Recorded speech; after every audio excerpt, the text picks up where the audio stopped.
Chapter 464. Failed. Failed to ascend the throne. Failed to ascend the throne to Qi Guanyin. The master ball he threw hit Qi Guanyan's head and bounced back. She had clearly driven a wedge between him and the heavenly strategies princess, as if nothing had happened.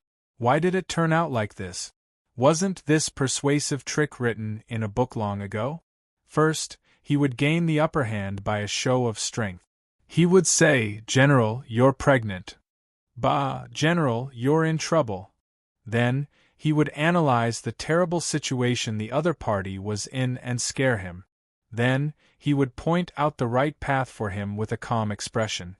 He would make the other party kowtow in gratitude. This was clearly the classic tactic of a lobbyist, okay? Sun Lang did follow this method. After pressing Qi Guanyin step by step, he threw out a proposal to cooperate with the northern faction. Unexpectedly, Qi Guanyin rejected it without any hesitation. Isn't this King embarrassing? Sun Lang didn't know what to do for a moment. He really wanted to shout, "Mother Ker, your grandpa's son is here," and shake his body so hard that Qi Guanyin kowtowed. But he felt that it was a bit shameful. So, he persuaded earnestly, "Qi Guanyin, there's a saying that a good bird chooses a good tree to nest in." A few years ago, he was still shouting that Kuang San would be his wife. In the blink of an eye, he turned to Kanna. There are a lot of shameless people like him. You don't see them rotten, right? It's just a change of big brother. This is called abandoning the darkness for the light. There's nothing to be ashamed of. Qi Guanyin smiled bitterly. "Brother Sun, I appreciate your kindness. But let me put it bluntly. What's the difference between your northern faction and Tensei province?" There was a big difference. Empress was a legitimate member of the royal family. He had the legal qualification to inherit the throne. What about me? I was a traitor. I was a treacherous official. I wanted to kill my way into the capital and take the throne. How could it be the same? The general sighed sadly and said, "I'm not mocking you. It's just, I've been on the wrong path from the beginning. I really regret it. Now I've finally got my retribution. It's the price I should pay. All these years I've always felt uneasy. Perhaps this time, for me, it's a release. Even if I lose my job and return to my hometown, there's nothing bad about it." Sun Lang felt a chill in his heart. This guy is really disheartened and wants to avoid the world. He said nonchalantly, "Took the wrong path?" What was General Qi referring to? You may think that you've taken the wrong path, but there's still a chance for you to start over. In the end, Qi Guanyin interrupted him and said, "There's no turning back, and I don't want to turn back. However, before that, I can cooperate or even trade with you to a certain extent in exchange for a promise. What do you think, brother?" Sun Lang's eyes lit up when he heard this. He patted his chest and said, "No problem. It's a deal between friends. Let's leave it to Hu Shoshin. He'll definitely like it." The Grand General smiled. "Indeed, you can talk to Hu Shoshin." Sun Lang asked, "What is it?" Qi Guanyin sighed, "My wife. She's about to give birth?"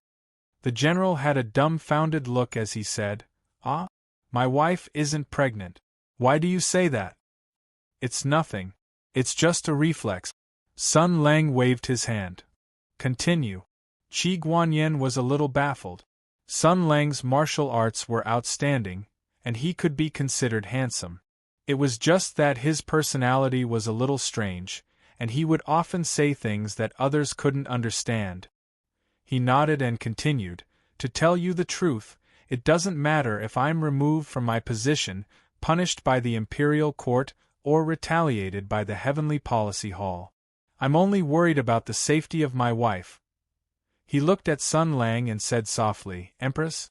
If necessary, she'll definitely do something like that. I'm sure of it." Sun Lang nodded. "Yes. She has a very weak sense of morality. She has the heart of an emperor without any taboos.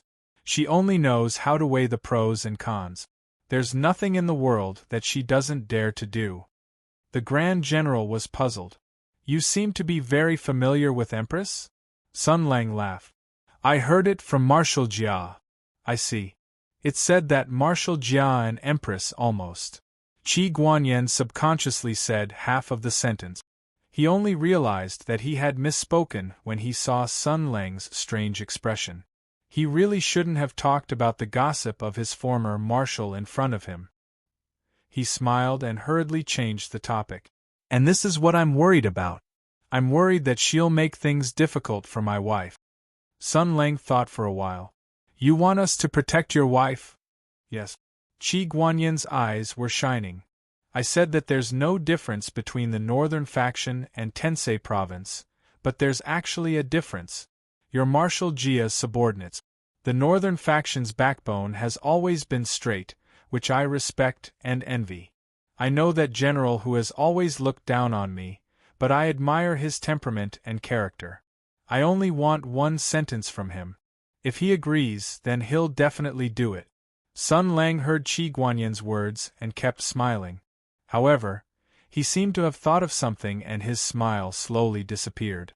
He said lightly, You're really a romantic.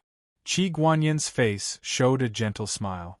He said softly, Brother Sun, you must not have a family yet. Oh, I almost forgot. You're engaged to Miss Zhang. You'll understand my feelings soon. Sun Lang's expression froze. He said fiercely, I'll understand soon. Definitely. Very soon. Qi Guanyin was surprised. Did I say something wrong? Motherf ** Cur. I wanted to pull you into the rebellion with good intentions, but you stuffed me with dog food for no reason and still have the nerve to say it. However, this matter seemed to be a bit problematic. Protecting a woman from Tensei province was naturally not a problem, but the key problem was, Motherf * Cur, the woman you're so infatuated with and wholeheartedly wanted to protect is a spy from Tensei province. Maybe you received orders from that woman and want to kill you. If you found out the truth, wouldn't you explode in an instant? Sun Lang touched his chin and fell into deep thought. He wondered if he should tell Qi Guanyin in advance so that he could be mentally prepared. That's not right. His wife is a traitor. What does that have to do with me? Isn't this a good thing? What does this have to do with me? I'm here to pull Qi Guanyin into the rebellion, not to care about the family situation of active duty soldiers. Even if he and his wife have a falling out, I only need to watch the show. Besides, Qi Guanyin already has the idea of avoiding the world and wants to quit. How can I just let it go? Yes, this was a good opportunity. He could use this opportunity to discover his wife's true colors. It turned out that his wife, who he had wholeheartedly loved and wanted to protect until the end, was actually a spy that the Heavenly Policy Manor had placed by his side all this time. All of this was the Empress Concubine's scheme. It turned out that his wife had never loved him at all. Her heart was filled with love and tolerance all these years, but in exchange, she had only betrayed him coldly. Aha! This is the fate of a disloyal dog. The more Sun Lang thought about it, the more excited he became. After this incident, Qi Guanyin would definitely hate the Heavenly Policy Mansion.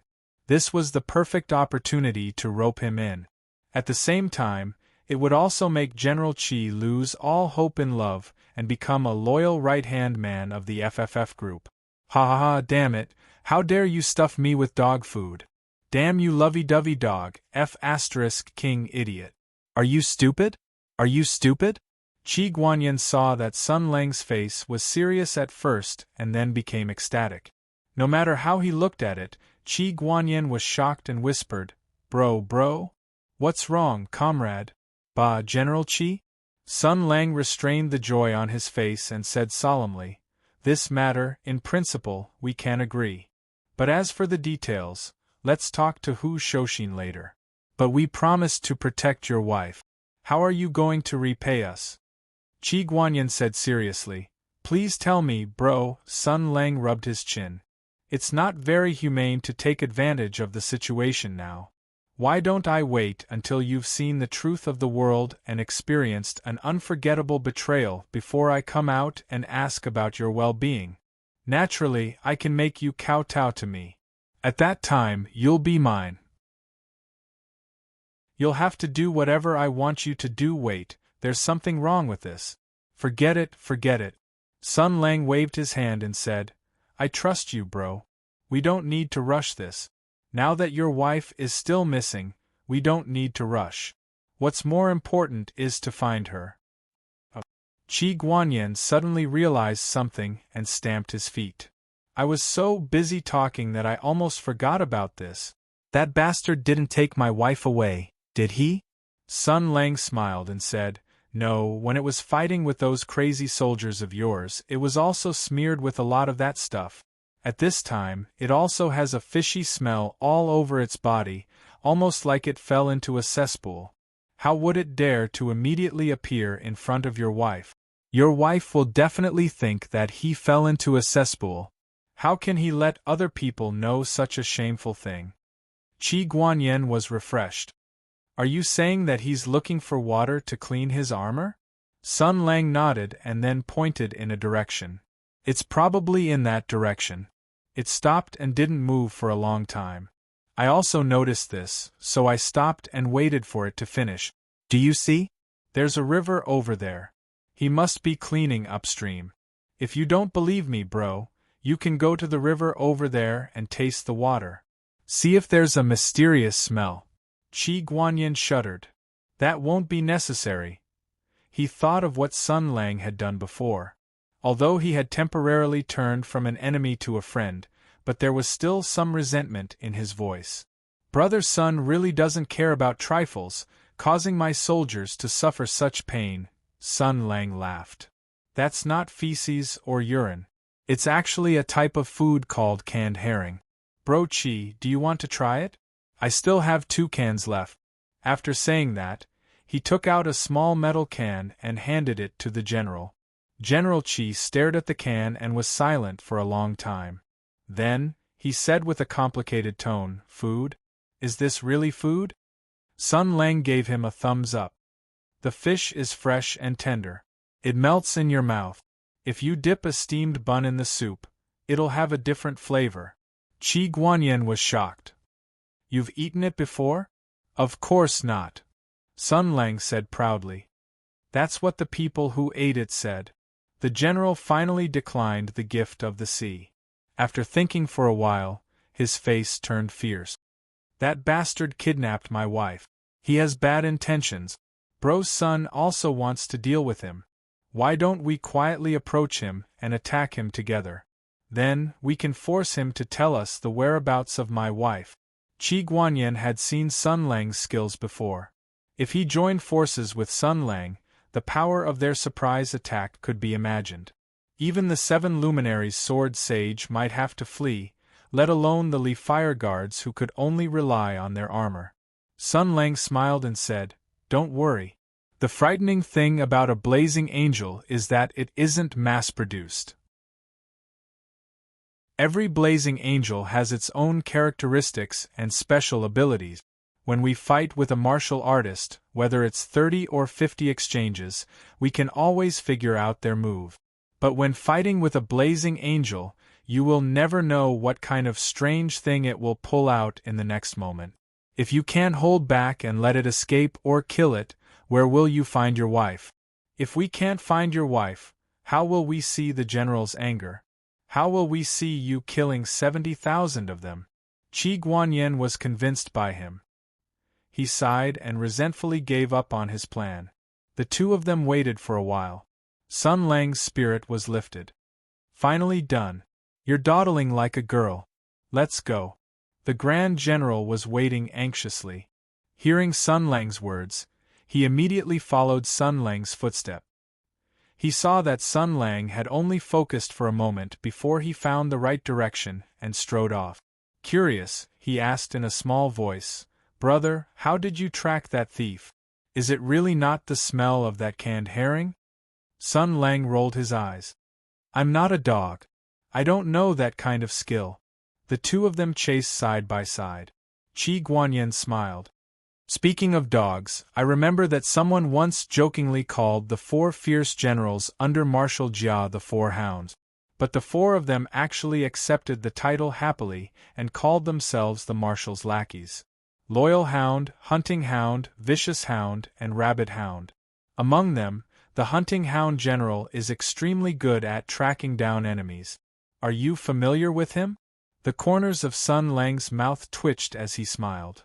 Quite familiar. Qi Guanyin sighed. Unfortunately, Marshal Jia passed away early. The loyal hounds and hunting hounds are one thing, but the vicious hounds and rabid hounds are left unchecked. I heard that they've caused a lot of trouble. Sun Lang's feet moved like the wind. He said lightly, "The sky wants to rain and the mother wants to marry. Let them be." It wasn't easy to respond to this. For a moment, the atmosphere fell into silence.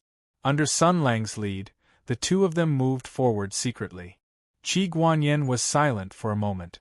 Suddenly, he said, "Actually, I'm quite envious of you."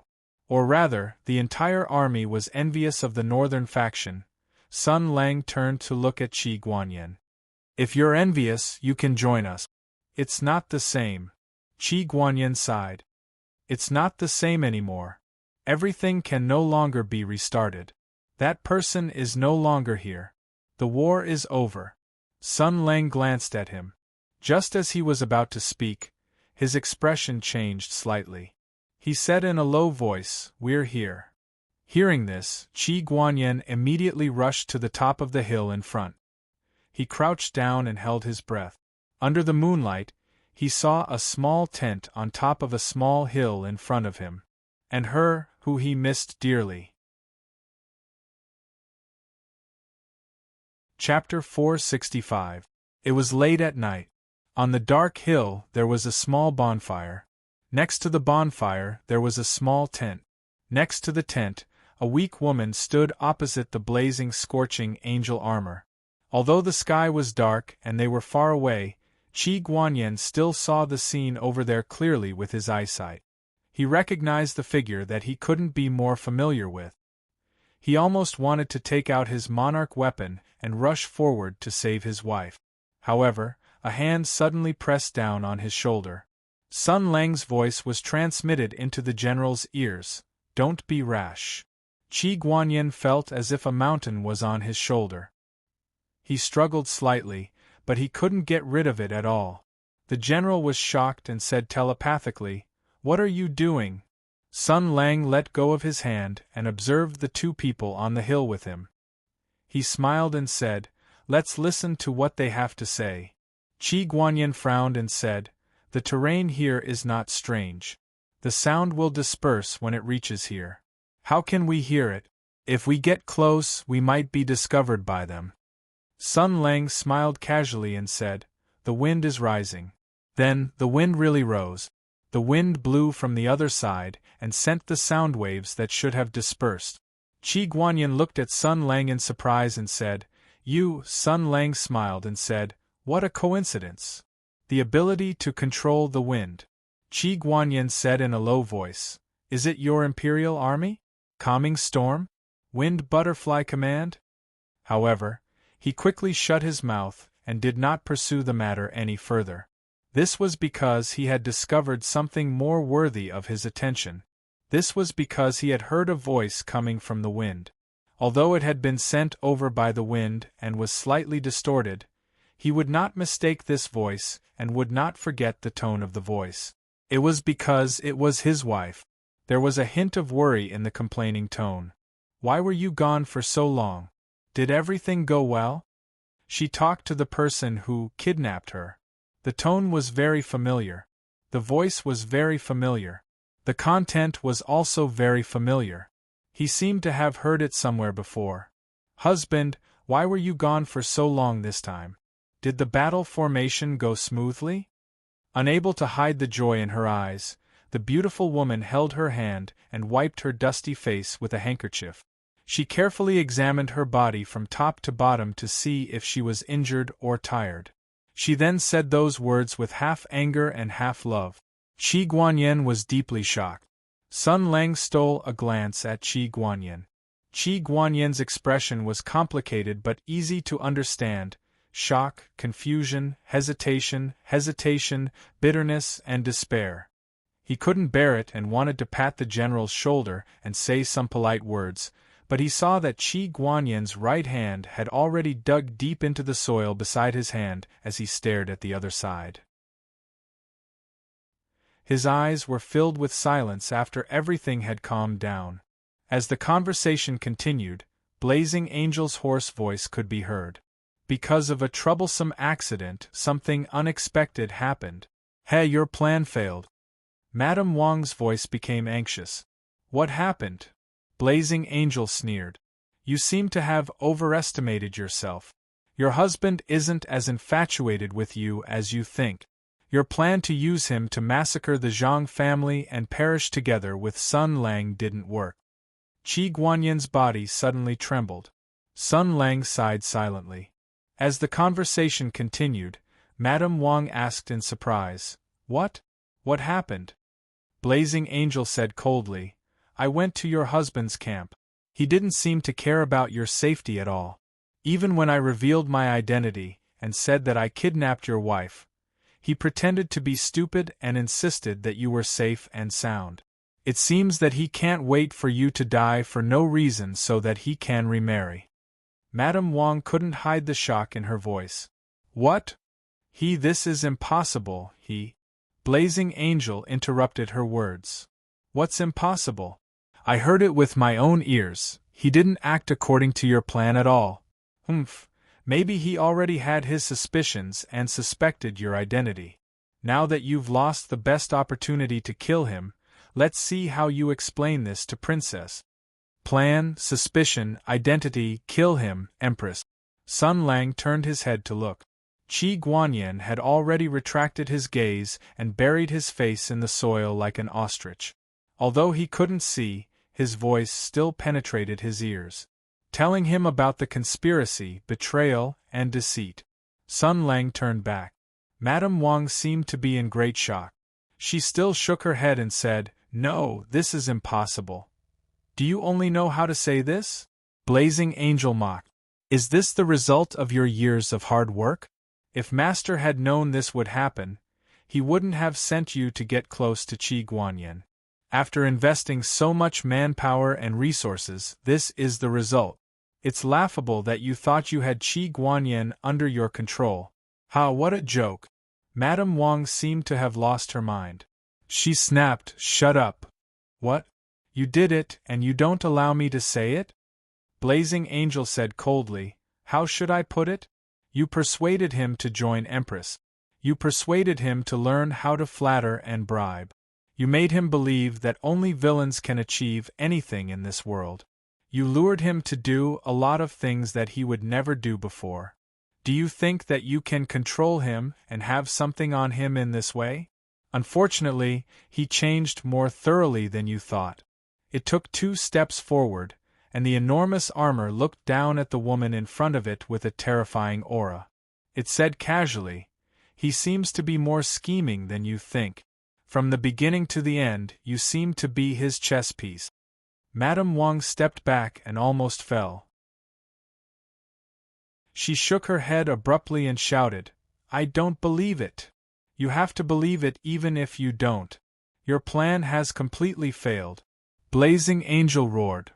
Qi Guanyan is out of your control, and he will even ally with Hu Shouxin, which will cause Master's plan to collapse completely. You ambushed and robbed Blazing Angel to trigger a mutiny in the 2 countries, killed the general of Mingzhou, and created chaos in the north. All of this has collapsed as Qi Guanyan is out of control. It's all because of you. It stared at Madame Wang fiercely and roared, You only have 2 options now. One is to complain like a shrew, and I'll send you back to the capital to be punished by Master. The second is to redeem yourself and come up with another evil plan. Catch Hu Shouxin, Qi Guanyan, the Death Messenger, the Lone Traveler, and that Sun Lang who jumped out of nowhere. Let them kill each other. Madame Wang's mind was in a mess after the series of accidents that night. She said blankly, I don't, what? You don't have the heart? Blazing Angel smiled cruelly. Wasn't our previous plan great? Lure your husband to Mingzhou, and then pretend to be killed by me in front of him to trigger his tyrannical anger. Let him massacre the Zhang family and become sworn enemies with Sun Lang until they die together. In this way we can stay out of it and not be affected by karma. Maybe you can even enjoy everything that Qi Guanyin left behind as his widow. Isn't it beautiful? Madame Wang fell to the ground and stared at Blazing Angel. After a long silence, she said slowly in a bleak tone, "We can." "Don't bother." Before Madame Wang's voice died away, she heard a thunderous roar from behind. It was like a tiger roaring in the forest and filled with indescribable grief, fury, and madness. Her heart felt like it had been struck by a hammer. Her mind was blank and she lost the strength to speak. Madame Wang's face immediately lost all color. The aura of a housekeeper in the general's residence, the temperament of a fierce wife who had tamed her husband into obedience, and the appearance of a proud and noble noblewoman was smashed to pieces at this moment. She revealed an unprecedented paleness and panic. She wanted to run away and never come back. She wanted to bury her head and never open her eyes again. She wanted to explain and speak, but she could not do anything. She could only look at the figure in the darkness. It was both familiar and unfamiliar. She had once thought that she would never see such an expression on her husband's face. As if he was looking at an irreconcilable enemy, murderous intent overflowed. She opened her pale lips, but only half a word came out. She could not say anything else. Qi Guanyin stood upright on the top of the mountain. Facing the night wind, he walked down step by step. Step by step, he walked over. He gritted his teeth and his robes fluttered. Words filled with murderous intent jumped out from between his teeth. What virtue and ability do I have to be pitted by the heavens? Let me see through this evil scheme. The heavens above, the earth below, the heavens and the earth below, the heavens and earth are clear. Qi Guanyin has been muddle-headed all his life and has made mistakes. He has a clear conscience in his life. The only thing he has done in his life is to live up to his fate with his wife. With tears in his eyes, he walked closer step by step and said sternly, "The reason for being husband and wife is the result of 3 previous lives. Only then can they be compatible in this life. Who would have thought that the 2 of us would have different hearts and dreams? Who would have thought that the one sleeping next to us would be a vicious woman?" Madame Wang's eyes were full of panic and pain. She could not use her eloquence to scold her husband. She cried out involuntarily, "Husband! It's not like this, it's not like this." Qi Guanyin looked up to the sky and roared with unspeakable sadness and anger, "It's already like this, why are you still quibbling? I heard it with my own ears, how can it be fake? Let me ask you, are you from Tensei province? Did Empress order you to kill me? Did you come up with that vicious plan? Did you?" Madame Wang was stunned. She was silent for a long time before she nodded woodenly, "Yes." Qi Guanyin laughed silently as tears rolled down his face. He nodded and said, "Good, good, good. I, Qi Guanyin, am reaping what I sowed.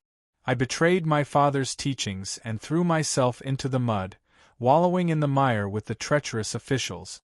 My father's teachings are still ringing in my ears. Damn it! Damn it!" Madame Wang was agitated. She wanted to say something, but at this moment, the equally stunned Blazing Angel finally reacted. He first picked up the sleeping Wang Yin in the tent and then grabbed towards Madame Wang, shouting, "It's over. Let's go." These words completely ignited the barrel of gunpowder in Qi Guanyin's heart. The Mingzhou general roared, "No one can leave." Amidst the dazzling brilliance and rolling tiger roars, a chain appeared out of nowhere and swept across the sky. At the end of the chain was a sharp dagger. It attacked like a snake and attacked the Blazing Angel who wanted to save Madame Wang. Autumn Cloud's spatial lock dragon sword. The Blazing Angel shouted the name of the Imperial Army. This Hutu divine weapon was incomparably sturdy and could not be stopped by ordinary firearms. Moreover, the chain was as agile as a snake and could not be hit easily. The blazing angel pulled out a war blade from his back and slashed at the chain dagger. However, Qi Guanyin attacked in anger. The imperial army was unpredictable. How could it block the attack in a hurry? This was a close combat, and it was the weakness of the blazing angel armor. Moreover, the other hand was holding the Wang Yin. It only took 3 moves for the blazing angel armor to be knocked out of its hand. The autumn cloud spatial lock moved and wrapped around the right arm of the war armor. The other end wrapped around the right arm of the general and was suddenly shaken. The imperial army and Qi Guanyin's minds were connected. They circulated their yuan energy and suddenly flung the heavy blazing angel armor away. A vast sea of blue light suddenly flashed. A halberd was held in Qi Guanyin's left hand. He roared and pulled back his left arm. His entire body was like a bow that was ready to be shot. Then, he rushed out like an arrow leaving the bow. The tip of the halberd flowed like the waves of the sea.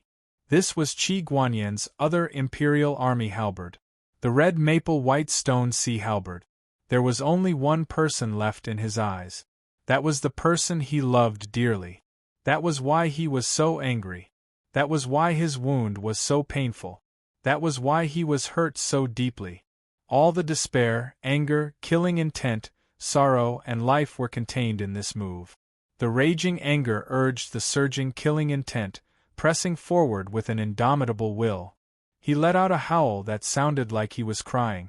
This strike was so earth-shattering that almost all martial experts had to temporarily avoid its edge. The blazing angel was intimidated by such an imposing aura and did not dare to charge forward. Only her weak body seemed to have forgotten to dodge as she stared blankly at the other party, waiting for this earth-shattering halberd strike. At this moment, a white figure that seemed slow but was actually fast blocked in front of him. He stretched out a finger and the 2 enormous forces of Qi madly collided in the air. They opposed each other with equal harshness and produced a world-shaking explosion. Immediately after, the violent power that had lost its target dissipated in all directions. The grass and trees bent low, sand and stones flew, and the ground was carved into a crisscrossing trench. The rolling wind wantonly blew back, and time seemed to have stopped.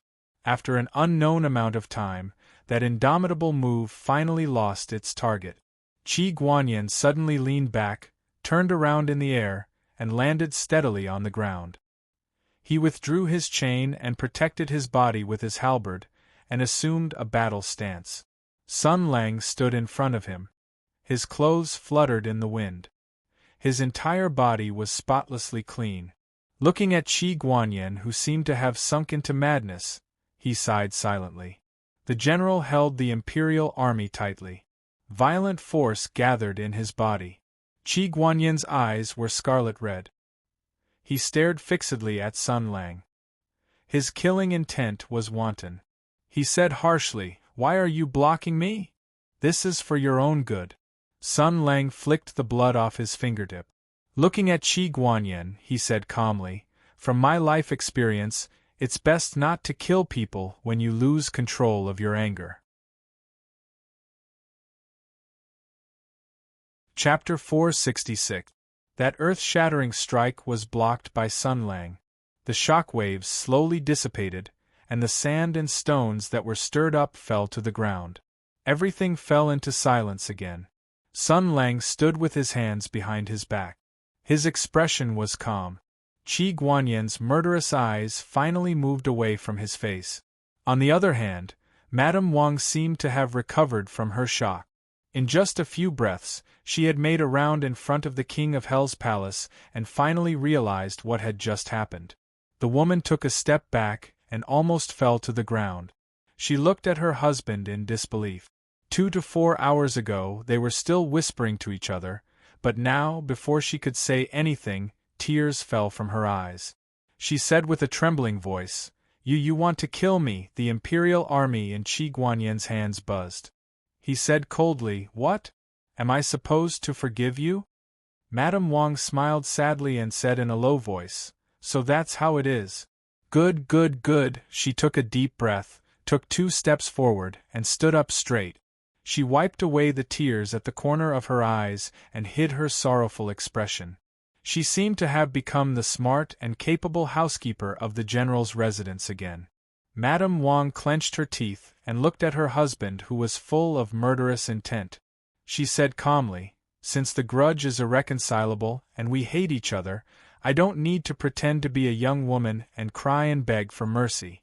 Since you have been wronged and can't control your anger, today is a good time in the wilderness. There's no one around, so there's no need to expose your family's dirty linen. You can settle your grudges as you please." Qi Guanyan's anger rose again after being stopped by Sun Lang. He was so angry that he laughed. "You were the one who was cruel and had bad intentions first. You're about to die, but you still don't know how to repent." Madame Wang said coldly, "So what if I repent? Will you forgive me?" Qi Guanyan was so angry that his entire body trembled, his eyes almost popping out of their sockets. However, before he could say anything, Blazing Angel, who had been thrown away, rushed over and shouted at Qi Guanyan, "If you hadn't been nominally attached to Heavenly Policy Palace all these years, yet you've been refusing to follow Master's orders, picking and choosing and never submitting wholeheartedly, why would Master have the desire to kill you? You used to be a stubborn and low-ranking military official who didn't know how to behave. You want to become a great general with your own ability? Don't even think about it in 1,000 years." Its visor shone with a terrifying crimson light as it stared fearlessly at Qi Guanyan and said sternly, "What, are you not convinced? You were able to become the great general of Mingzhou because of my master's support and Tensei Province's assistance. Also, your wife has been advising you for more than 10 years. What's wrong? Do you regret it? Are you going back on your word?" Qi Guanyan's killing intent grew even stronger. His gaze was cold, but he had no interest in arguing with the Blazing Angel. At this point, it was pointless to waste words. The great general's eyes were full of killing intent and hatred. He looked at his wife, who had supported him for more than 10 years without saying a word. Madame Wang also looked back at him stubbornly. She clenched her fists tightly and trembled slightly. The two stared at each other for a long time, but the killing intent in Qi Guanyan's eyes never subsided. He opened his cracked lips and said in a voice as cold as a piece of iron, "Cram." Everyone present was startled. Qi Guanyan tightly gripped his weapon, his tone unwavering. These 10 years of being an extremely high official, enjoying great wealth and glory, although it wasn't what I wanted, it was still used by me. This is my karma, this is my retribution. Seeing that you've worked hard these 10 years, seeing that the Empress concubine has supported me for these 10 years, this time I won't kill you." He looked up at the sky and repeated, "Scram. Scram far, far away. Scram back to the imperial capital, and never appear in front of me again. You won't be so lucky next time." The Blazing Angel seemed to be relieved. It seemed like he wanted to say something and then run away. However, Madame Wang spoke first. "Tonight is your last chance. Killing you is my mission and the Blazing Angel's order. Even if you let me go today, we won't return to the imperial capital immediately because this means that the plan has failed. Even if you let me go today, I will still stay here and be your enemy. Are you sure you want to do this? The next time we meet, I won't be waiting for you to kill me." Qi Guanyan closed his eyes and said calmly, "I told you, you won't be so lucky next time." Madame Wang looked at her husband with a complicated expression and nodded. Okay. You will regret this. Qi Guanyan, you will regret this." The Blazing Angel didn't seem to want to complicate matters. He pulled Madame Wang over and the ejector roared. At this time, Sun Lang turned around and said with a smile, "Did I say you can leave?" The Blazing Angel's heart trembled. Just Qi Guanyan alone was difficult to deal with. Just now, the other party's terrifying halberd had revealed its sharpness. Even though he hadn't faced it directly, he was still forced to retreat by its momentum. Such a terrifying attack had actually been received by this Sun Lang barehanded. This person's martial arts were truly unimaginable. It seemed that he hadn't used his full strength in the short confrontation at the general's residence. Too many accidents had happened tonight. He didn't want to fight with Sun Lang at all. Thus, the blazing angel shouted at Qi Guanyin, "General Qi, is this your plan?" Qi Guanyin said coldly, "Let them go." Sun Lang rolled his eyes. "The three of you together can't beat me. Why should I listen to you?" Qi Guanyin repeated.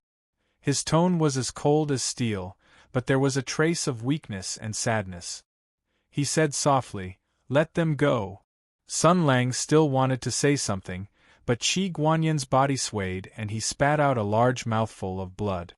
Wang Shi's expression changed slightly. She subconsciously said, "Ma," however, she didn't say it in the end. This was because Qi Guanyin's cold gaze shot over. It was so cold and heartless that she directly swallowed the word back into her throat. The blazing angel saw the situation extremely quickly. He immediately judged the situation. Even if Qi Guanyin was injured and vomiting blood, he had no confidence in beating Sun Lang. It was better not to complicate matters. He grabbed Wang Shi and didn't forget to take the royal seal with him. He soared into the sky amidst the surging waves of heat from the ejector and charged towards the south. Sun Lang glanced at him but didn't chase after him in the end. Once the blazing angel and Wang Shi were far away, Qi Guanyin finally couldn't hold on any longer. The imperial army in his hands dissipated into starlight.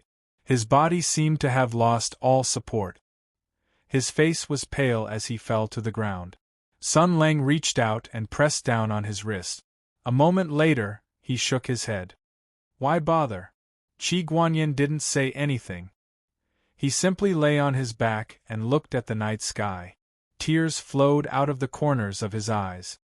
Your emotions were agitated, and your internal breath was shaken. This violated the taboo of your cultivation technique in the first place. You also forced yourself to attack. Your meridians and organs have been injured. Your strength has been greatly reduced. Sun Lang stood up and looked down at him. If that blazing angel comes again, I'm afraid that you won't be able to resist him. The advantages of the blazing angel armor are its high endurance, high explosive power, and various combat methods. It can appear and disappear unpredictably. Moreover, there's someone who knows you better than anyone else and is advising behind the scenes. His thoughts were directly exposed. Qi Guanyin closed his eyes in pain. Moreover, after this matter is exposed, with Empress's personality, she definitely won't let you go. Just because you're not dead, you're going to rely on her enemy to deal with her. She won't let you go just because of this possibility. Sun Lang added, "You've worked for her for more than 10 years. She has a lot of materials that can be used against you." Qi Guanyin closed his eyes and said in a flat tone, "Are you trying to rope me in to join you again? Why not? This is called timely help. It's mutually beneficial." Sun Lang said with a smile, "If your former backer wants to deal with you, how can you resist? Someone has to help you. Let alone Empress, I think you won't be able to pass the Blazing Angels test." "What, have you given up hope and are waiting to be killed?" Qi Guanyin sighed and said, "I'm already tired. I've already prepared for the worst. All this glory, all this power, they're all like clouds in the sky. If they're gone, then they're gone." Sun Lang squatted down and pointed at Qi Guanyin's heart. "Then doesn't it hurt here? Don't you hate? The person who made you hide in your bones, the person who made you abandon your father's teachings and the beliefs in your heart, the person who made you slowly change, the person who made you waste more than 10 years, the person who lied to you, the person who wanted to kill you, the person who made you enemies, the person who lied to you for more than 10 years, the person who manipulated all this behind the scenes. Don't you hate?" Qi Guanyin clenched his fist. He couldn't say that he didn't hate. That halberd strike just now was filled with hatred and full of strength. How happy, how tyrannical! His beloved wife of more than 10 years, at the moment when the truth was revealed and engraved in his heart was driven by the desire to kill. He stabbed furiously, and the anger condensed at the tip of the halberd couldn't be extinguished even with all the water in the 3 rivers and 5 lakes. This was his beloved wife of more than 10 years. His heart was still filled with such anger. And the person who plotted, manipulated all this behind the scenes, the high and mighty mastermind who treated everyone as a chess piece, how could he escape? He suddenly opened his eyes, and a fierce, murderous intent appeared in his eyes. Sun Lang said indifferently, "Good, this is the look in your eyes. Instead of having a dead heart and being mediocre and cowardly, why don't you set a fire? You don't want to be an official anymore, and you don't want to live anymore. You have no desires, so you have no scruples. You have no regrets, so you have nothing to fear. Since it's already like this, why not do something earth-shattering? First of all, the person who harmed you to this point can't be let off easily." Qi Guanyin slowly sat up and then stood up. His face was still somewhat weak, and he looked at Sun Lang. After a moment, he suddenly said, "You also have hatred in your heart." Sun Lang nodded calmly. "Yes, and it's much deeper than yours. The flames of anger have never stopped burning. In the bottom of my heart I can feel its heat roar and roar, just like—" He lowered his head slightly, and the shadow blocked his vision. "Just like the breath from hell?" Qi Guanyin asked. "Is it directed at Empress?" Sun Lang didn't answer. He took 2 steps, looked at the deep night sky, and said indifferently, "When will revenge end? Hatred will devour people, and the feeling of successful revenge is empty. Requiting evil with good, giving up the butcher's knife, and becoming a Buddha. I don't believe in any of these." I don't know who said these words, and I don't know if they have experienced hatred, but I have, so I don't believe in it. I only believe in one thing. He turned around and looked at Qi Guanyin. I only believe that good and evil will be rewarded. Whoever does something bad will be punished. If a person does something bad, then that person will bear the consequences. If an entire country does something bad, then that country will bear the consequences. This isn't a fairy tale world. This world is real and cruel. So cruel that you have to admit that sometimes forgiveness is the greatest sin, because some people just have to be hacked to death." He laughed. "Why not do it? Your sadness, your anger, your difficulties, no one will understand, no one will speak for you, no one will protect you. If that's the case, then we can only pay an eye for an eye, blood for blood. Is there a better way?" Although his tone was calm and not agitated, Qi Guanyin could feel a bone-piercing chill. Under the calm exterior of the person in front of him, there was an unknown amount of blazing flames.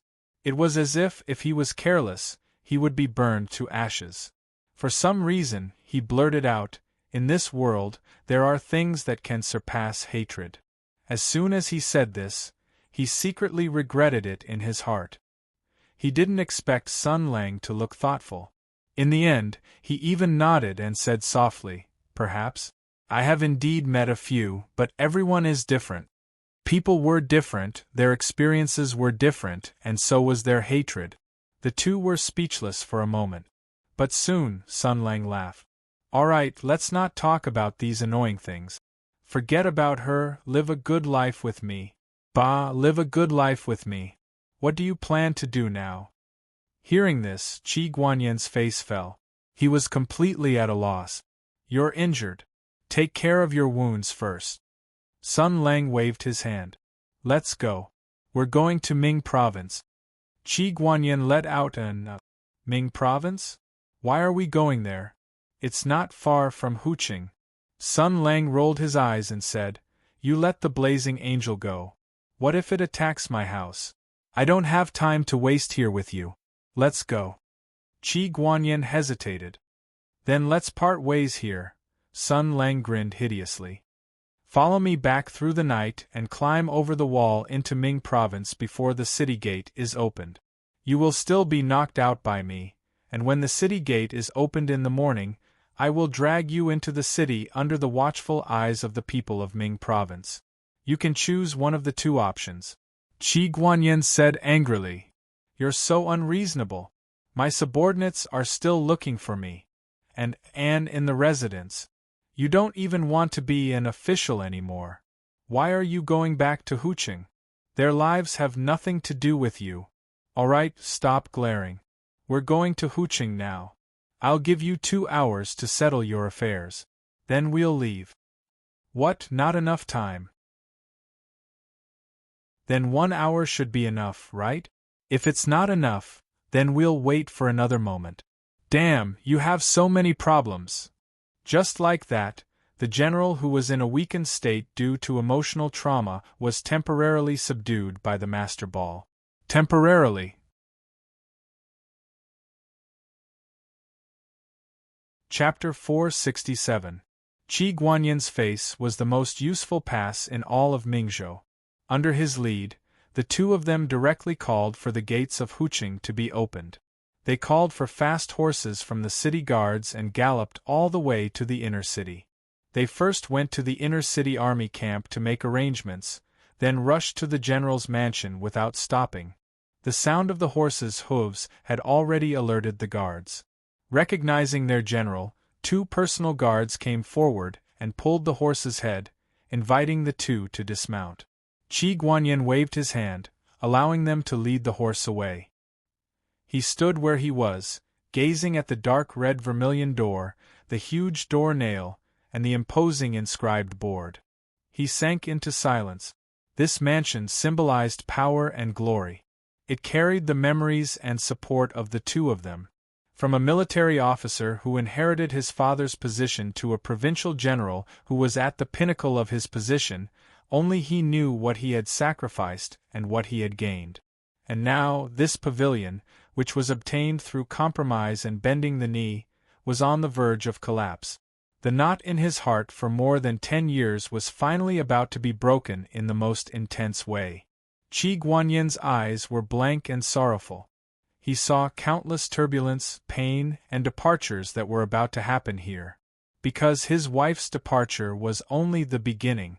Tensei Province's hostility, Empress's murderous intent, and the enemy's malice would all transform into angry waves that rushed toward the general's mansion. Everything was on the verge of collapse. Sun Lang said leisurely, "Actually, you can still continue to be the general of Mingzhou." Qi Guanyin said indifferently, "How can I continue? All of the family's affairs, from the appointment of personnel, to the greetings and deliveries, to the harvest of land and shops, to all kinds of expenses, everything is managed by her. The internal affairs of the general's mansion are in perfect order under her management. If she leaves, who will do all of this?" Sun Lang rolled his eyes. "You're hopeless. Think about it. From now on, you can go to brothels whenever you want. You can take concubines whenever you want. If you want to kidnap women, you can kidnap women. You can sleep with any of the maids in the mansion that you like. No one will care about your money pouch anymore. No one will order you around. How great is that? You, on the other hand, were so resolute before, but now you're starting to think of her." Qi Guanyin sighed and said, "Also, during festivals, the ministers in the capital, the officials in Tensei Province, the civil and military officials in Mingzhou. What this lord likes, what gifts that colleague gives, these people's birthdays, their parents' birthdays, a lot of people's affairs, and all kinds of etiquette are stored in her heart." Sun Lang waved his hand and said, "Why do you care about such trivial matters? We're all going to. We're good bureaucrats of the new era with ideals and aspirations. With the 8 honors and 8 disgraces as our guiding ideology, we're going to vigorously develop a clean and honest work style. We're going to crack down on such corruption. All the civil servants in Ming Province need to undergo a major rectification and let these corrupt officials know who's in charge in Ming Province right now." Hearing that, Qi Guanyin glanced at Sun Lang and said, I thought that the northern faction wanted to rope me in as a backup to increase the weight of your words in the imperial court. Now it seems that you're quite ambitious. Instead of letting your imagination run wild, why don't you get through the obstacle in front of you first? You let your wife go, but your wife doesn't intend to let you go. Sun Lang smiled and said, For example, since your wife has been in charge of all the internal affairs of the general's mansion all these years, she must have a lot of evidence of the general's mansion's cheating and bribery in her hands. If it falls into the hands of the censorate, even the emperor can't protect you. How big of a piece of meat is Ming province? Qi Guanyin originally wanted to find out more about Sun Lang's background, but he didn't expect that this guy would backhand him and stab him in the heart. For a moment, he choked and couldn't say anything. He was silent for a moment, and then shook his head with a bitter smile. If she was prepared, she would definitely have left a copy. I would never have found it, so why bother looking for it? Sun Lang snorted and said, Your negative thinking without resistance is very dangerous, little comrade. You don't know what happened to Zhang Xiaoshui, but think about it. If you were arrested and escorted to the imperial capital's celestial prison, waiting for the joint trial of the 3 departments, and the person who came in to deliver food was your heartless wife, then the whole world would know that you were stabbed by your wife. Think about it, how many Jade stories would evolve? Think about it, wouldn't that scene be cowardly? Wouldn't that be exciting? Wouldn't that be a pleasant surprise? No matter what, the scene was indeed a little too tragic. The general's expression changed slightly, and he was just short of saying, I'm an idiot in divination again. He said coldly, I've said it before. The next time I see her, I won't let her go. Sun Lang clicked his tongue, and then waved the young pioneer's hand knife, as if he wanted to see the world in chaos. He said darkly, The general is decisive in killing. I admire you. Since that's the case, let's have a drill first. Your wife's family must be in your house. Quickly gather the executioners and take drastic measures to kill them all. Otherwise, if your wife sneaks in and does something, they will definitely be her guide. Qi Guanyin glanced at him and walked forward. The doorman hurriedly pushed the door open. The Grand General gave him a slight nod, then stepped over the tall threshold and walked in. Sun Lang followed behind him. The two of them walked through the porch and entered the front yard. The lights flickered in the distance. The old butler led a group of people and hurried over with lanterns.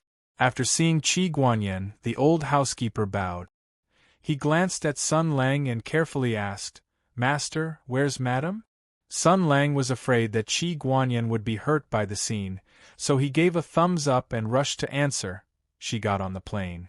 Qi Guanyin was silent for a moment, then said to the old housekeeper, Uncle Chong, I have to go out for some business. I'll leave the matters of the house to you. Now is a time of trouble, so it's best to be careful. If Madam comes back during this time, don't ask too much, don't pester her. Be courteous and stay alert. I've already sent troops to station in the house. Uncle Chong, you have to be careful of your own safety. With every word Qi Guanyin said, the old steward's expression grew more serious. When the general finished his instructions, he sighed deeply and nodded. This old servant understands. General, you take care of yourself as well. Qi Guanyin said quietly, Uncle Chong, I was wrong. The old housekeeper was slightly taken aback. Then he waved his hand and sighed. I don't blame you, it's always easier to say than to do. You just chose a different path from your father. Whether this is right or wrong is hard to say. Qi Guanyin's expression changed. He looked in surprise at this old housekeeper who was his servant in name, but who was as close as uncle and nephew. I've only recently come to understand this principle a little. The old housekeeper shook his head sadly. You were wrong, but your martial arts were outstanding. You protected the land and pacified the people. You faced the sky demon and awed the world. Your military achievements surpassed your father's by 100 times. Your father was unyielding and unyielding his whole life, but he wasn't of great use. He led troops into bloody battles and killed the sky demon, but he couldn't even compare to you who is right and who is wrong. He looked at the person in front of him. From a baby born into the world, he became a great general. He watched as this child walked a completely different path from his father, a thorny path filled with criticism and struggle. The confusion and perplexity in your heart is actually similar to your father's. When he left, he also wondered if he should have been more tactful in this life. Just like you now. Although you have achieved success and fame, you wonder if you should have been more resolute back then. Actually, neither of you are wrong. What is wrong is this world. It makes people with ability need to curry favor in order to display their ability. It makes people who are hardworking need to be shrewd in order to obtain results. It makes good people need to use even worse methods to defeat bad people. The old housekeeper said sadly. If you're tired, then rest. Don't torture yourself. Chi Guanyin said softly. Uncle Chong.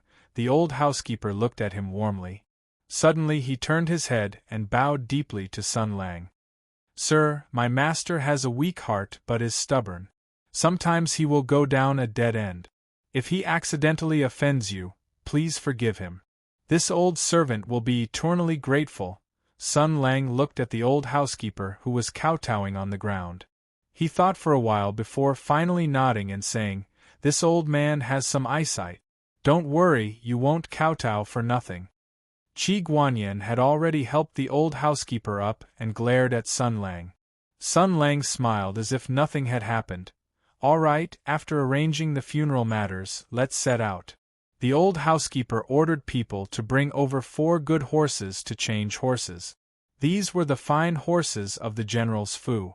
Their quality was even better than the treasures of Marquis Jingon Fu. He personally sent the 2 people out of the Fu. Looking at his master on the horse, he calmly said, Master, please take care of yourself. This old servant will stay here to guard the house and await your return. There are many good women in the world. The word love, although it is temporarily mesmerizing, there will be a day when it is completely seen through. When the old housekeeper said this, he sighed and couldn't continue. Chi Guanyin was silent for a while on the horse.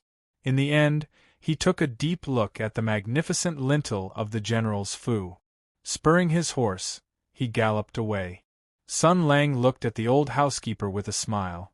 If I were you, I would immediately go and take out your family's great general's command talisman. Overnight, I would gather soldiers, fake a general's order, open Hongqing's armory, and bring out more than 100,000 caddies of gunpowder. Then I would send thousands of soldiers to dig underground tunnels and hidden holes. Fill all the gunpowder in the places you think should be filled, then wait in formation.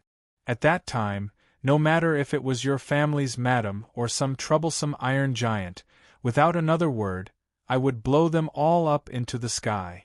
This is called cutting the weeds and pulling out the root. The old housekeeper was clearly shocked and said in shock, This, Sun Lang laughed and didn't pay any more attention to him. He pulled on the reins. Naughty horse, let's go. The old housekeeper stood alone on the wide and lonely road in front of the Fu, watching the 2 leave. Unknowingly, his face was already covered in tears. He sighed. Sin, on this side, Sun Lang had already caught up with Chi Guanyin. The great general didn't even turn his head and said indifferently, What did you say to me, Uncle Chong? Sun Lang laughed. You the great passed by the house 3 times but didn't enter. When you entered the house, you only said a few words in the front yard and then hurriedly ran away. You're quite similar to the ancient sages.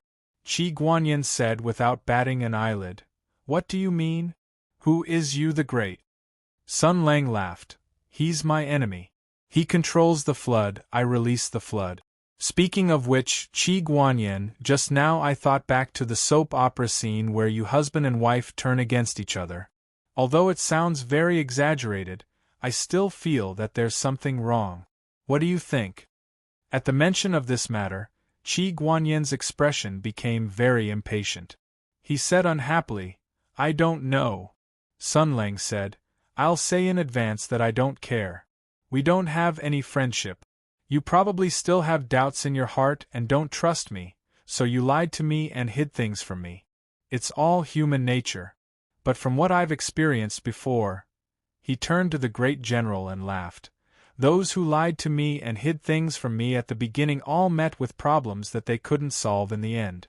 They delayed the time and caused irreversible consequences. Even if I extended a helping hand, there was nothing I could do. Do as you see fit. Don't say that I didn't warn you. Qi Guanyan's eyes flashed a trace of light. He said calmly, I don't know what you're talking about. Sun Lang laughed. Up to you. How do you think your wife is going to deal with you? The great general snorted. She probably found a copy of the evidence and secretly returned to the capital. Tensei Province will lead the impeachment and the Imperial Censorate will follow suit. She wants to take me down. Sun Lang's eyes lit up. He laughed. Wrong. Tensei Province's order isn't to kill you, but to instigate chaos in Mingzhou. Either fire invades or Zhenzhou dies. What they want is chaos. If they want to impeach you, why would they need you to step down? Tensei Province has enough evidence to take you down 800 times. If they dare to run back to the capital like this, the Empress will skin them alive. Qi Guanyan frowned slightly. Sun Lang revealed a meaningful smile. So, do you understand now, Great General Qi? The contest between you and your wife is still long. If you have something to say, tell me now. The great general said indifferently, There's no need for you to worry. I have nothing to say. Good, then let's do business. Let's go to Mingzhou first and settle this matter. Sun Lang grabbed the reins and said casually, I've been busy the whole night since I came to Huqing from Mingzhou. I almost caught all the enemies in one fell swoop, but in the end, I still let your wife and the Seraph escape. I did all this to invite you to join us, General Qi. Don't let me waste my time. Qi Guanyan cupped his hands. Thank you, thank you. Sun Lang sneered and said, Just a word of thanks won't do. You know why I'm here. I've been working hard for your relationship problems. I'm not here to be a lay phone. I'll say the ugly words first. My methods are the same as that of the woman from the Heavenly Policy Mansion. If you make me work for nothing, you'll be happy for the rest of your life. Qi Guanyan snorted and said nothing. The two left Huqing and rushed to Mingzhou overnight. At the same time, a black shadow landed in a hidden courtyard west of Huqing. The Seraph placed Wang Shi and the Imperial seal on the ground and said in a low, muffled voice, Why are you back? Wang Shi's face still had traces of tears. She looked up at the great general's residence in the darkness and said calmly, To get something. Chapter 468. I'm going to get something. Hearing this, the blazing angel frowned. Get what? We're already at this stage of life and death. Do you still want to go back and tidy up your belongings? If you're caught by those two, you won't be able to escape. Wang Shi sighed softly. He won't come back until everything is settled. The blazing angel coldly said, Are you so sure? Madame Wang looked at it indifferently. Now that things have come to this, do you have any better ideas? The blazing angel said without batting an eyelid, Do you have any other plans? Wang Shi said indifferently, All these years, all the internal affairs of the general's residence have been handled by me. There are accounts books that record many shameful things in the general's residence. If these things fall into the hands of someone, they will become a death sentence for Qi Guanyan. Even His Majesty won't be able to protect him.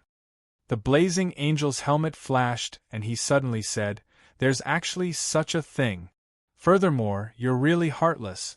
You don't even care about the relationship between husband and wife. Wang Shi's eyes flashed with sadness and pain.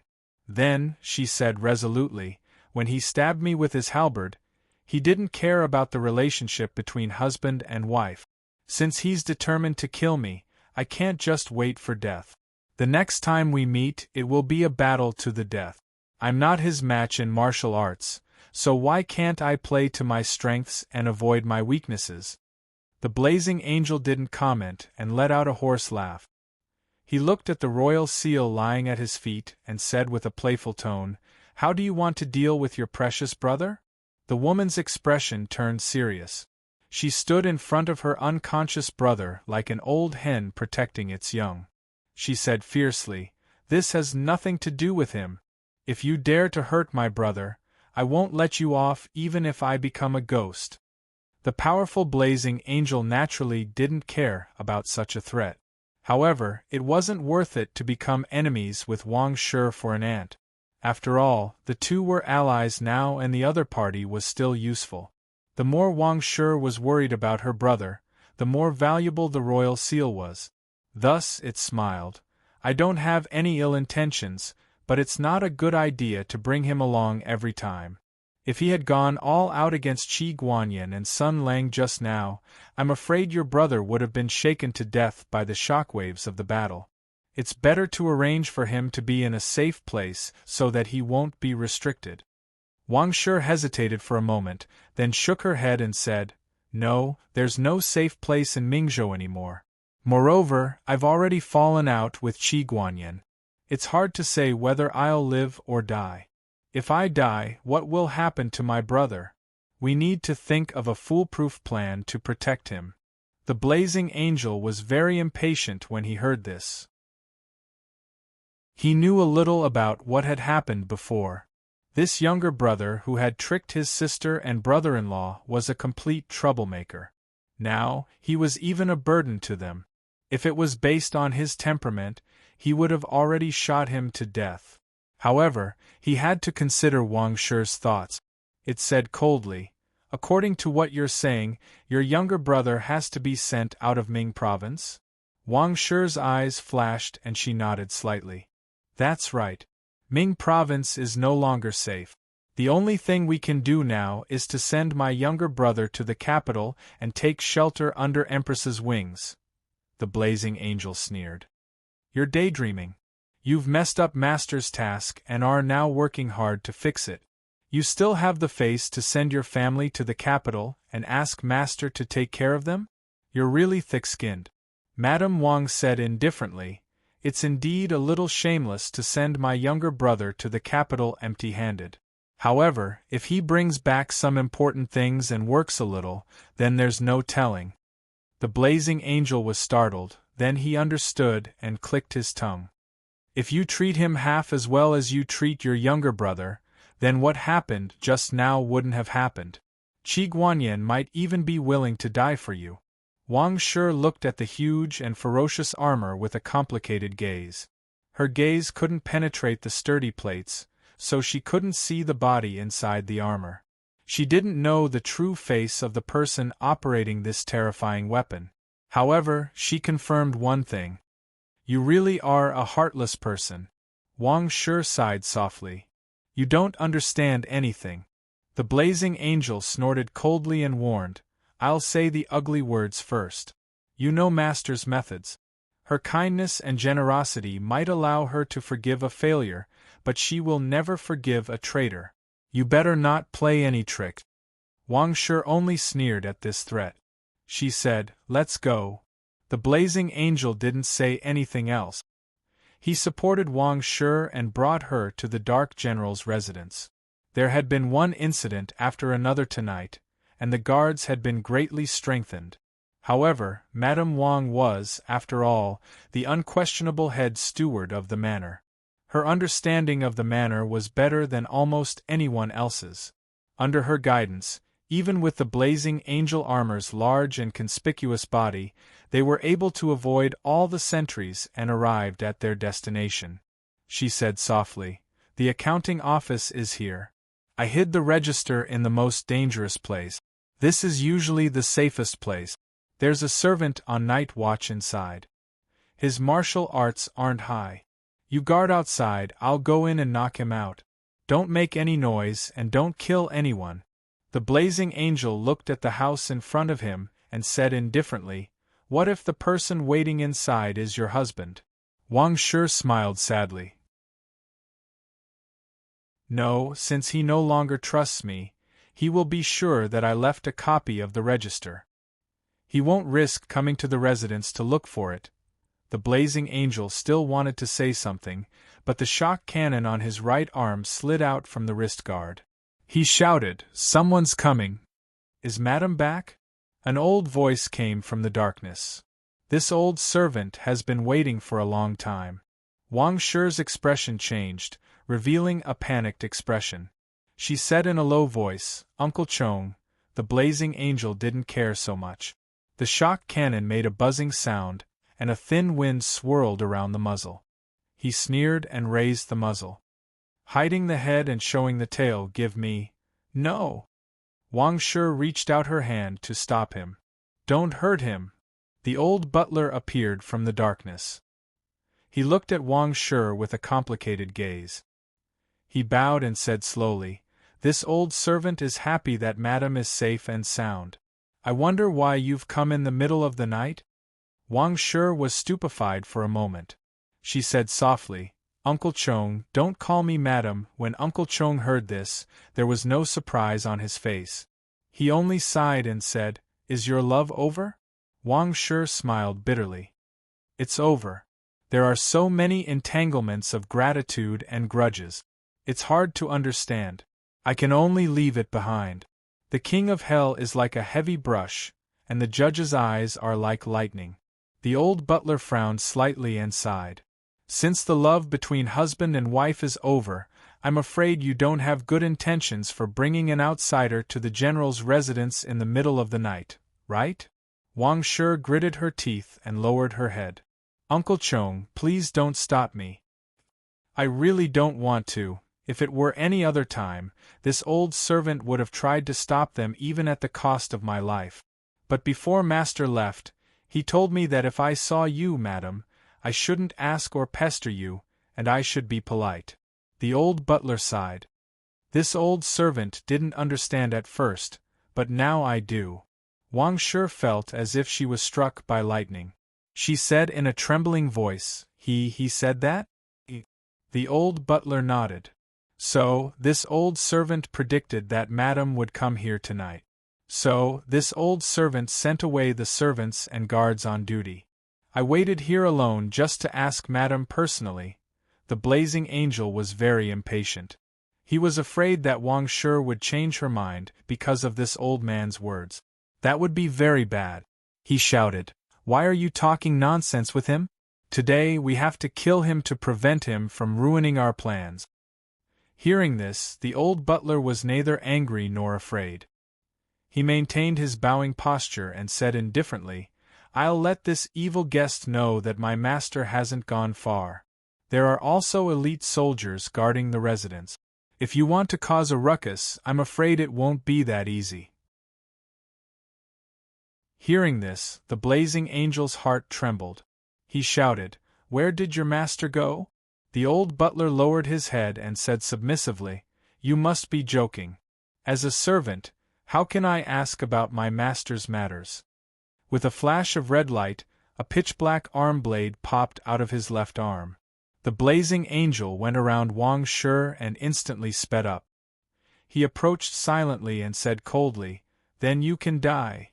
The edge of the blade was close to the body. The murderous aura was oppressive. The sharp arm blade seemed to be able to easily tear apart the old man's broken body. The old butler sighed softly. He stretched out his wrinkled and calloused finger at the right time and flicked the side of the blade. With a buzzing sound, the assassination that was bound to succeed was deviated to the side. The old butler backhanded his palm and hit the blazing angel's chest with an unparalleled force. The blazing angel's body stagnated, and then he borrowed the force to float back. He said indifferently, as expected of the divine weapon of the Lihua nation, "A set of armor is comparable to my lifetime of cultivation." The blazing angel had misjudged and missed his attack. He was so angry that he laughed. "Old thing, you have some skills. But do you think that with your ability, you can escape from me?" Wang Shi said angrily, "Enough! You have already alerted the general's residence." The blazing angel stared blankly for a moment. Through the enhanced information receiving device, he could hear the ripples that appeared in the calm general's residence. Just now, the finger that the old butler used to block the sudden attack released the buzzing sound of flesh and metal colliding. Even though the sound was soft, that unique sound was already no different from the rumbling of thunder in some people's ears. Qi Guanyin and Sun Lang were not here. The proud Yen Wei did not think that there was an enemy in the residence that could threaten him, but he had Wang Shi beside him, who was a burden. Moreover, he did not come here to kill people. Seeing that a few people were awakened by the strange sound and were discussing the matter with their companions, the blazing angel did not know what to do at the moment. Wang Shi was indeed an extraordinary woman. Without saying anything, she knelt on the ground and bowed 3 times. "Uncle Chong, I dare not forget the kindness of taking care of me in the past. It's just that I can no longer repay it in this life. Now that fate has made a fool of me, please be merciful and fulfill my wish. In my next life, I will definitely repay your kindness. Sorry for the offense." She stretched out her right hand and pointed at the study. She said sternly, "Bring me in." Hearing this, the blazing angel reacted quickly. He grabbed Wang Ying with his left hand and the thrusters roared. He directly broke through the 2 wooden doors and rushed into the accounting room. For a moment, there was a loud rumble. Countless bookshelves collapsed and exploded. Countless accounting books were torn to pieces. The old butler did not hesitate. He roared and issued a warning. At the same time, he rushed into the accounting room. But in the next moment, his expression changed. He suddenly retreated. His figure flashed and changed his position. Suddenly, the place where he was standing was covered by a waterfall of bullet. With his body of flesh and blood, he could not withstand the power of guns and cannons. After being blocked for a few breaths, Wang Shi's low voice came from inside. "Found him. Let's go." With a crack, the blazing angel broke the roof beam, lifted the tiles, and rushed into the sky. At the same time, the noise just now attracted the attention of the guards of the general's residence. Countless figures rushed in this direction. But Wang Shi had already succeeded. The blazing angel laughed and had already rushed into the sky. He flew into the distance, leaving behind a cold ultimatum. "Old thing, you dodged quickly. We'll settle this debt later." The blazing angel combat equipment of the highest grade gave the pilot unparalleled speed and mobility. Just the fact that it could fly was enough to make the vast majority of martial artists furious. By the time the others arrived, the blazing angel had already taken Wang Shi far away. The old butler stood on the empty ground that was filled with holes from the dust. Looking at the night sky, he sighed softly and said in an almost inaudible voice, "This is truly a sin." An anxious voice asked by his ear, "Uncle Chong, what happened?" The loyal servant and old man beside the general did not tell anyone about the madam's matter. He gave the order to increase the strength of the defense, add hidden sentries and traps, and fix the flaws in the defense. After the arrangements were made, the old man put his hands behind his back. With a sigh, he slowly walked into the accounting room that had almost collapsed. The sun and the moon rotated, and time passed. A faint light had already appeared on the horizon. The sky was still filled with stars. Dawn was not far away, and the night was coming to an end. 4 horses of excellent quality galloped along the official road. 2 riders looked into the distance and saw the most majestic and vast city in the north. One of them smiled and said, "We're finally back." The other rider, on the other hand, was not in the mood. He seemed to have a lot on his mind. Hearing the words, he did not reply, as if he was thinking about something. The other person did not find it strange. He urged the horse to speed up. The 2 of them had been on the road for an entire night, but there was no fatigue on their faces. After all, they were rare martial arts grandmasters in the world. They had almost reached the realm of martial arts. Cultivating immortality was nothing to them. Seeing that Qi Guanyin was unhappy, Sun Lang wanted to cheer him up and liven up the atmosphere. He pointed in a direction and said cheerfully, "Over there is the lakeside where I met your brother-in-law by chance. It directly led to his and your wife's capture, and indirectly led to the terrible things that happened last night. Do you want to go there and reminisce about it?" This was simply touching a sore spot. Qi Guanyin's face darkened, and he was about to explode. Sun Lang said earnestly, "You must be very unhappy. You're scolding me for touching a sore spot. Oh, you're just like clothes. You don't know what's good for you." "I'm doing this for your own good," Qi Guanyin said unhappily. "You're hitting me when I'm down and stabbing me with a knife. You call this for my own good?" Sun Lang said seriously, "Of course. This is called training your will so that you can be mentally prepared. Don't worry about these small things. More worrying things are still to come." He counted on his fingers, his spittle flying everywhere as he said, "Look, among the forces in Ming province right now, Lord Lu, the prefecture overseer, wants nothing more than to kill you because of you. Hu Shouxin wants nothing more than to f*ck you to death because of you, and the two blazing angels want nothing more than to f*ck you to death because of you, and yet you're actually delivering yourself to them. Look, aren't you worried? I'm leaving."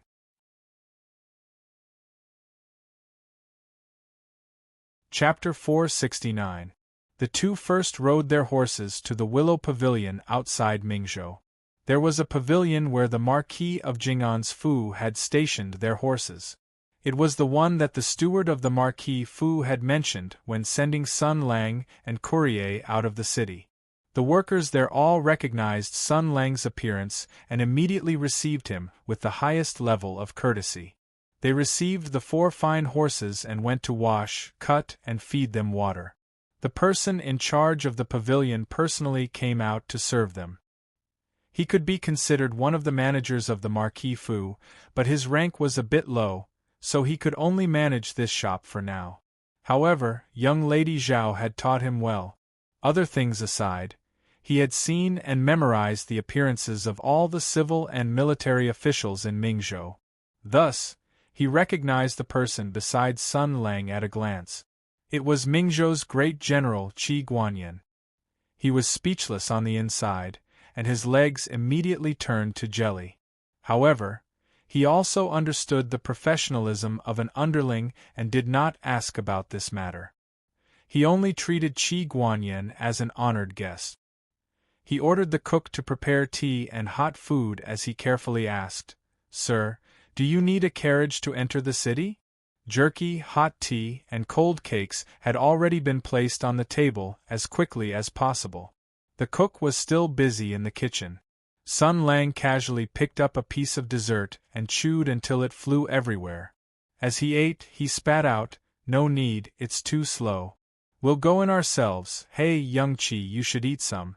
In a moment, use Qinggong to climb over the wall and enter the city. Qi Guanyin had experienced too many setbacks in life in one night. How could he be in the mood to eat? He waved his hand to decline and said with a frown, looking at the sky, "The city gates are about to open. Why do we have to fly in?"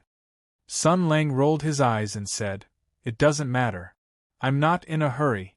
Right now, Mingzhou is under martial law, and the security is 10 times stricter. If you're willing to enter the city with so many people and be recognized, then do whatever you want." My goodness, the person in charge of the pavilion stuck out his tongue in his mind. Daring to speak to the great general like this, he would be killed in one blow. It seemed like this future son-in-law was truly skilled. Qi Guanyin also snorted in dissatisfaction. He glared at Sun Lang but didn't say anything. After all, Qi Guanyin had never been under Sun Lang's command during the war and had not been poisoned by this Grand Marshal, so his personality was still more reasonable. He was not used to Sun Lang's carefree way of talking. But it doesn't matter. He'll get used to it sooner or later. In any case, the two of them casually ate some food and immediately got up and rushed towards the direction of the city. With their cultivation of Qin Gong, they were originally better than most warhorses. However, using the number 11 bus to rush to the city was unavoidably low and tiring. Their white clothes were also dirted faster. However, they didn't have to care so much now. It was already early in the morning, and many people had gathered outside the city. They were waiting for the curfew to end and the gates to open so that they could enter the city to make a living. The two of them looked at each other from afar. Qi Guanyan's gaze had already moved elsewhere. The great general's gaze lingered on a section of the city wall for a moment before he pointed and said, "Over there." As expected of a general from Mingzhou, he was indeed knowledgeable. He immediately found a flaw in the defense. After the two of them climbed up the battlements like geckos and slid down the wall, Qi Guanyan snorted again and said, "The general of Mingzhou is not capable enough." Sun Lang dug his nose and said, "Didn't I sneak into the inner city of Hongqing without being discovered by anyone?" Qi Guanyan was stunned and said in disbelief, "Didn't you enter the city through the air with the death messenger?" Sun Lang said proudly, "I am an outstanding assassin. Why would I do something that goes against the aesthetics of stealth when there is a heavily guarded city? Of course, I'll use my stealth technique and swagger over from the ground." Qi Guanyan still did not believe him. "Impossible. I personally ordered the security of Hongqing to be increased these 2 days.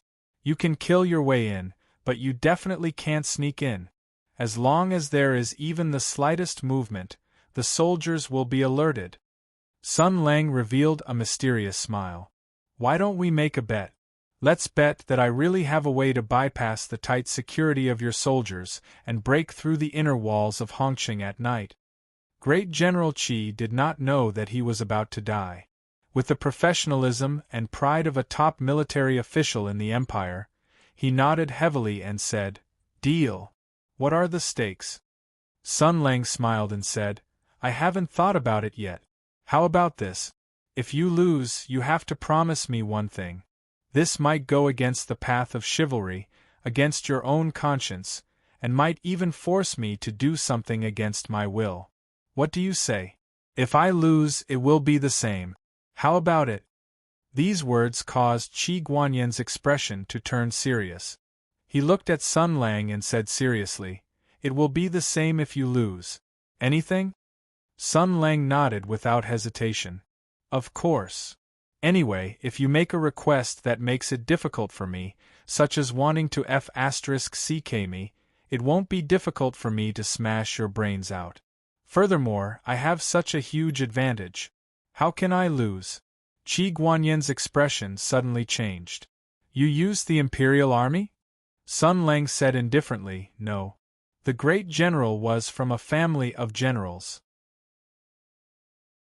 After thinking about it for a while, he realized that with the tight security of Hongqing, even if there were spies working together, they would not be able to let anyone pass.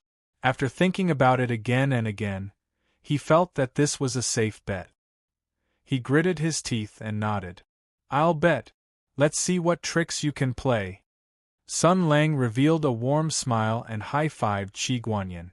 The two left the base of the wall and walked on the deserted street, heading towards Marquis Jing'an-fu. Mingzhou. Qi Guanyan looked at the capital of the north that he would visit a few times every year. Everything was the same as in his memory. Everyone was living their lives according to routine. It was hard to imagine that a few days ago, a great battle that could shake up the political situation had occurred here. He thought of something. After all, he knew very little about what happened that night. Because he had many things on his mind, he did not have the chance to ask Sun Lang in detail. "You also participated in the Battle of the Black Armor entering Mingzhou?" Sun Lang nodded indifferently. "This year's Black Armor army is not up to par. I helped Tensei Province reduce its troops." Qi Guanyan sighed. "What a pity. Heroes and warriors, elites of the country, actually died here." Sun Lang suddenly snorted. They are only chess pieces in the hands of the conspirators. They follow their master's will to fight, and they also follow their master's will to die. No matter how pitiful, this is their fate. If you feel that it is unfair for those soldiers and feel that their deaths are not worth it, then just raise the banner and attack the main culprit this time. What are you blabbering about here for? Anyone can say that. What crocodile tears, what use is there in crying? Qi Guanyin was ridiculed for no reason. He had a good temper and was intimidated by Sun Lang's abuse of power. He also had a request for this person, so he subconsciously thought that, this person speaks like this, to convince himself. As a result, he did not get angry. Instead, he asked in confusion, "How did I provoke you again?" Sun Lang snorted and did not say anything else. Instead, he quickened his steps. They walked energetically towards the direction of Marquis Jinggan Fu. Since the two did not speak, they walked quickly. Very quickly, they saw the large vermilion door of the Marquis Fu. The gatekeeper had sharp eyes and saw Sun Lang walking over at first glance. He shouted in surprise, "Quickly open the door, Sir Sun has returned." Qi Guanyin snorted. "You claim to be the son-in-law of the Zhang family, but this Marquis Jinggan Fu also treats you as the eldest son. From that pavilion just now to this gatekeeper now, their tone is filled with intimacy. It seems like they don't treat you as an outsider. What exactly is going on?" Sun Lang proudly said, "I am ashamed. After completing an A+ level mission, my faction intimacy and prestige have increased by quite a bit. I hope that after a few days, I will also be able to receive this treatment in the great general's Fu." He affectionately patted Qi Guanyin's shoulder and said in a sincere tone, "After all, when I saw your wife, I knew that I was definitely going to befriend you." Although Qi Guanyin could not understand the meaning behind his words, he could still detect Sun Lang's ill intentions from his tone and expression. He nonchalantly flung Sun Lang's hand to the side. Just as he was about to speak, he suddenly heard a rumbling sound. A huge metal armor flew out from behind the door and landed in front of the two people. The armor opened, revealing Courrier's beautiful and exotic face. Yen Wei joyfully looked at Sun Lang and then looked at Qi Guanyin beside him. He frowned. What is going on?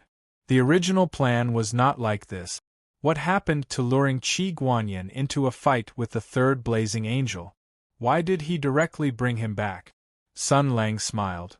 Sometimes a well-planned and closely linked plan has to give in to unexpected events. Many things have happened, so the original plan has to be scrapped. Thank you for your hard work.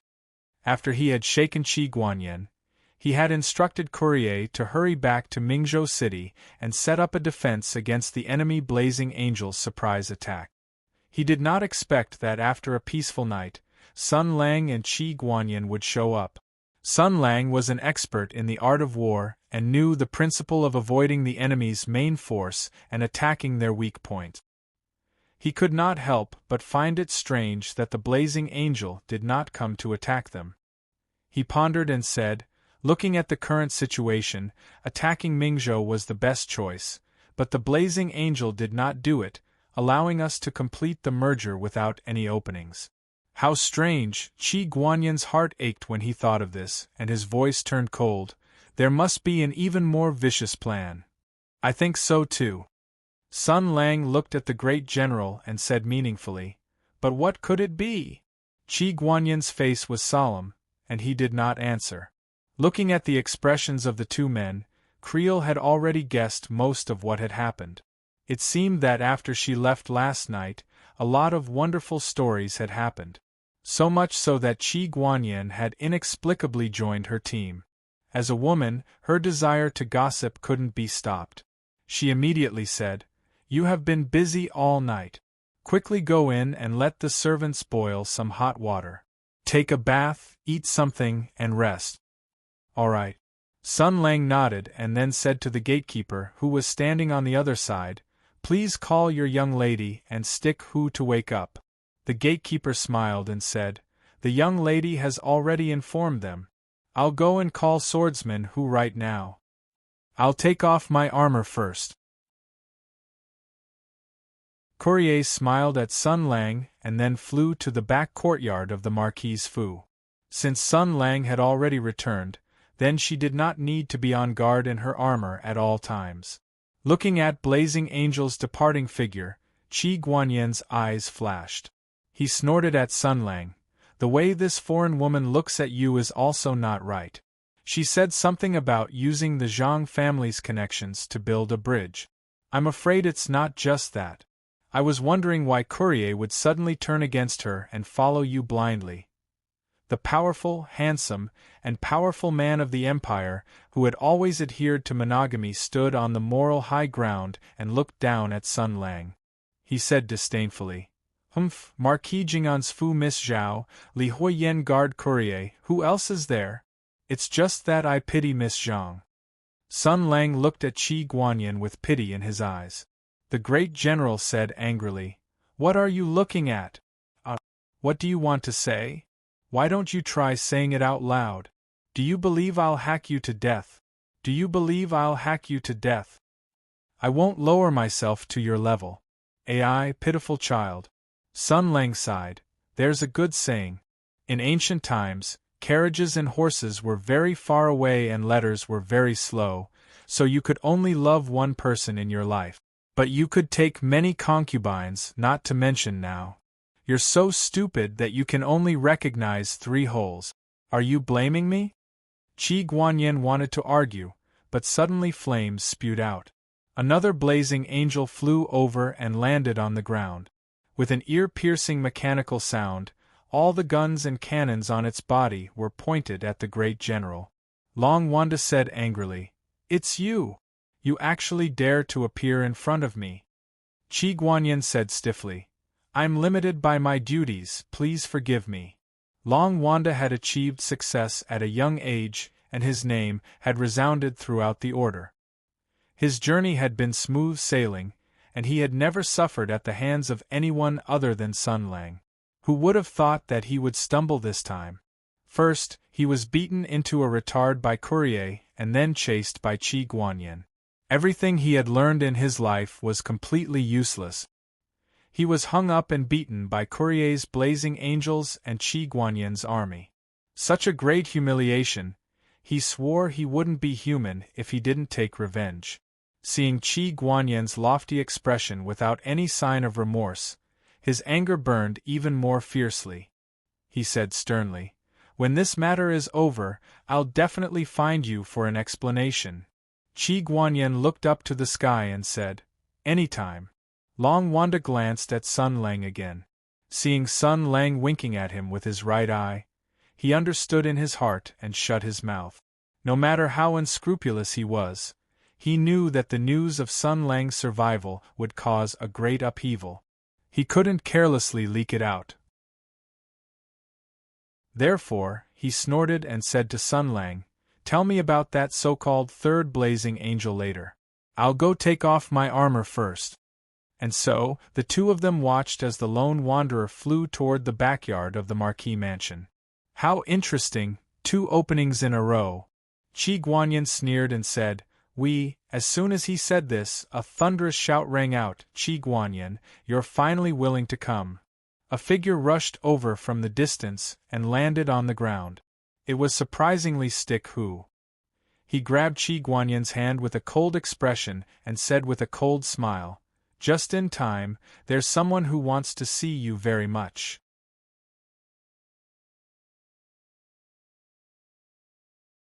Chapter 470. Hu Shouxin's hand was like an iron clamp, tightly gripping Qi Guanyan's wrist. It was as if he was afraid that Qi Guanyan would run away. Qi Guanyan didn't struggle. He thought for a moment and knew the answer. He smiled bitterly. "It's Lu Mingzhou, right? Speaking of which, I should apologize to him." Hu Shouxin was slightly startled. He looked the general up and down a few times. He instinctively felt that Qi Guanyan's current state was very strange. After a few seconds of confusion, he asked in bewilderment, "Did something happen to your wife?" Sun Lang was shocked. Some kind of mutual sensing radar between pitiful men who only dare to marry one wife has taken effect just like that. There's actually this kind of radio wave sensing. Unfortunately, the two good men of the Empire ignored this guy at the same time. They looked at each other speechlessly. Qi Guanyin let out a long sigh. There were thousands of words to say, but they were all conveyed in silence. Hu Shouxin's expression slowly turned serious. He let go of Qi Guanyin's wrist and patted him on the shoulder. Like a big brother in society, he said firmly, "Don't worry, I'll take care of this matter." Sun Lang was shocked again. How terrifying! Two men who don't like each other immediately made an unreasonable friends deal when they meet again. This is the inside story. Are you done yet? Hu Shouxin rolled his eyes and said, "Go in and change your clothes first, take a shower and have a rest. Miss Zhao is almost done washing up. She misses you very much. Leave this to me. I'll ask what happened first, and then we'll discuss it later." Sun Lang laughed and waved at Qi Guanyin. "I'm going to visit my daughter. Friends. People. Friends." The corner of Qi Guanyin's eye twitched. "If it wasn't for the fact that I can't beat him, if it wasn't for the fact that I can't beat him, if it wasn't for the fact that I can't beat him." Hu Shouxin looked at Sun Lang's bouncing figure that disappeared through the door and laughed. "Although this little brat has a cheap mouth, he's still very reliable. You'll get used to it." Originally, Old Hu did not like Qi Guanyin very much. This was probably a common problem with the northern faction. When they were under Sun Lang's command, under the subtle influence and leadership of their commander-in-chief, they were loyal to their superiors and subordinates. Among the major military regions during the Empire's wartime, they were not only the most honest and efficient, but also had the most military achievements. In the war against the Sky Demon, they maintained a shockingly high winning rate and exchange ratio. Because of this, Sun Lang was recognized by the foreign reactionary forces as the #1 military achievement of World War II. It must be known that if one was only honest, efficient, and righteous, they might be scorned by other people who went with the flow and regarded as a hothead and a hypocrite. However, if one maintained such a righteous atmosphere and way of doing things and achieved remarkable results, then most of the people around them would slowly change their opinions. Even if they still did not like you, they would have to admit your abilities and express their admiration for you. Therefore, the situation in the northern theater of operations was widely spread among the entire army of the Empire. It was beyond the scope of a legend and was almost like a myth. Not only were their allies extremely envious, but they were also very proud. After all, most people were not born bad guys. If they could gain both fame and fortune in an upright manner, why would they do such a despicable thing? Because of this reason, Hu Shouxin, who had always been upright, was naturally very displeased with Qi Guanyin, who was good at currying favor and being smooth and slick in dealing with people. If Qi Guanyin was an ignorant and incompetent scoundrel, it would be fine. However, Qi Guanyin happened to be a talented and outstanding general of the imperial court. Why would he do such a despicable thing? Every time Hu Shouxin thought of this, he felt that it was a pity and felt very angry. This time, when Sun Lang proposed to recruit this guy, Hu Shouxin also did not agree. However, he was temporarily convinced by Sun Lang's reasons and was prepared to observe the situation. Unexpectedly, things took a turn for the better last night. Courier, who rushed back in the middle of the night, brought back important news. According to this old woman Li Huiyang, there was actually an inside story about Qi Guanyin's joining of Tensei province. If there was an inside story, it meant that Qi Guanyin could be cleared. As long as there was an appropriate recollection, no matter how big of a mistake he made in the past, he could overlook it as if nothing had happened and everyone would pretend that nothing had happened. Thinking of this, Hu Shouxin felt that Qi Guanyin seemed to be able to be saved. When he saw Qi Guanyin's face today as if his wife had run away with someone else. Anyway, that was what it meant. As an honest man who loved and respected his wife deeply, Hu Shouxin immediately understood Qi Guanyan's expression. There must be some kind of problem in his family life. Therefore, for the sake of justice and justice, he was determined to get involved in this matter. Qi Guanyan did not know Hu Shouxin's complicated thoughts. He seemed to be very grateful. He held Hu Shouxin's hand and said apologetically, "I did not do anything right. Brother, I am very grateful that you can let bygones be bygones and reach out to save me." Hu Shouxin sighed and said, "Who doesn't have problems in their family? We are all men and should help each other. After all, this is life." The two good men sighed in private for a while. Qi Guanyan suddenly thought of something and asked, "May I ask, Brother Hu, who is this Sun Lang? I am ignorant and inexperienced. I didn't know there was such a person in the empire." Hu Shouxin was stunned for a moment, then laughed and said, "He hasn't told you yet? Then he must have other plans. I don't dare to overstep my boundaries in case this kid takes revenge on me." TSK. Thinking about how his biggest weakness was now in Sun Lang's hands, and how he had to show it from time to time, he felt an incomparable pain in his balls. He really regretted it. He really shouldn't have acted so pretentious that night. Jia Tai's old heart was full of regret. He then changed the topic and said, "So, Brother Qi, what happened?" Qi Guanyan was also a smooth and slick person. Seeing that old Hu wasn't willing to say, he didn't ask anymore. Hearing this, he immediately thought of his ill-fated relationship with his wife. He sighed and said sadly, "My wife." Old Hu quivered and almost jumped up. After the shock, he became angry and said, "He actually told you?" Qi Guanyan blinked and said, "Ah? What did he say?" "No, nothing." Old Hu lowered his eyebrows and said, You can continue." While the two men were talking about emotional issues, Sun Lang had already skipped through the gate like a Tyrannosaurus Rex. He jumped all the way to the front hall's parlor. Before he even entered, he let out a barbell-like laugh. My harem, did you think of me when you were dreaming? Have you prepared food, bathwater, and yourselves?" But the expected chattering did not appear. Instead, there was a violent coughing sound from behind the screen. Sun Lang frowned and reached out with his hand. The huge screen floated into the air and landed to one side, revealing a dignified-looking official with a long beard that reached down to his abdomen. At this moment, this man, who was obviously a high-ranking official, was coughing violently in horror. His eyes were full of shock and fear. When he finally suppressed his coughing, his voice was distorted due to fear as he said in a sobbing tone, "Harem, harem?" Sun Lang rolled his eyes and said, "Who are you?" This official was clearly Lu Shouyan, the governor of Ming Province.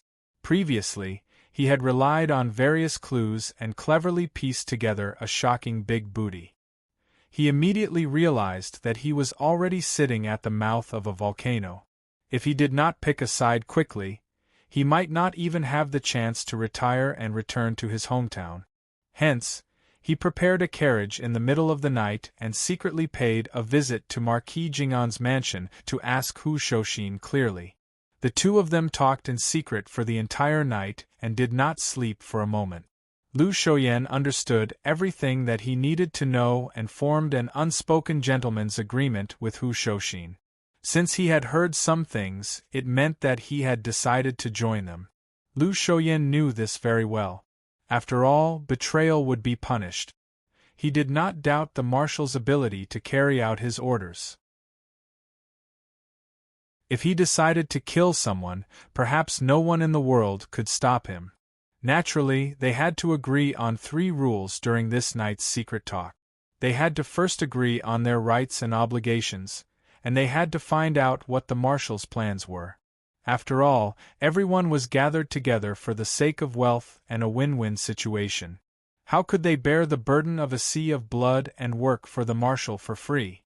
The two of them chatted through the night and expressed their willingness to race as well. Lu Shouyan's worries were temporarily resolved. He began to think about the future with a myriad of thoughts in his mind.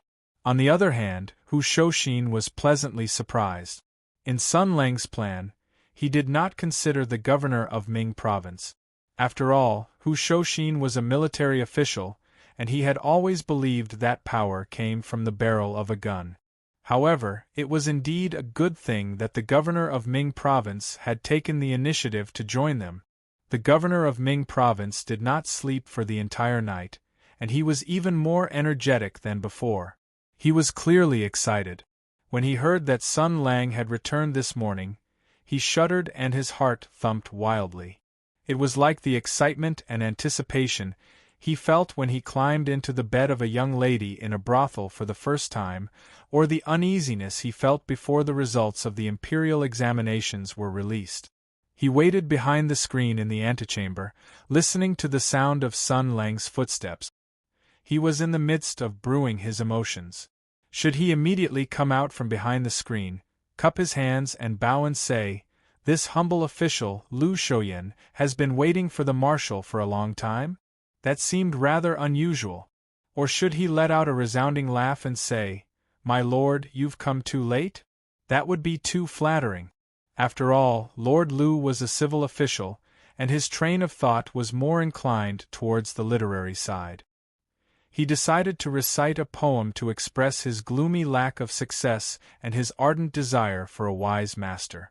Once the marshal sensed his mood and talent, he would definitely invite him out to meet him.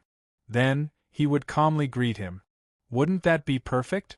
After making his decision, Lord Lu was about to begin reciting the poem, but before the righteous spirit brewing in his chest could even disperse, he heard the marshal's shocking cry. "My harem! Ha harem!"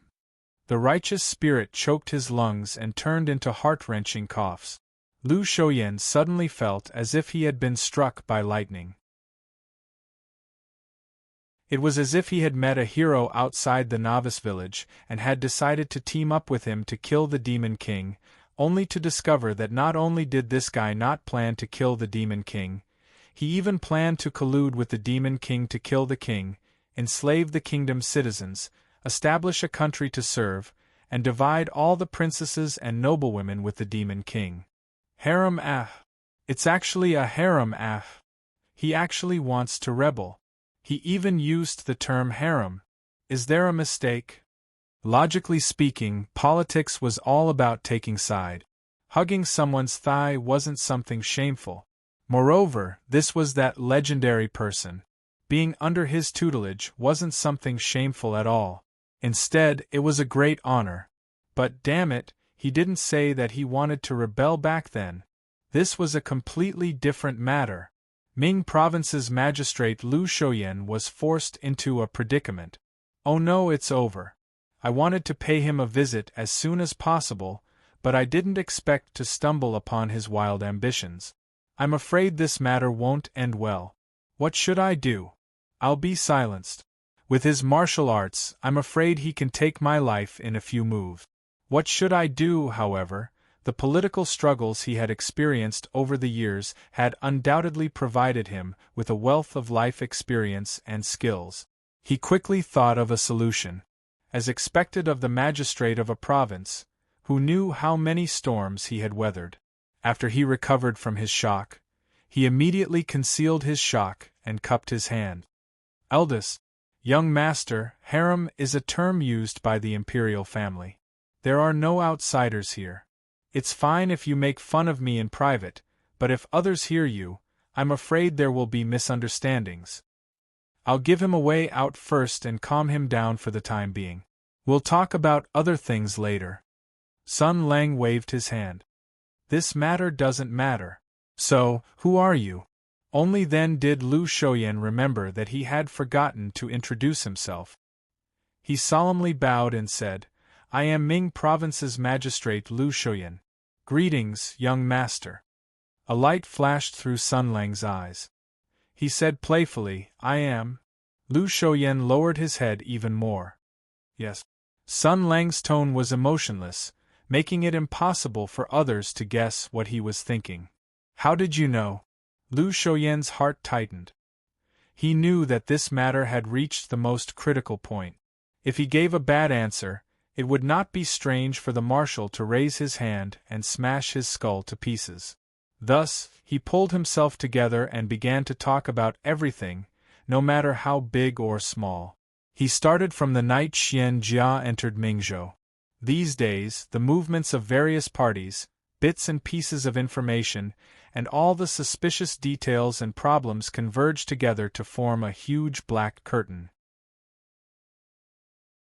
Yesterday, the servants of the general's residence came to complain and became the finishing touch of everything, drawing out the terrifying truth. He spoke in great detail, and Sun Lang listened patiently. In the end, Lu Shouyan glanced at Sun Lang again and said respectfully, "Thus, I came to this conclusion. Only this can explain all the problems.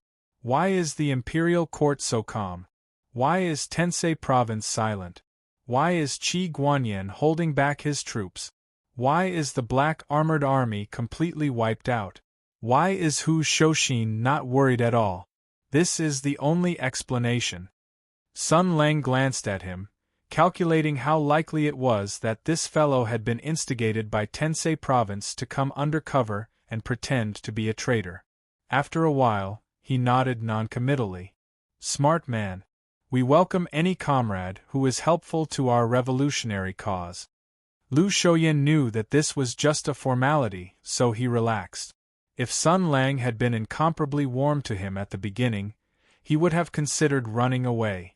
Sun Lang waved his hand. We can talk about other things later.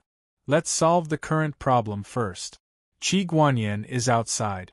You also want to see him very much."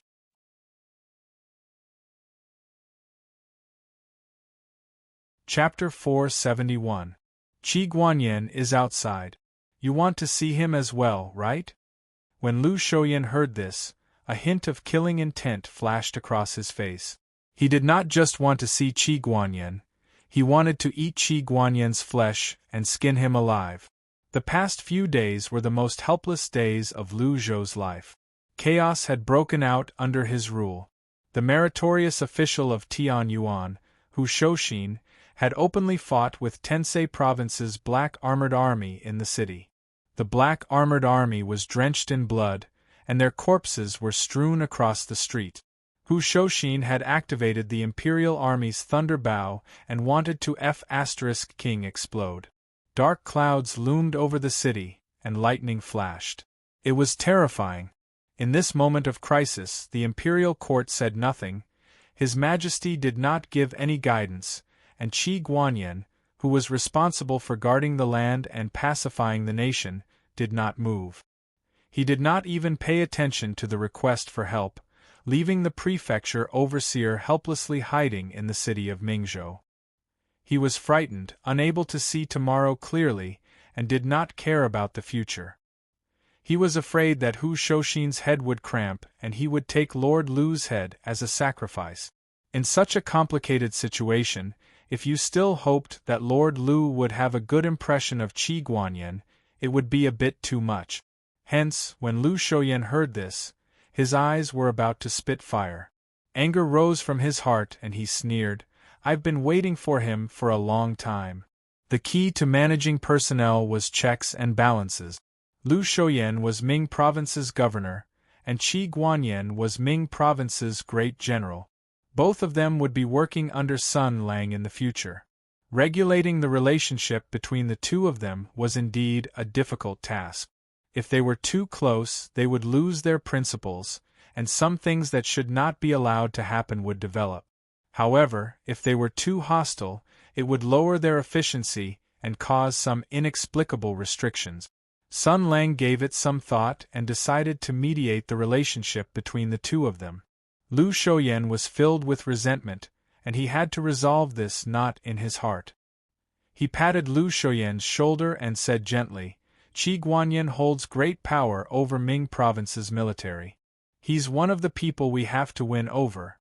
You're in charge of the civil and military affairs of the province. It's not good to make things too tense. He had his own difficulties when he stood by and did nothing. Don't blame him too much." Lord Lu's heart trembled. I almost forgot that the marshal is also a military official. As a civil official, it's not good for me to be so overbearing. Why should I act in a moment of anger and leave a bad impression on the marshal? He immediately reflected on his actions, then bowed and said, "Young master is right. This official understands." Sun Lang smiled and said, "Right? We're all big men. Isn't it wonderful to be a little more tolerant and let this world have a little more warmth?" After all, Qi Guanyin encountered such a thing. Lu Shoyan's expression changed as he asked, "What is it?" The marshal sighed and said regretfully, "His wife ran away with someone else." Ah! Lu Shoyan's mouth was wide open, as if he was shocked by this news. He couldn't make a sound for a long time. After a long time, he muttered, "There's actually such a thing, yes, and his wife has been scheming against him. His wife's heart is like a knife, a knife."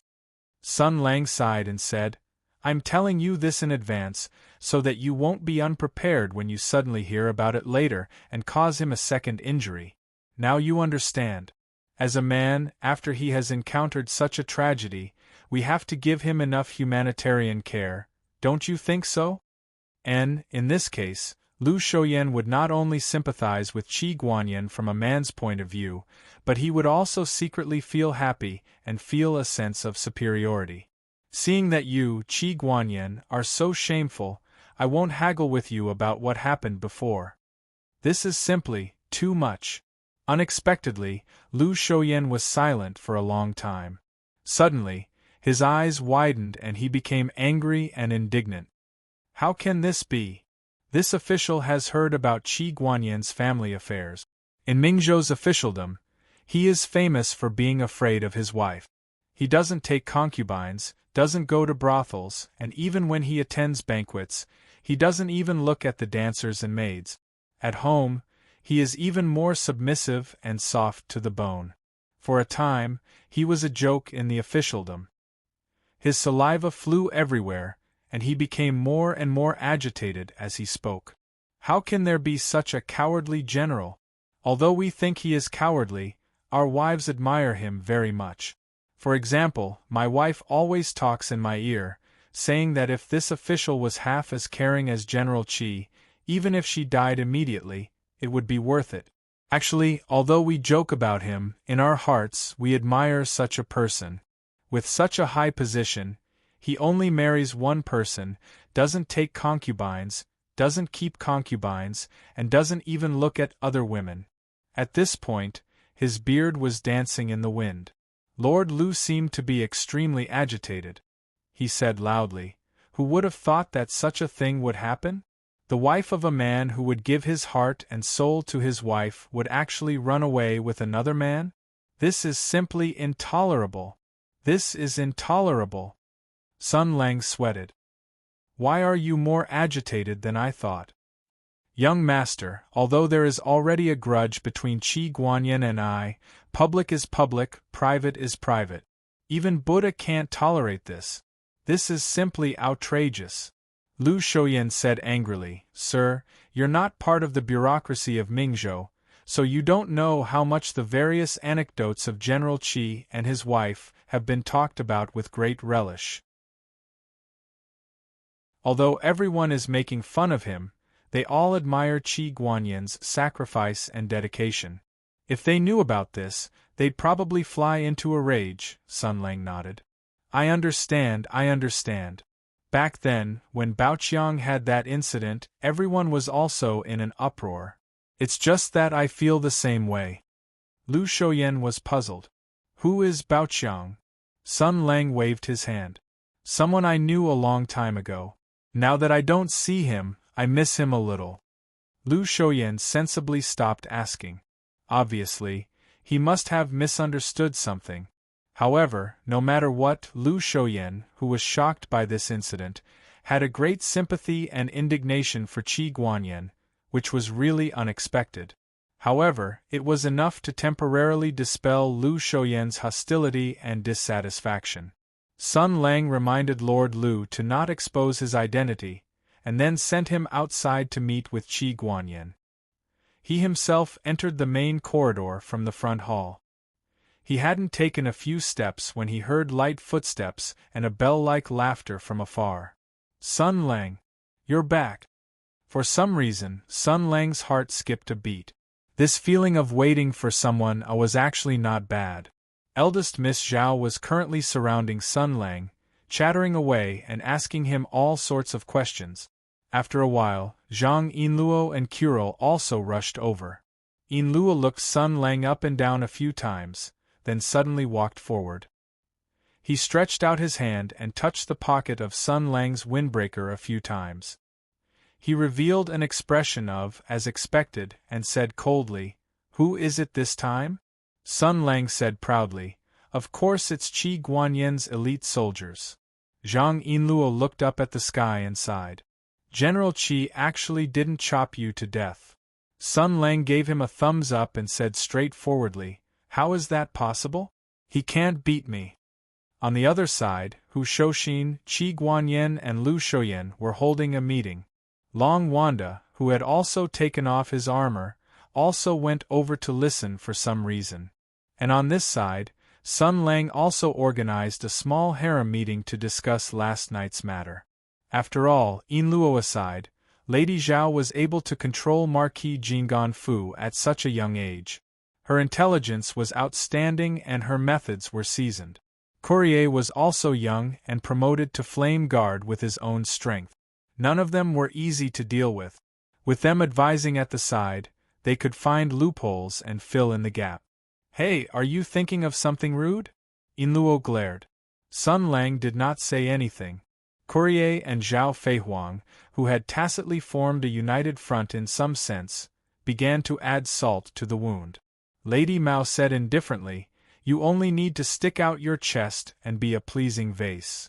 Zhao Feihuang also chuckled, "Don't feel inferior. Even if you are mentally retarded, Sun Lang will still like you. Give me something more like that." After messing around for a while in a side hall, everyone sat down. Sun Lang recounted the events of last night from beginning to end. It had to be said that this kind of emotional drama involving family ethics was indeed very popular with the girls. The young girls listened with great interest. Even Su Qingluan, who was in charge of the guards, pricked up her ears.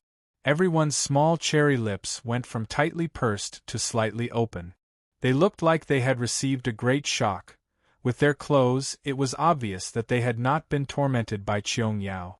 After listening to the story, the girls breathed a sigh of relief and began to express their own opinions. Because of their personalities, everyone's focus was obviously very different. Zhang Yinluo praised, "General Qi is indeed a good man who is affectionate and righteous." After saying that, he glanced at Sun Lang without batting an eyelid. Before Sun Lang said anything, Courier disagreed. Lady Mao looked at Yinluo disdainfully. "I haven't seen you for a few years, but your brain is still full of milk. Affectionate and righteous? Bah, don't make people laugh." Zhang Yinluo said angrily, "You muscular woman are talking nonsense again. This is the Hudu Empire, not your tribe. Don't judge us with your point of view." Courier laughed. "What's the difference between your empire and our tribe? Isn't it the same law of the jungle, where the strong prey on the weak? It's just that your empire is strong and powerful, so you start to pay attention to your table manners. On the surface, you don't look so bad. That's all. If this Qi Guanyan is a useless and lowly man, or if his wife is a princess or the daughter of an important official in the imperial court, it's fine. But he's neither. As a general of a province, he has outstanding military achievements and a respected status, but he's controlled by his wife. Not to mention other things, they've been married for more than 10 years, and he's still only F***ing the same woman. Doesn't he get tired of it?" She glanced at Zhang Yinluo and said lightly, "Don't be dissatisfied. From my experience, if a man with a high status doesn't even dare to cheat, let alone take a concubine, then how can he have the desire and courage to make progress in his career? If he can be suppressed by his wife in this aspect, then he will be suppressed and restrained by his wife in other aspects, either openly or secretly. Zhang Yinluo said angrily, "These are two different things." This time, he had fallen into the trap. Courier said leisurely, "How are they two different things? Isn't Qi Guanyin a ready-made example? From the beginning to the end, he was just a toy in the hands of that woman. After he found out the truth, he didn't kill her directly to avenge his humiliation. Instead, he let her go. Now, his attitude is ambiguous, and he can't be cruel. He's so weak that he can't even be compared to a woman. He deserves it." Mao Mei and Yinluo quarreled, but Miss Zhao looked at the problem from a unique perspective. She didn't judge Qi Guanyin's character, but looked at Sun Lang and said affectionately, "Sun Lang, I'm much better than that vicious woman. I'll definitely treat you well. If you like any girl, I'll go and propose marriage for you. If she doesn't agree, I'll find someone to drug her and send her to your bed." When Courier heard this, he turned around and praised, "This is what a noble woman of the empire should be like. She has a sense of propriety, knows when to advance and retreat, and knows what she should do. When I first saw this woman in my country, I was shocked. How did the Hudu Empire raise such a stupid woman?" Zhao Feihuang said with a smile, "I've shown you a joke. There are so many people in our country. It's not surprising that 1 out of 10,000 people has a problem in the head." This sounded a bit wrong. Zhang Yinluo pointed at Sun Lang, who had a mysterious smile on his face that said, how nice is the feudal society," and shouted, "Hey, how much do you want to spoil him?" Zhao Feihuang rolled his eyes and said, "You still have the face to say that? You don't know how lucky you are. If I had a body like yours, I wouldn't need to waste so much effort. Sun Lang would be dead set on me." Zhang Yinluo's face suddenly turned red and then he shouted, "This kind of thing is innate. It's not like I want it. It's my fault. Look, you're showing this kind of expression again. You're all so unreasonable. You, master, and senior sister, I don't want to grow so big. It's very inconvenient. Why do you all stare at me with this kind of expression every time I complain?" Courier didn't know about Sun Lang's great strength and Yinluo's miraculous body, but he still said seriously, "I don't know why, but looking at her right now, she really deserves a beating." Seeing that Yinluo was about to explode, Sun Lang ended the topic at the right time and snapped his fingers. "All right, let's get back to the main topic. Now that the situation is chaotic, we have to confirm our goal and the obstacles to achieving it. The goal is to instigate Qi Guanyin and persuade him to join our team so that we can obtain military power in Ming Province. And the obstacles are mainly Tensei Province, but in detail, it's more complicated." He took 2 peanuts and 2 teacups from the table. The first peanut. This is his wife. The second peanut. This is the blazing angel. The first teacup. This is Tensei Province behind his wife. The second teacup. This is the blazing angel that will inevitably involve the Lihua nation.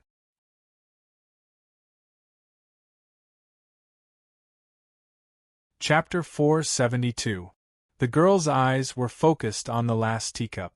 In the land of Lifire, Miss Zhao was one thing, but Courier and Zhang Yinluo were both deeply connected to the land of Lifire. They both knew what the sudden appearance of the blazing angel meant. Last night in Huqing, the blazing angel of unknown model that had descended from the sky had caused Courier, who had always been calm and collected, to lose his composure. The shock and astonishment that Mao Mei received was equal to that of Yinluo. Zhang Yinluo's tone was also full of disbelief. Worry and suspicion flashed in her eyes. She glanced at Courier and asked, "A blazing angel that we've never seen before. Which faction does it belong to?" Courier said coldly, "How would I know? You know the significance of the blazing angel to the theocracy country without me telling you. Every blazing angel is the symbol of the power of the land of Lifire and the pride of the Order of Flames. You know what it means to have one suddenly appear. The schemes and exchanges involved are unimaginable. It's almost like the 7 luminaries' sword of the Hutu Empire has suddenly appeared out of nowhere. Sun Lang's expression changed. Huh! He and Zhao Feihuang looked at each other. Their expressions changed at the same time, and they said at the same time, Tensei Province. Zhang Yinluo frowned and said, Tensei Province again? It definitely has something to do with Tensei Province. Sun Lang said decisively, at the very least, it works for Tensei Province. The fact that it saved the Wang family and tricked Qi Guanyin is proof of that. Besides, the pilot of this Blazing Angel probably knows martial arts. It controls the Blazing Angel armor with the combat awareness of the warriors of the land of Lifire, so that the Blazing Angel armor can be used more efficiently and efficiently. Zhang Yinluo was shocked. Then she said in shock, That's impossible. How can an Eastern warrior be qualified to pilot a Blazing Angel? Even I don't have one. Courier said indifferently, You feel very regretful, very pitiful, and very unwilling? Zhang Yinluo blushed and retorted loudly, No way. I don't care about Blazing Angels. If you don't want to give it to me, so be it. It seemed that she must have been so indignant that she even bit her blanket and cried in her dreams.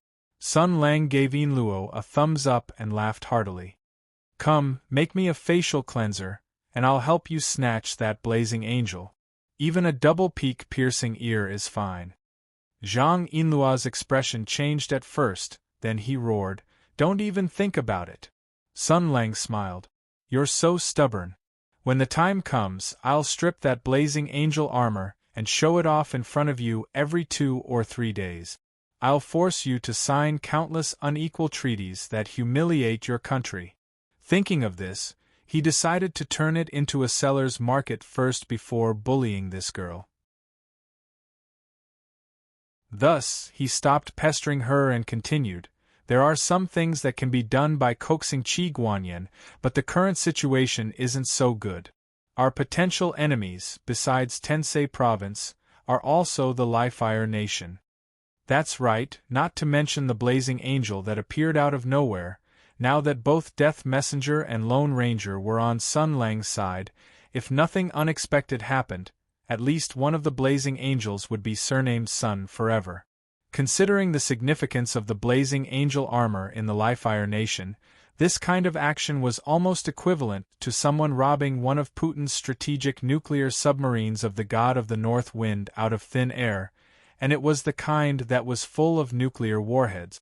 Even if Courier's Death Messenger theoretically belonged to the Episcopal Church, and robbing it was equivalent to weakening the enemy forces. Moreover, they could use this opportunity to launch an attack, and there were many benefits. However, the Divine Emperor probably wouldn't tolerate the Blazing Angel falling into the hands of others. After all, he was still able to distinguish between internal and external conflict. Moreover, there was also the matter of that mysterious Blazing Angel. Just which side did it belong to? Courier's brows were tightly knitted. Tapping his slender fingers on the table, he muttered, In theory, Tensei Province and the Episcopal Church have an alliance, and this Blazing Angel should be a secret weapon that the Episcopal Church and the Tensei Province colluded to privately produce. However, from Qi Guanyin's performance, it seems that the Tensei Province has already made preparations to destroy the alliance, and that Blazing Angel is still working for the Tensei Province. That's a bit strange. She was somewhat confused by the situation. The interior of the Lihua Kingdom wasn't a monolithic block.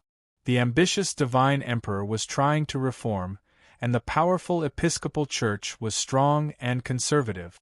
The forces of the two sides were tangled and complicated, and there were also various neutral people and fence-sitters in between. Such a chaotic situation gave Courier a bit of a headache. There were too many things worth associating from this Blazing Angel. However, Sun Lang didn't have such concerns. He didn't quite understand how chaotic the Lihua Kingdom circle was. Therefore, as a bystander, and as one of the top military experts in the world, he saw through the essence of the matter at a glance. He waved his hand and said, Don't worry, this matter doesn't need to be so troublesome. Courier said with interest. Then what should we do? Sun Lang pointed at Sister Mao and said, First of all, you used to be a henchman of the Episcopal Church, and the Divine Emperor's political enemy. Now that you've joined me, your primary enemy has changed from the Divine Emperor to the Episcopal Church, which prevents his revenge, right? Sister Mao didn't feel the slightest shame of being a traitor and nodded happily. Sun Lang then pointed at Zhang Yinluo and said, I don't know much about Yinluo's situation in the Lihua Kingdom, but it seems that she's also a loyalist, right? And her relationship with the Episcopal Church isn't very good either. As soon as he finished speaking, Zhang Yinluo said indignantly, It's not that it's not very good, it's 10. Divided. No. Good. A bunch of pedantic and annoying old men. Just because I'm a citizen of the Empire, they don't like me. Calm down, calm down. It's common knowledge that the Northerners don't like the Empire. Let's not talk about the Swedes who killed Shenluo in the 30 Years' War, but look, most of the Nords don't like the Empire either. Sun Lang said comforting words that no one could understand, and then he came to a conclusion. Look, Yinluo has a lot of face with the theocratic nobles in the Lihua Kingdom, but her reputation with the conservative faction isn't that high. In other words, with her relationship, we're naturally closer to the Divine Emperor. Courier seemed to understand, and his expression changed slightly. You mean, Sun Lang laughed, besides, there's also Long Wanda's relationship. That kid is upright and naive, and he's easy to manipulate, so he'll definitely be liked by the Divine Emperor. He came to a conclusion. With all these reasons, it's easier for us to become friends with the Divine Emperor. The Episcopal Church is conservative and has a natural rejection of outsiders, and they're also an ally of the Tensei province, so we'll have to work with the Divine Emperor to beat up the Tensei province and the Episcopal Church together. Courier's eyes lit up as if the clouds had cleared, but he was still worried. But as I said, the Tensei province seems to be ready to fall out with the Episcopal Church. If that blazing angel isn't a cooperation between the Episcopal Church and the Tensei province, but you're saying that the Tensei province might secretly form an alliance with the Divine Emperor to hedge against the risks? Sun Lang laughed carelessly. Well, it's not very likely, because the interests of the two sides are obviously in conflict. Even if they're forced to form an alliance, there are too many places that can be destroyed. Even if there's such a thing, I can easily ruin it for him. He pondered for a moment, and a mocking smile appeared on his face. Politics, perhaps yesterday's enemy will become today's friend. The so-called doctrine is nothing more than a business deal to see who offers the highest price and is more agreeable to one's heart. What the Divine Emperor wants, and what he's afraid of. I know better than that woman, and I know better than anyone else in the world. He patted the table and announced the result of the discussion. In short, the Raging Flames Divine Power Nation is nothing to worry about for the time being. There'll always be a chance to make friends with the Divine Emperor. Sun Lang threw one of the teacups on the table aside, looked at the other teacup and 2 peanuts, and narrowed his eyes. Tensei province is far away from the capital, so it's nothing to worry about. That woman knows that if we attack, we'll die no matter how many people come, so she'll definitely play tricks.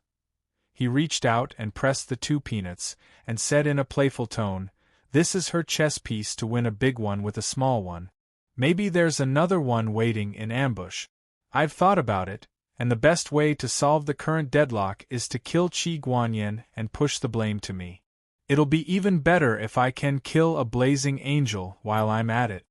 Sun Lang's expression was calm, and he said indifferently, If all these things are done, then I'll immediately become the culprit who killed the Zhenzhou general and caused the conflict in Lihua.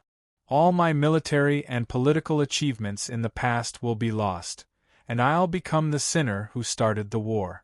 In terms of morality, I won't be able to stand on my side, and I'll be in an extremely passive situation.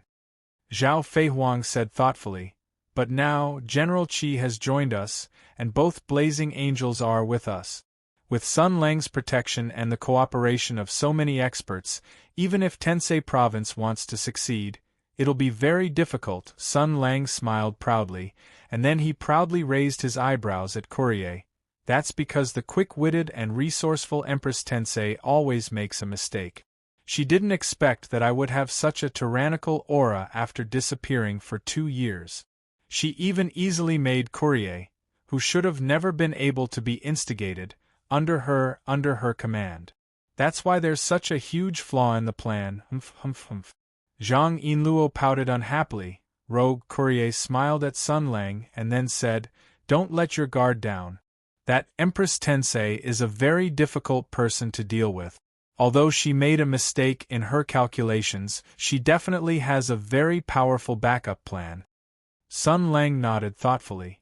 Then, he frowned and said, "That's what I don't understand as well. I don't know where else she could have tampered with the plan. Her plan seems ingenious, but there are some parts that can't stand up to scrutiny. It doesn't seem like an oversight, but a deliberate one." He thought about it again and again, but he still couldn't make heads or tails of it. He shook his head and said, "Let's deal with it as it comes. So, let's leave it at that for now. The key point now isn't the teacup but the 2 peanuts. As long as we help Qi Guanyin find his wife, then fish out that blazing angel and beat it down, the initiative will be ours." The young girls naturally didn't have any objections. After the harem meeting was over, it was time to meet with old Hu and the others. They discussed for a while, and only decided to let Sun Lang and Courier go. Yinluo and young lady Zhao wouldn't participate. Yinluo didn't want to participate, most likely because he was afraid of trouble and thought that his brain couldn't keep up. But young lady Zhao didn't want to go, so her intentions were deeper. After all, this was Marquis Jing'an's Fu, and young lady Zhao was the master here. Moreover, after experiencing so many things, the Marquis Jing'an's Fu that had been liberated from the evil clutches of Tensei Province was undoubtedly a member of the United Front. Not showing up in this kind of important meeting, where they were discussing how to deal with Tensei Province, was basically telling Sun Lang that the Fu had already decided. "You should preside over the meeting as the master."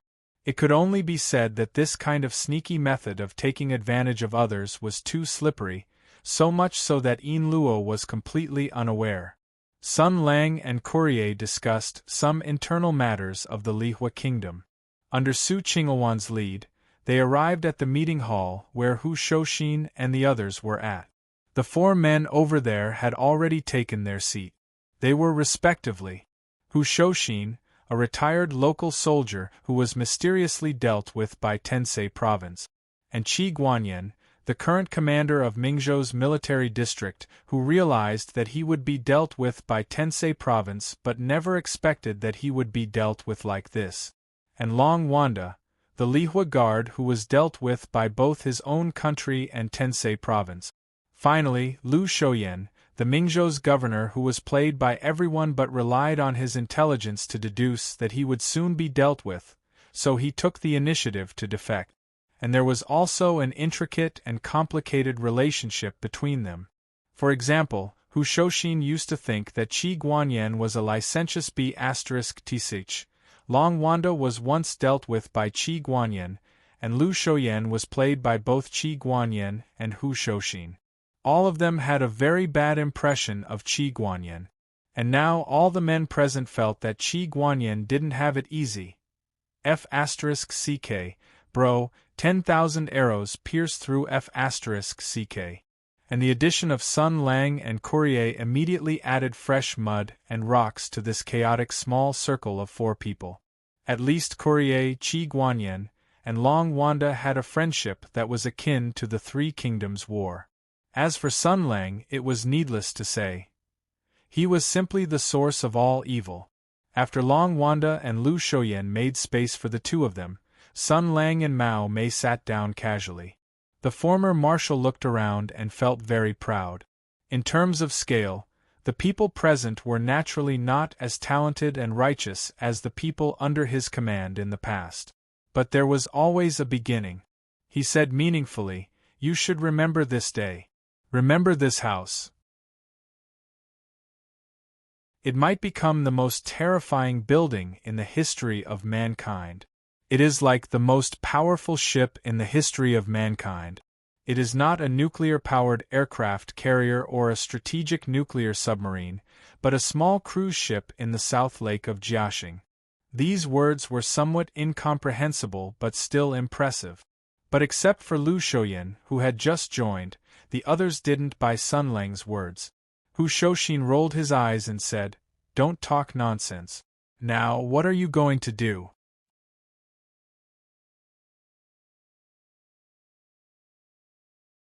Chapter 473. Among everyone present, Qi Guanyin was the only one who didn't know Sun Lang's true identity. And Sun Lang didn't intend to let him know for the time being. After all, this Mingzhou general's position was still a little vague and ambiguous. Sun Lang faintly sensed that the other party had been hiding something from him. Since that was the case, then it was better to keep it a secret from each other. Therefore, there was no need to announce the rules that he had just discussed with Miss Zhao and the others.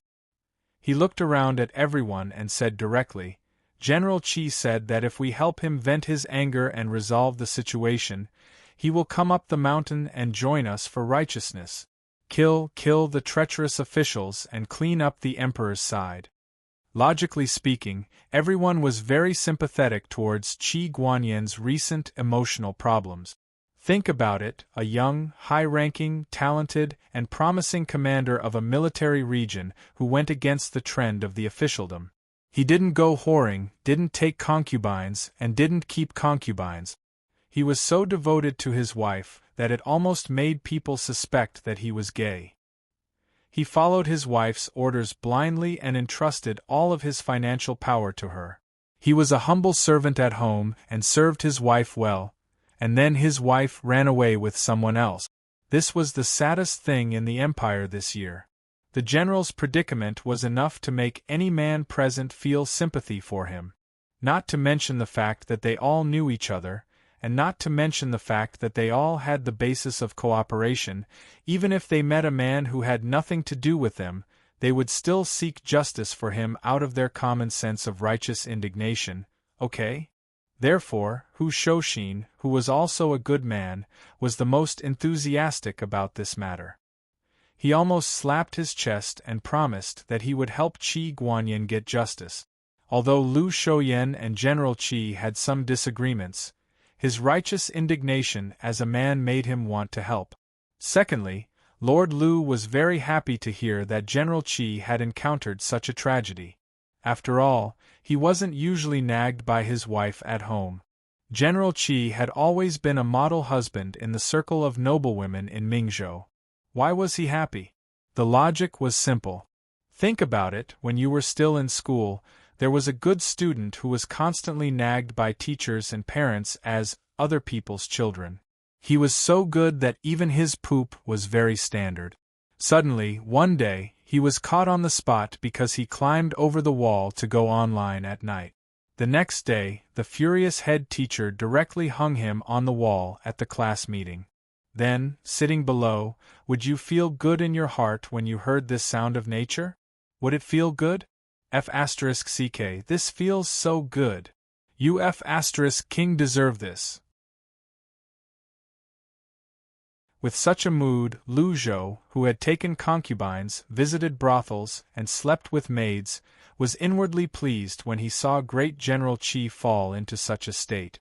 Mother F***ker, who asked you to pretend? You're the only one who cares about your wife, making it seem like all of us are heartless. Lu Zhou had no qualms about helping Qi Guanyin due to his sense of superiority and Sun Lang's attitude. Long Wanda's opinion could be ignored. After all, this kid was easy to coax. Therefore, for a time, no one had any objections. Suddenly, Qi Guanyin rose to his feet. He cupped his fists at everyone and said solemnly, "I'm very grateful that all of you are willing to let bygones be bygones and lend me a helping hand." Hu Shouxin and Lu Shouyan were both fastidious people. They rose to their feet and returned the greeting. Long Wanda snorted and said, "When this matter is over, I'll settle another score with you." Qi Guanyin cupped his fists at Long Wanda and said, "I'll certainly give you an explanation." Sun Lang was still sitting casually. He looked at Qi Guanyin, whose face was filled with sincerity and gratitude, and a playful smile appeared on his face. Interesting. Just a moment ago, he finally found out what he felt was wrong about Qi Guanyin. However, he still did not know what Qi Guanyin's plan was. At this moment, he did not have any concrete evidence. If he exposed this matter, it would not be nice. It would only make things worse. Hence, Sun Lang smiled and said, "There's no need to be so polite. We'll be brothers in the future. There's no need for formalities. Let's get down to business." He looked at everyone and said, "General Qi's enemies are closer and closer. The closest ones are his ex-wife, Madame Wang, and her blazing angel. The furthest ones are Tensei Province. However, at the end of the day, it's still Tensei Province." Sun Lang's expression was indifferent. He knocked on the table and said, "A few days ago, Tensei Province secretly plotted to kill General Hu. We've already foiled their plan. Although the Black Armored Army was annihilated, the northern faction isn't a pushover. Since Tensei Province is so ruthless, we can't let this matter rest. Now that the northern faction and Tensei Province are like fire and water, we need to throw away our delusions and prepare for war." His words were said casually, but everyone's expression turned cold when they heard it. They couldn't help but sit up straight, while Qi Guanyin looked at Sun Lang with a bewildered expression. No one knew what he was thinking. Sun Lang had been keeping his eyes and ears open all the time, taking in all the strange movements around him. When he saw the blank look on Qi Guanyin's face, his heart moved. "Damn it, I couldn't help but treat this place as a commander's tent. Why am I so familiar with this?" Without batting an eyelid, he softened his tone and continued, "Right now, the situation in the imperial court is in a stalemate. Every party is constrained, and a slight move can affect the whole situation. The Heavenly Policy Mansion has scruples and doesn't dare to go all out. Before the imperial court comes to a conclusion and the imperial edict is sent to the imperial capital, this window is our chance to gain a foothold. Basically, everyone knows that General Qi used to be a henchman of Tensei Province. Yesterday, General Qi and I were tracking the Blazing Angel and eavesdropping on their plan. Tensei Province obviously wants to kill General Qi." Seeing that everyone nodded in silence, Sun Lang continued, "As for why they want to kill General Qi, the reason should be very simple. Tensei Province's plan to assassinate General Hu has not only failed miserably, but it has also been exposed, causing the Tensei Province to be in an awkward situation. General Qi has always been unwilling to cooperate with Tensei Province's orders, and Empress is already tired of his indecisiveness. Now we can kill two birds with one stone. We can push General Qi's death onto us, stir up chaos in Mingzhou, attract the attention of the imperial court, and dilute the impact of the assassination of Hu Shouxin." No one had any objections to this analysis. Sun Lang said slowly, "Since we know the goal of our enemy, what we need to do is very clear, and that is to stop their scheme, maintain the stability of Mingzhou's political situation, and force Tensei Province to take a big step back in terms of strategic situation. Due to the situation in the imperial court, Tensei Province doesn't have many chess pieces to play. Our enemy is very clear." Hu Shouxin said thoughtfully, "That would be the Blazing Angel that suddenly appeared, and the Wang Consortium. Now that they have disappeared without a trace, they must be plotting something. But no matter what they are planning, as long as we capture their people, no matter how brilliant their plan is, it will be meaningless." Sun Lang nodded and said, "I think so too, but the enemy is in the dark while we are in the light. The Blazing Angel can fly, and the Wang Consortium is a small target. If they want to hide, it will be very difficult to find them. everyone present was not stupid. Their eyes all fell on Qi Guanyin.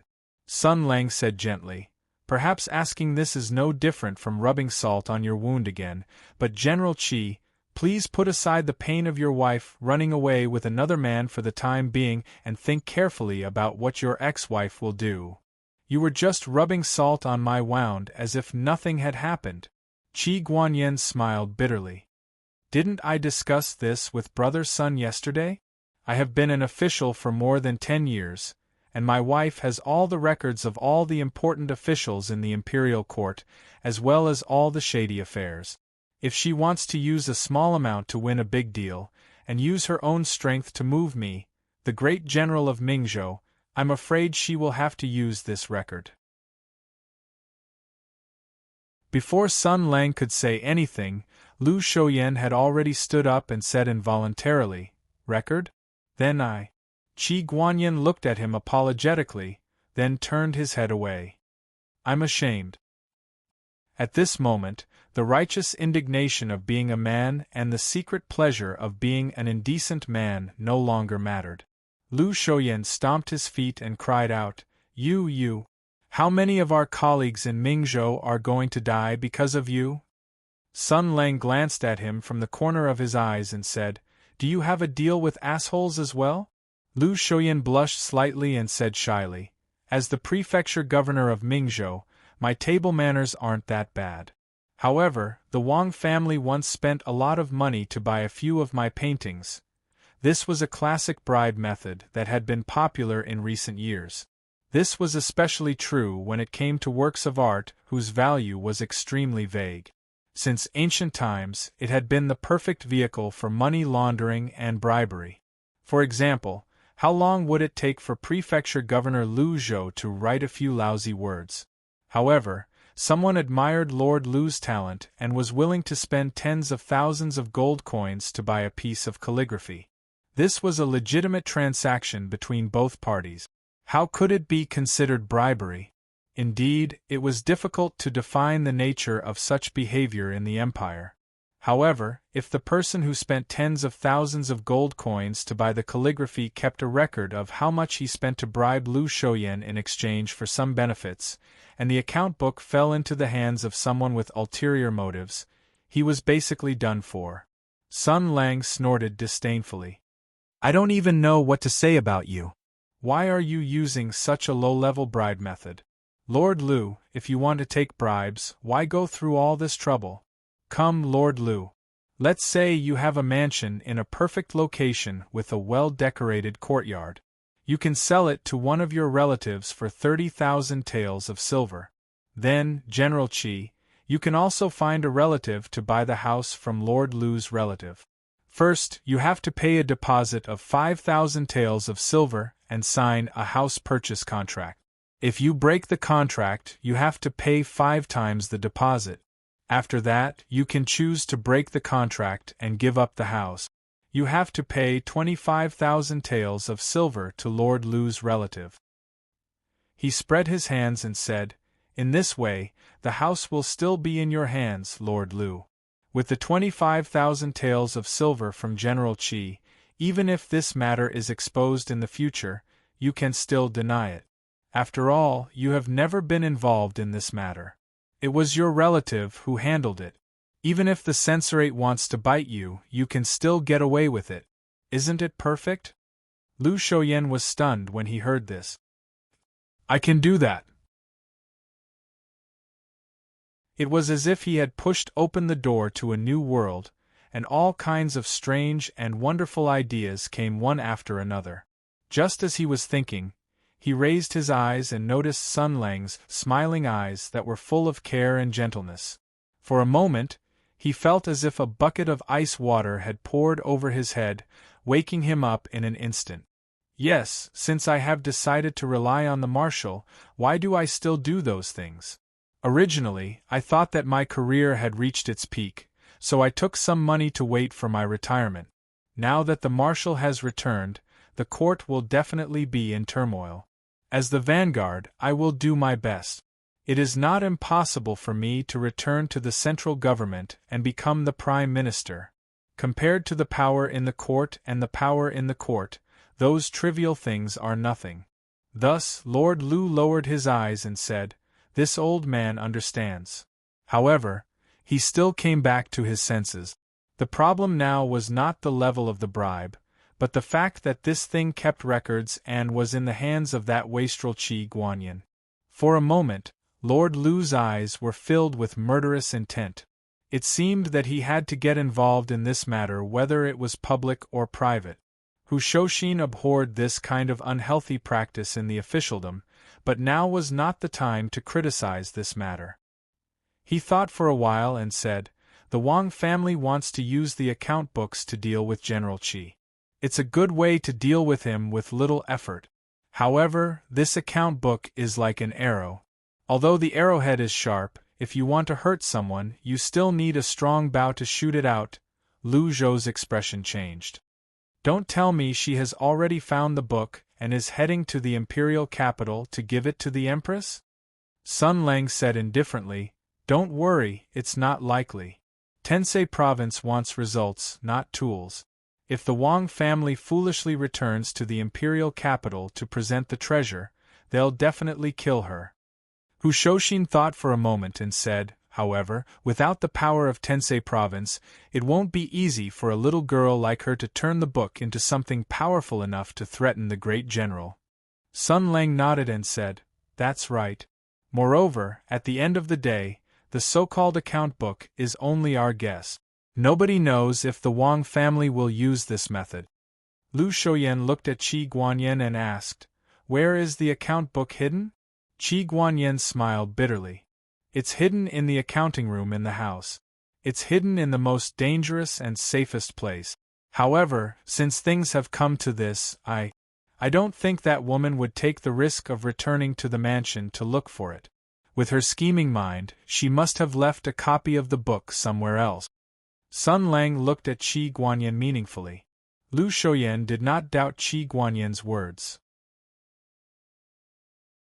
When he thought about it, he was at his wits' end. The enemy was in the dark while he was out in the open. Looking for a woman in Ming Province's vast land was like looking for a needle in a haystack. At this moment, Long Wanda, who had been silent all this while, suddenly said, "Why don't we think of something else?" Sun Lang glanced at him and said with a smile, "What brilliant ideas do you have?" Long Wanda snorted. "I don't have any brilliant ideas. I've never accepted a bribe from the great general's mansion, and I don't know the Wang family. Qi Guanyin's matter has nothing to do with me. I'm a Li Fireguard. What I'm interested in is that unknown blazing angel. In my opinion, that's the more serious matter. So, why don't we start with the blazing angel?"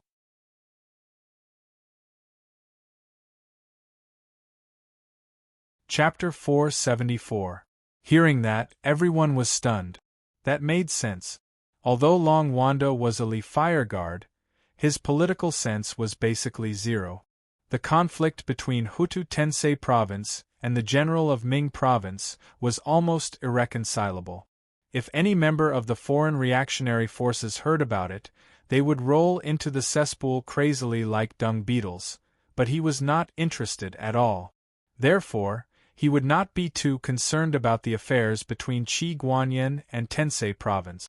Moreover, he was determined to dedicate his life to the magnificent cause of the divine power of flames.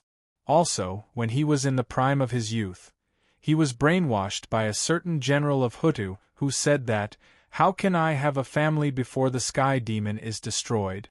Even if I destroy the sky demon, I will not have a family." Therefore, he was not interested in marriage at all. Therefore, he certainly did not have much real feelings about Qi Guanyin's emotional problems. He was only willing to help because of his kindness, not because of his feelings as a man. Feelings? Qi Guanyin. So gay. In short, compared to Qi Guanyin's family affairs, Long Wanda, as a Li Fireguard, had something more worthy of attention, which was a seraph that had suddenly appeared and was not recorded. Considering the sacredness and importance of the seraph in the Order of Flames, an unregistered black car already meant a very serious political incident. It was a great provocation to the law of the Order and the dignity of the Divine Emperor. It was something that the Leaf Fire Guard soldiers who were loyal to the Divine Emperor could not tolerate. The golden-haired young man said righteously, "This seraph is blaspheming the glory of the Order. As a Leaf Fire Inferno Guard, I will not let this matter rest." As he spoke, his eyes fell on Courier, seeking the support of his fellow clansmen and former companions. "Death Messenger, are you going to stand by and do nothing?" Courier said casually, "Of course not. This seraph is undoubtedly an enemy. It must be dealt with. Of course, it's still debatable who the armor will belong to after I get rid of it," she added inwardly. Long Wanda did not know what this woman was thinking. He revealed a satisfied smile and nodded. Then, he said to the others, "That's right. The Wang family's combat strength is probably not high. She needs to rely on the power of the seraphim to protect her or escape with her. In that case, if this blazing angel is struck down, then this woman will have no choice but to surrender." Sun Lang and Qi Guanyin looked at each other. Although they both felt that the Wang clan would definitely not surrender even without the seraph, this was not necessarily a bad idea. Long Wanda added, "Moreover, compared to the Wang clan, the blazing angel is a bigger target and easier to discover. This is also one of its disadvantages. After all, don't forget." He revealed a confident smile and proudly raised his chin. He said proudly, "I am the pilot of the Lone Walker, the Scout of God. My armor is proficient in tracking and searching.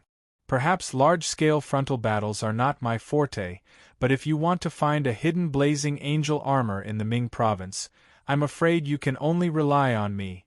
Everyone present fell into silence. Sun Lang blinked and suddenly turned to ask Courier, "Really?" The Death Messenger cruelly stripped the dignity of his defeated opponent and said proudly, "It's fake. You were clearly chased away by me like a dog before, and you still dare to boast that your tracking skills are unparalleled in the world." Before long Wanda could flare up, Sun Lang turned to ask Qi Guanyin, "Qi Guanyin, when you chased after him with your underlings, did you come up with any experience on how to track the blazing angel?" Qi Guanyin replied somewhat awkwardly, "A little, hey!" Long Wanda flew into a rage. "Do you want to fight? Are you looking for trouble? Alright, stop fooling around." Hu Shoshin frowned. "I think Long Wanda's idea is feasible. Starting from that blazing angel is also a method. And according to Sun Lang, that blazing angel pilot seems to know martial art. This matter is probably not small. If we can capture him, it will be a good card." Sun Lang suddenly thought of something and his eyes lit up. "There's one more thing." Everyone looked at Sun Lang, but he suddenly frowned. "What's that idiot's name again?" "Oh right, King Seal." "King Seal." Qi Guanyin rolled his eyes and said somewhat unhappily, "Why are you mentioning that bastard?"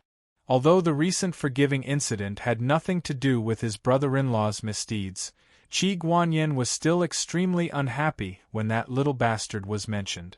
If he had to find a reason, it was probably because he wanted to find a punching bag to vent his anger. After all, his attitude toward the Wang family was too ambiguous, and it seemed that he could not hate them. And he could not beat Sun Lang. Sun Lang did not have any objections to that small yaman. After all, that retard who seemed to have been spoiled by the Wang family had provided fertile spiritual soil for his extremely barren transmigration life. It allowed him to show off, relieve his mental pressure, and delay the destruction of the world. It could be said that Sun Lang had made a great contribution. In order to prevent a certain demon king with superpower and super cheap mouth from destroying the world, partners from all over the world were forced to gather together to act out a vulgar and melodramatic drama, so that this demon king's desire to show off and slap faces would be satisfied, and he would not have the thought of destroying the world. This setting was quite interesting. The melancholy of Aotian of the Cold Palace. He tossed aside the messy thoughts in his head and said with a smile, "Your brother-in-law was also taken away by the blazing angel. That guy is so retarded and idiotic. He can't be a spy from the Heavenly Policy Palace. Why did the blazing angel have to bring him along?" Qi Guanyin thought of the scene last night. Even when surrounded by two experts, even in such a dangerous situation, that blazing angel did not forget to take away the burden that was Wang Yin. He suddenly thought of something, and his expression changed slightly. Then, he lowered his eyes. Sun Lang glanced at him and smiled. "No matter what the reason is, the good news is that this is beneficial for our search. Especially the Wang family and Wang Yin. These two people's appearances will definitely be very conspicuous. The Wang family was very beautiful, and she was the wife of the great general. She was in charge of the internal and external affairs of the great general's residence all year round, and almost decided the life and death of thousands of people in the residence with a single word. She naturally had a noble temperament, and no matter how she disguised herself, such a temperament could not be concealed perfectly. It was the same for Wang Yin. If that's the case, then let's start assigning tasks. Although the enemy is in the dark and we are in the light, and it's difficult to find them, we have an unparalleled advantage in this battle. Everyone must have confidence." Sun Lang looked around. "First of all, we have the absolute advantage in strength. Once the enemy is discovered by us, they can only wait to be captured." With that, he glanced at Qi Guanyin, as if secretly mocking him for going easy on them last night. Qi Guanyin was silent. Second of all, Sun Lang revealed a bright smile. "We are now members of the Zhao family, a group of corrupt officials who can use public resources for private purposes. The highest leader of Mingzhou's civil and military officials is among us. Goddamn it, when there are no restrictions on the power in our hands, of course we'll use it." He suddenly became excited and slapped the table. "Look, Mingzhou's military commander, Mingzhou's provincial governor and secretary of the provincial party committee. With this old man, with the northern faction backing you up, the Central Commission for Discipline Inspection won't even dare to fart." Qi Guanyin was already somewhat used to Sun Lang's slanderous words, but Lu Shouyan was not. Moreover, Sir Lu was once a member of the Central Commission for Discipline Inspection, so he was immediately embarrassed. Lu Shouyan lowered his gaze and said, "I understand what you mean, young master. You want me to issue an order to the various departments in the counties to remove the wanted posters, search for suspicious people, set up checkpoints at various checkpoints, and investigate the whereabouts of the Wang family and their brother. This is easy to hear, but I want General Qi to issue an order as well. We'll put pressure on the civil and military officials at the same time, set a time limit and announce the rewards. That way, we won't have to worry that our subordinates won't work hard." Sun Lang nodded and said, Of course. You'll be in charge of this, Lord Lu. You can also work together with General Qi. In the future, Mingzhou will depend on the two of you." When Lu Zhou heard this, he was slightly delighted. He was worried that his power would be taken away by the Grand Marshal. Now that he had a promise, although it was not a wish to be made an official, with Lu Zhou's status, there was no need for him to kick up a fuss. Moreover, Hu Shouxin had heard it as well. Lu Zhou sighed in relief when he saw that his position was not threatened. Then, he nodded with a smile. Sun Lang looked to the left and right before he said, "If there's nothing else, you may leave." Then, he rose to his feet and turned to leave. "Wait." Hu Shouxin's eyes widened. He reached out and stopped Lu Zhou. "What do you mean by that?" Sun Lang was puzzled. He asked, "What's the matter? Do you want me to convey the core spirit of the meeting? Do you want me to confirm the course of action? Do you want me to provide you with some guidance and reassurance? Do you want me to arm you with some theories and doctrines?" Hu Shouxin was confused. "Of course that's not it. But, isn't the meeting only halfway? Why are you running away? There are many other things." Sun Lang was even more confused. What else is there? The three of you are in charge of using the dirty power of the adult world to search for the other party. Once you discover them, report to us immediately. Then, we'll charge over and kill them all. That's the end of this matter. What else is there? Hu Shoshin was speechless for a moment. Then, he asked, what about you? Me? Sun Lang laughed and blinked. He pointed at Long Wanda and Courier.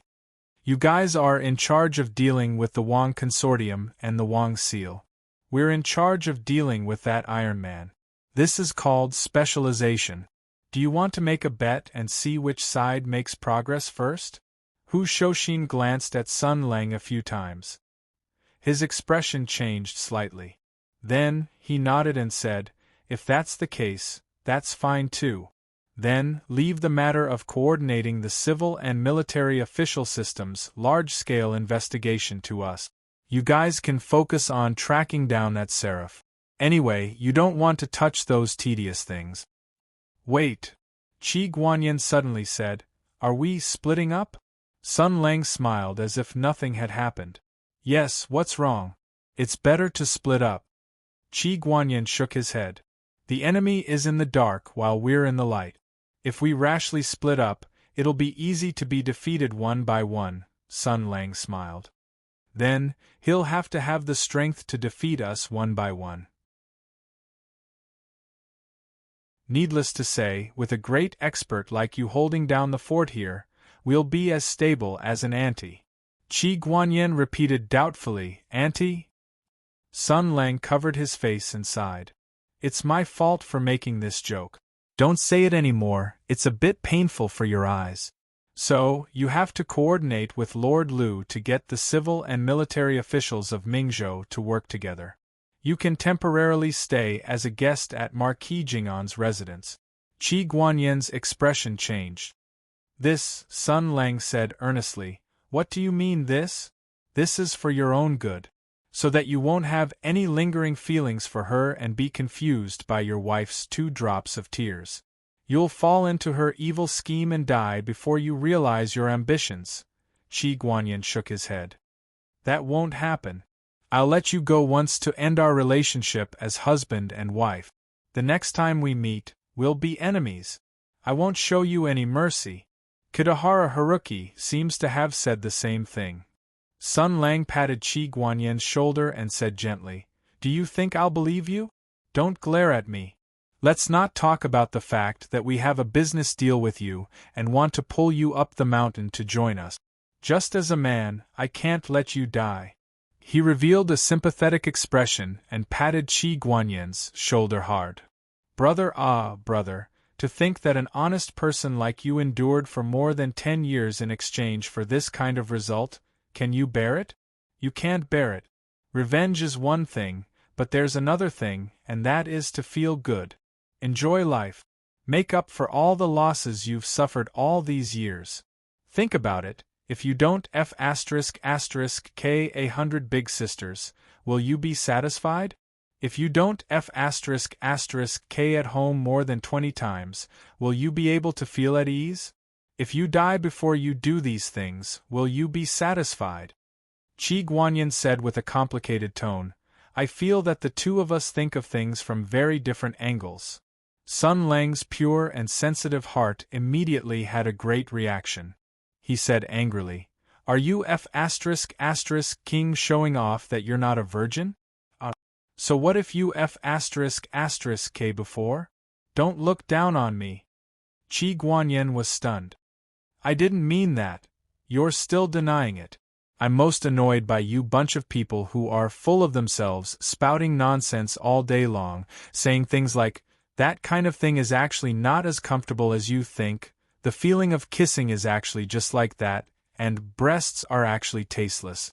Just like that, you crush our dreams with an arrogant look. You're the worst people in the world.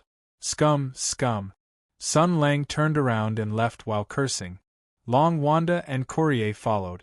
The entire meeting room was filled with Sun Lang's long-winded ramblings. He pushed open the door and turned around, pointing at Qi Guanyin with a look that said, I'll remember you, kid, be careful.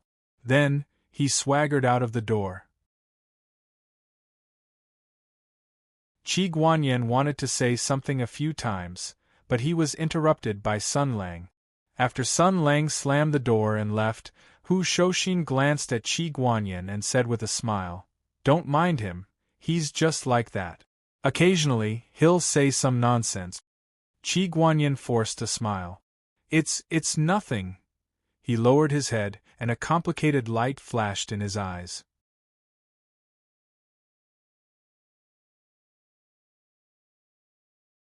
Chapter 475. Long Wanda and Courier followed behind Sun Lang and left the meeting hall. The three of them turned through an arched door on the side and headed deeper into the Marquis estate. On the way, Courier suddenly asked, "You don't trust Qi Guanyin?" Sun Lang smiled. "I've always had my suspicions, but I just discovered some clues and understood something, so I became even more suspicious." Courier frowned. "What? You just discovered some clues? Then why didn't I discover it?" Sun Lang smiled. "You're observant enough, but you're not a man, so you don't understand a man's mentality. Think about it, Qi Guanyin is a man with a successful career and an extremely high social status.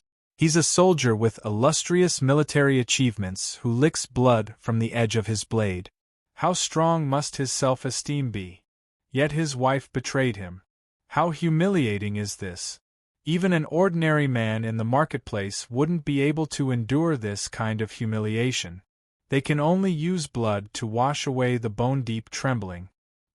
He turned to look at Courier and said calmly, "If it were you, after encountering such a situation, even with the threat of Tensei Province, would you calmly make the long journey to Mingzhou with a man you don't trust, don't know, and have an extremely mysterious background, and then sit with a few acquaintances whose social status isn't inferior to yours?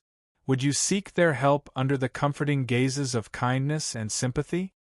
Courier's eyes suddenly moved. "So that's how it is." "Usually they won't, because for a man, this is already a humiliation that seeps into his bones. Before using blood to wash away this humiliation, he will be too ashamed to speak of this matter, let alone seek help from other men. After all, he has power, he also has power. Men who have these will have a strong sense of self-esteem that is even stronger than ordinary people." Sun Lang sighed. "Do you understand now? He's too calm. This can only mean one thing, and that is, in his heart, his wife ran away with someone else is not very important or not the most important thing. He has more important things to do, and this is the source of his calmness and humiliation." He raised his head and said faintly, "After all, the most painful thing in this world is not everyone laughing at you or hating you, but everyone pitying you." After saying this, Sun Lang immediately raised a finger and said solemnly, "Just in case, I want to make it clear that this is Baoqiang's line, not my life experience. Moreover, the things I said to Qi Guanyin about virginity and kissing were all my acting skills to disturb the atmosphere and prevent Qi Guanyin from speaking. Do you understand?" Courier and Long Wanda looked at each other. Sun Lang's gaze swept across the two men's faces before he pointed at Long Wanda and said with a gentle smile, "Go over there and do 50 fierce tiger landing stances." Long Wanda cried out, "Why?" Sun Lang said indifferently, "Because you laughed." Long Wanda said angrily, "I didn't." Sun Lang said expressionlessly, "You laughed in your heart." Long Wanda cried out, "You even care about this?" Immediately after, the young Russian realized that he had misspoken. Before Sun Lang could speak, he rushed to the foot of the wall at lightning speed and began to do a 360-degree somersault and then an OTZ with a high degree of difficulty. Courier's expression was as usual as he looked at Long Wanda and said indifferently, "What is this?" Sun Lang said with a smile, "In the past, some corporal punishment methods were invented in the war. This is the lightest. You must know that those ruffians can't be suppressed by normal military laws. They take pride in being beaten with a rod, fine is fine, and even demotion to a soldier is useless. If you want to let them know what's good for them, you need some special methods. As for how to use some special methods to silence those veterans who had experienced hundreds of battles and had a lot of bad habits, that was the secret of the world's great marshal. Courier looked at Long Wanda, who was somersaulting continuously, and praised, "You taught him really well." "It's just so," Sun Lang said modestly. "I really don't like it." She immediately extended a terrifying proposition from Sun Lang's inference. "You just said that in Qi Guanyan's heart, the matter of his wife running away with someone else is not very important. He has more important things to do, so he can endure the shame and pain. Could it be another possibility?"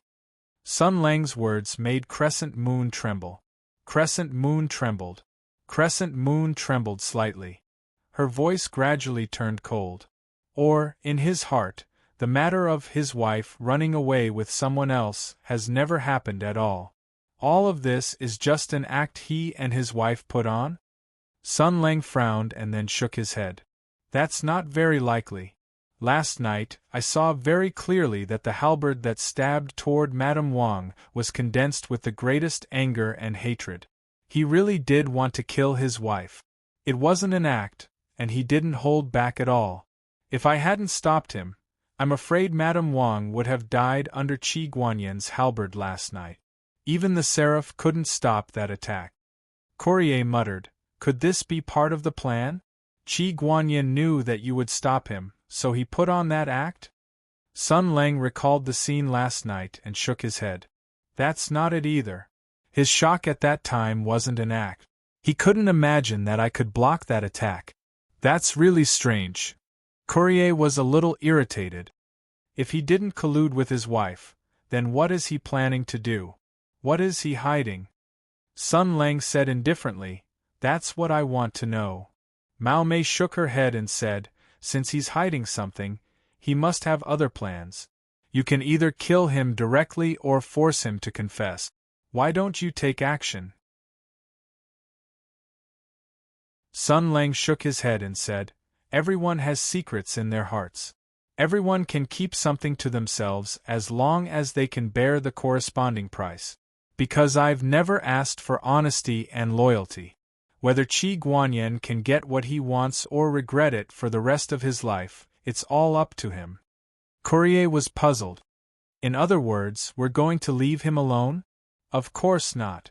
I understand that he's hiding something, but it doesn't mean that I won't do anything." Sun Lang said calmly.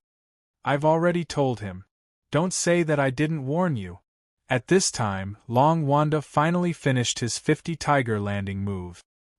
He walked over with a displeased expression and glared at Sun Lang. What are we going to do next?" Sun Lang smiled slightly.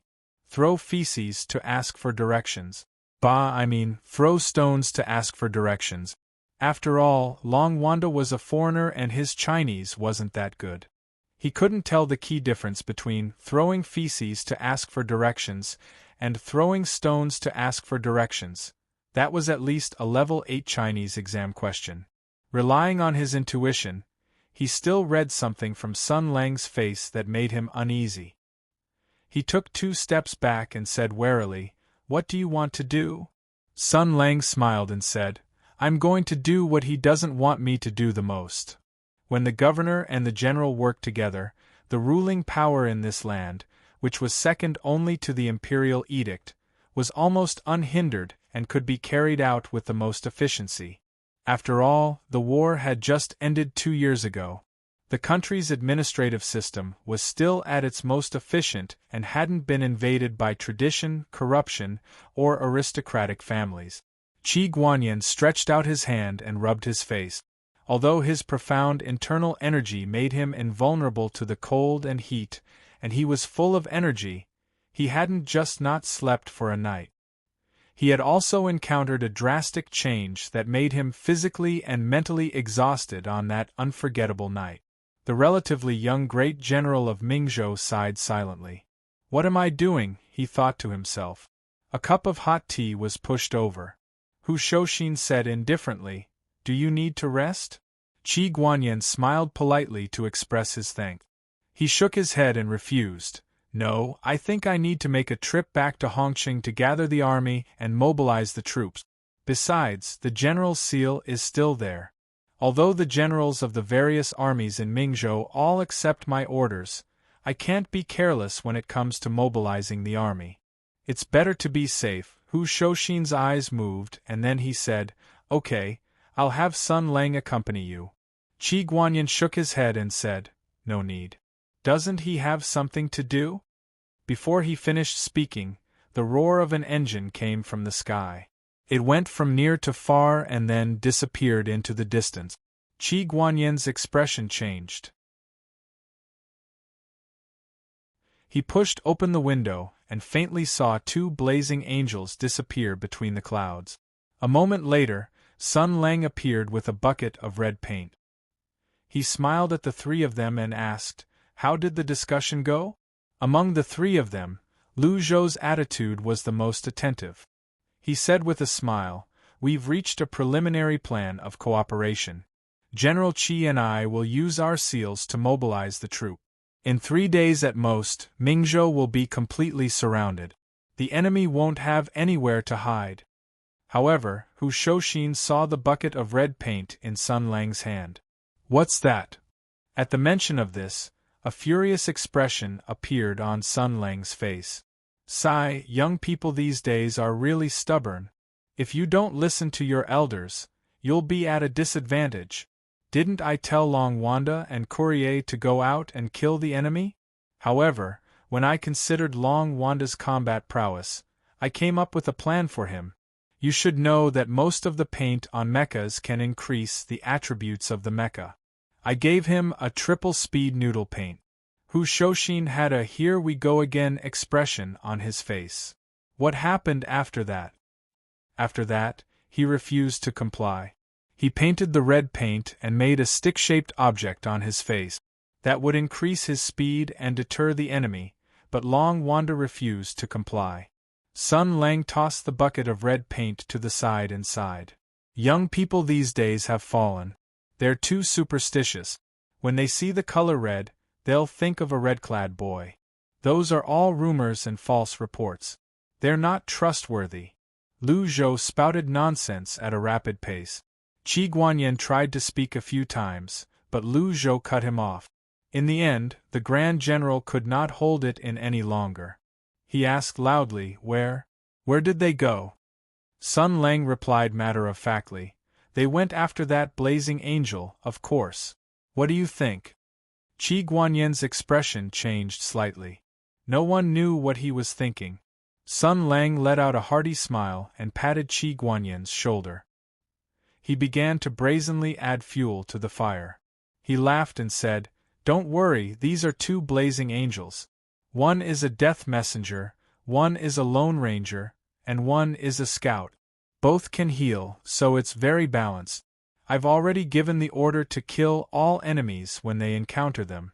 Think about it, the blazing angel can block machine gun bullets and rocket launchers, but can your wife block them?" The Grand General's eyes suddenly widened and he stared at Sun Lang. Sun Lang was still smiling happily. "Brother, there's no need to thank me. I know that you can't do it, so let us do it for you." "No." Sun Lang blinked and smiled. "What did you say?" "I said no." Qi Guanyin's voice was a little hoarse. "I want to kill her with my own hands." Sun Lang smiled and said, "Then you'd better start praying to the gods and Buddhas to let your soldiers discover the Wang family's tracks first. Otherwise, I'm afraid you won't get what you want. You must know that the battlefield is constantly changing. You let the Wang family go yesterday, which has already caused you countless problems. However, I don't have such concerns, and neither do the Death Messenger and the Lone Ranger. If they discover the Wang family, they won't hesitate to open fire." Qi Guanyin's lips trembled. He clenched his fists, but he didn't know what to say. At this moment, Hu Shouxin broke the awkward silence and said, "General Qi, you still have feelings for your wife in your heart, don't you?" Qi Guanyin was stunned for a moment, then he shook his head with an ugly expression. "No." Hu Shouxin and Sun Lang looked at each other and then sighed softly. Sun Lang slowly said, I told you once yesterday, Qi Guanyin, if you're hiding something from me, it's best to say it. If there's a problem, everyone can help you solve it. If you insist on doing things your own way and insist on hiding it, that's also up to you. However, you'll have to bear the consequences yourself. Qi Guanyin was silent for a moment, then stiffly shook his head. If you suspect me, the agreement can be nullified. If you want to capture this Qi, then feel free to do so. Sun Lang laughed. If we capture you, will you allow yourself to be captured without putting up a fight? Qi Guanyin closed his eyes and said, Of course not. Sun Lang laughed again. Can you resist?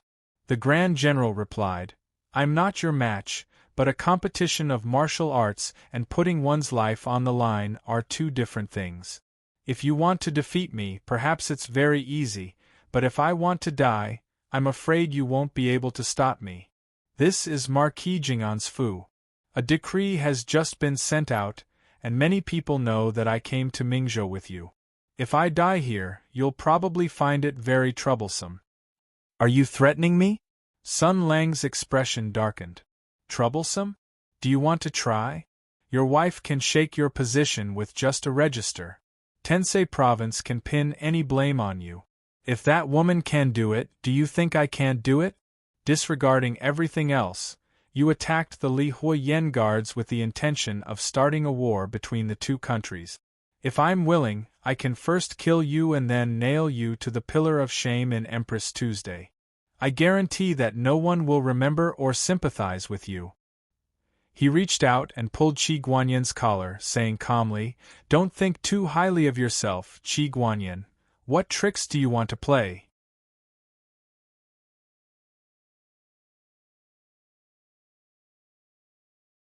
Chapter 476. Qi Guanyin's expression did not change as he looked at Sun Lang calmly. He said slowly, What tricks do I want to play? I want to ask you, what tricks do you want to play? Sun Lang said coldly, What do you mean? Qi Guanyin gritted his teeth and said, Who are you? Sun Lang said lightly, I am Sun Lang. The general stared at the person in front of him and clenched his fists. He said in a low voice, Who were you before? Hu Shouxin and Lu Shouyen's expressions changed. They looked at each other and their bodies suddenly tensed up. This subconscious vigilance did not escape Qi Guanyin's eyes.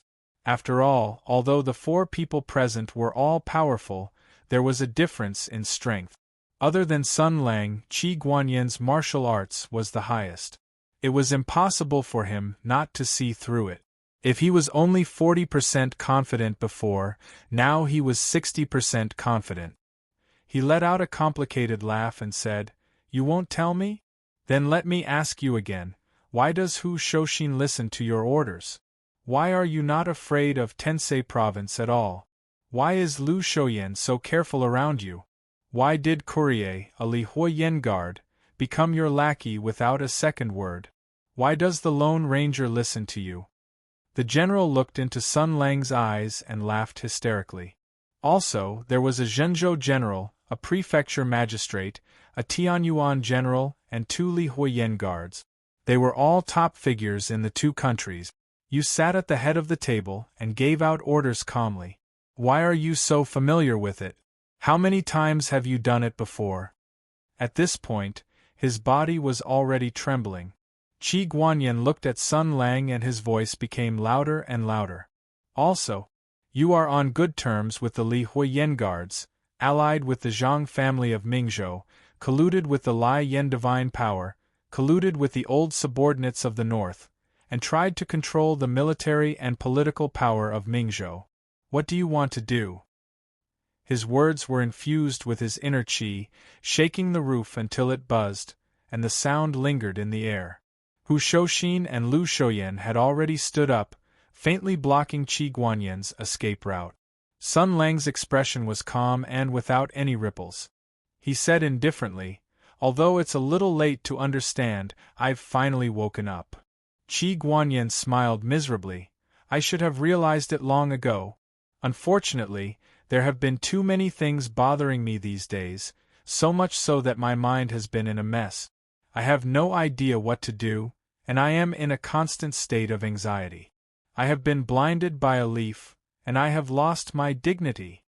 A lowly general from Mingzhou, Qi Guanyin, greets the Grand Marshal. He looked at Sun Lang and said sternly, "Who am I to be honored by the Martial Arts Hall's Sword Pavilion, General? You really think too highly of me." Sun Lang sighed and shook his head. "The reason why I didn't tell you is to avoid the awkward situation now. After all, after I reveal my identity, the loose interpersonal relationship will become awkward. Your position will be forced to a dead end. Some things that can be fooled first can't be fooled." He glanced at Qi Guanyin. "I just didn't expect that you not only guessed it, but also took the initiative to reveal it." The Grand General sighed. "I can't pretend to be a fool anymore. I don't want to anymore." "Then let's be direct," Sun Lang said with his hands behind his back. "What do you want?" Qi Guanyin laughed and asked back, "What do I want?" Sun Lang said indifferently, "What you want, you're clear in your heart. First of all, the power in your hands will not shrink at all. The army, status, and wealth will not be reduced at all. Other than that, you don't need to think about those troublesome relationships, and you don't need to wag your tail and beg for pity in Tensei Province. You will receive the true dignity and honor of a professional soldier." Qi Guanyin's face was expressionless, like a silent stone statue. Sun Lang said again, "We will carry out more thorough reforms and opening up, and establish closer ties with the Lihua nation.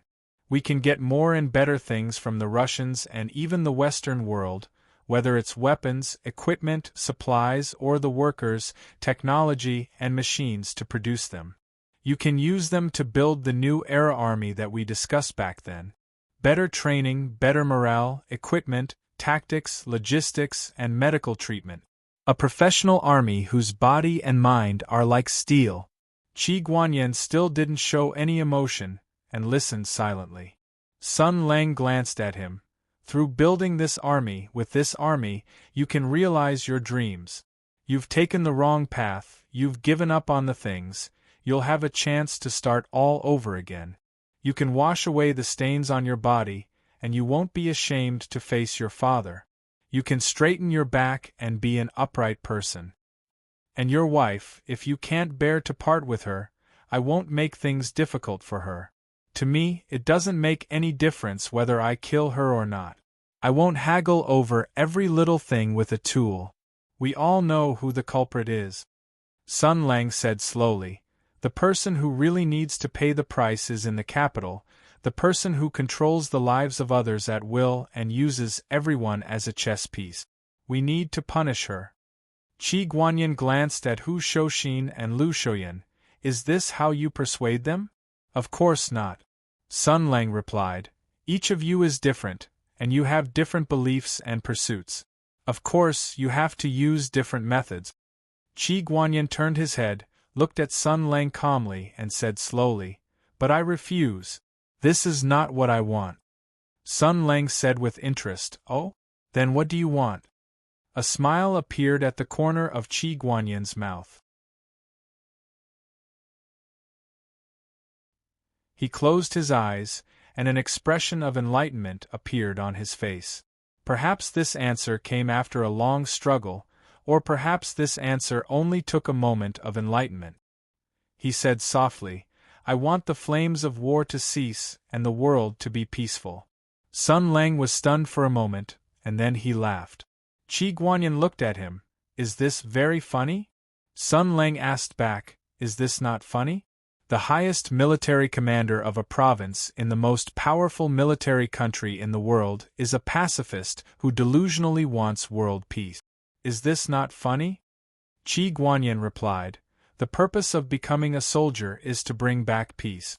Believe it or not, if there was no Sky Demon, no Tianyuan War, I would be willing to stay in my hometown for the rest of my life, to inherit my father's position, to be a colonel who will never amount to anything.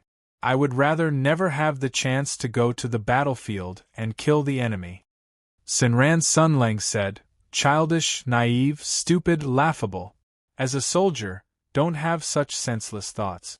Qi Guanyin, I've been fighting for 6 years, and I only know one thing clearly, and that is that war will never change. As long as the creatures known as humans are not extinct, then true peace will never come. Because of desire, selfishness, plunder, and unfairness, these things that live on the souls of humans cast a shadow on the ground, and that is war. He tapped the general's chest and repeated, true peace does not exist. Even if you kill all the people over the age of 5 in the world and ensure that the remaining children can grow up smoothly, their pure hearts that have not been influenced by human society will one day erupt with evil thoughts. When I was young, I used to believe that human nature is good. Now, I believe that human nature is evil. Sun Lang's eyes were deep as he examined Qi Guanyin's soul. He said indifferently, all soldiers should believe that human nature is evil. True peace will never exist. The speed of human degeneration is much faster than you can imagine. There are some things that you can't stop at all. Qi Guanyin looked at Sun Lang and said calmly, but at least I can stop you. Sun Lang asked, stop me from what? The general said solemnly, stop you from starting a war. What a joke, Sun Lang said casually. You really need to change your naivety and stupidity. As the general of Mingzhou, haven't you read the monthly reports of the court? In the entire Imperium, the one who wants to start a war the most is the woman in the capital. The one behind her, who is somewhat hesitant, should be her father.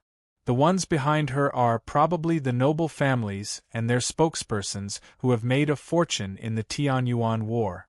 Compared to them, my purpose seems to be the purest. Qi Guanyin gnashed his teeth and said, but you are the most dangerous one. Sun Lang opened his hands and said, are you kidding?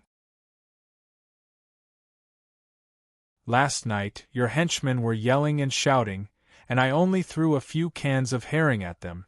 Dangerous my ass.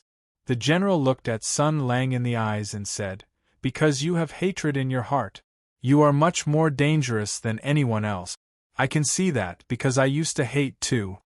Sun Lang said casually, who did you hate? Is that very important? Qi Guanyin asked back. Then, he hesitated for a moment and said casually, besides, after you came back from the dead, you did not indulge yourself in pleasure, nor did you reveal your identity and return to the capital.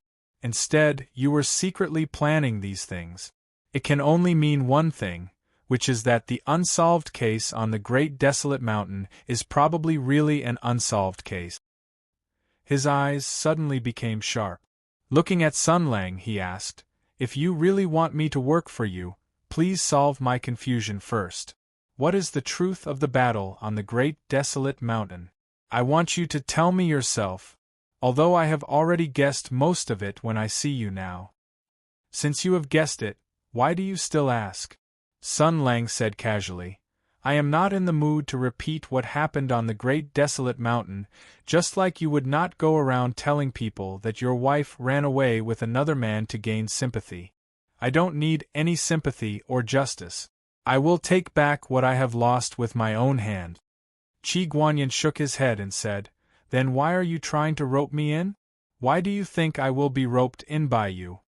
Sun Lang looked at Qi Guanyin and said casually, because you have always had hatred in your heart. You have compromised and slowly accepted your fate.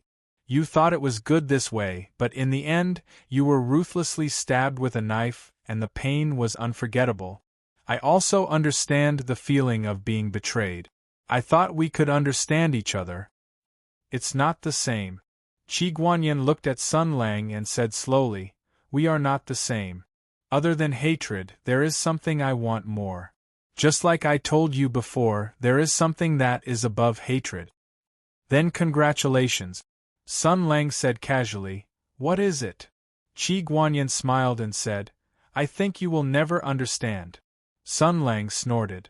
Just as he was about to speak, Hu Shouxin patted him on the shoulder and then said to Qi Guanyin, Sun Lang has already promised me that he will not take the initiative to start a war and end the peace that countless comrades have fought for. You can trust him on this. After all, today's peace is also a result of his effort." He organized his words and said, "This matter involves a lot of things at once. I'm afraid it's hard to explain. You didn't know Sun Lang before, so it's normal for you to have doubts. I had similar hesitations before. It's really hard to choose between loyalty and righteousness. But that night when I was on the brink of death, I finally realized something, old whose words were extremely sincere and affectionate, which finally made Qi Guanyin look at him. Sun Lang aside, Hu Shouxin had a great reputation in the army and was very popular. Everyone knew that he was loyal and pure, and was an indomitable man. Qi Guanyin usually admired him very much, so he was also puzzled as to why he was willing to do this kind of thing with Sun Lang. Hu Shouxin looked at Qi Guanyin and said seriously, "Do you still not understand, General Qi? You were once a puppet of Tensei Province and are still living in the terror they created. Do you still not understand one thing? The Empire's biggest enemy and threat is not Sun Lang, but Tensei Province." Qi Guanyin's expression changed slightly. What, you don't believe me?" Hu Shouxin sneered and said, "Let's not talk about holding a general of a province hostage, or about your wife. You've heard about me, haven't you? Tensei Province even wants to kill me. Is there anything they don't dare to do? They're the ones who smuggled the demonic weapons, colluded with the demons, forged the demonic swords, and colluded with the Li Fire. General Qi, why do you turn a deaf ear to these things and keep suspecting Sun Lang's motives and intentions?" Qi Guanyin was speechless for a moment, but he still said stubbornly, "But he consolidating the forces of the Ming province, forcing the empire's capital, calling for foreign aid, and conquering the north. All of this is to build momentum and make the imperial court wary, so that he can achieve his goal through political means." Sun Lang said indifferently, "We're not familiar with each other, but you should have studied my commanding style. I never fight an unprepared war." He looked at Qi Guanyin and said indifferently, "As a general of the Ming province, you should know that, given the current state of the country, even if I take control of the Ming province's military and political power, my chances of winning aren't very high if I directly declare a rebellion." Qi Guanyin asked, "Then what are you planning to do?" "I told you, build momentum," Sun Lang said with a smile. "I told you that I'll take back what I've lost one by one." Qi Guanyin said in disbelief, "You want to return to the imperial court?" Sun Lang said with a smile, "No, there are 100 ways to go back if I want to. I can even take a sword and kill my way back, but that'll be letting them off too easily. I just want to go back openly and be asked to go back by the emperor."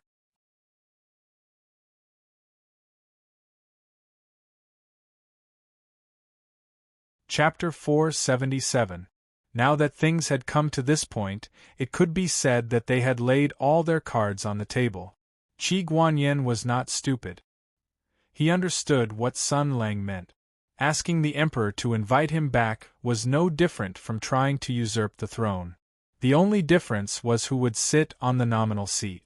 It was clear that the legend in front of him had lost all respect and loyalty to the imperial power. He said slowly, "You want to take over the power and abolish the throne?" Sun Lang said proudly, "It's more complicated than you think. There is a problem with the system of this country. Only I can save it. They will know what the right choice is sooner or later." Qi Guanyin looked at Sun Lang and said calmly, "This is a great sin." Sun Lang said calmly, "Who will decide? Who can decide? Who dares to decide?" "Of course it's the emperor. The emperor doesn't dare.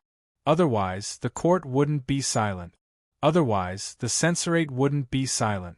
The ministers are supposed to figure out the intentions of their superiors. Therefore, the smart and wise ministers feel the fear and hesitation in the emperor's heart.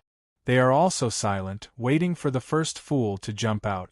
Sun Lang's voice was deep and obscure, containing a coldness that could see through everything.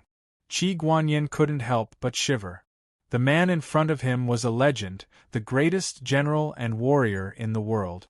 When he pointed his well-known courage, ferocity, cruelty, wisdom at the country and monarch he had once served, who could stop him?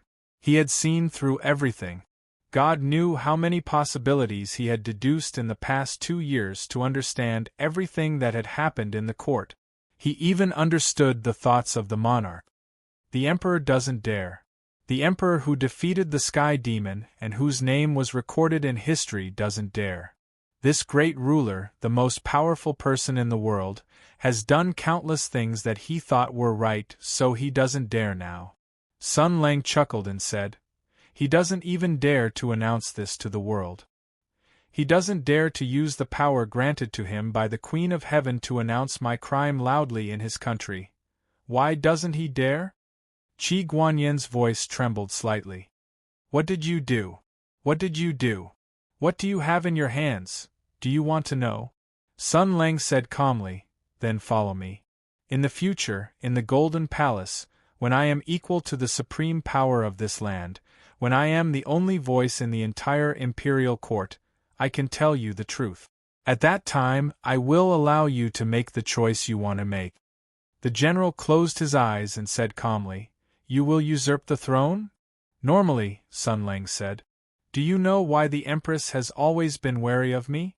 8 years ago, she told me personally that she thought I was very dangerous." Qi Guanyin opened his eyes and looked at Sun Lang.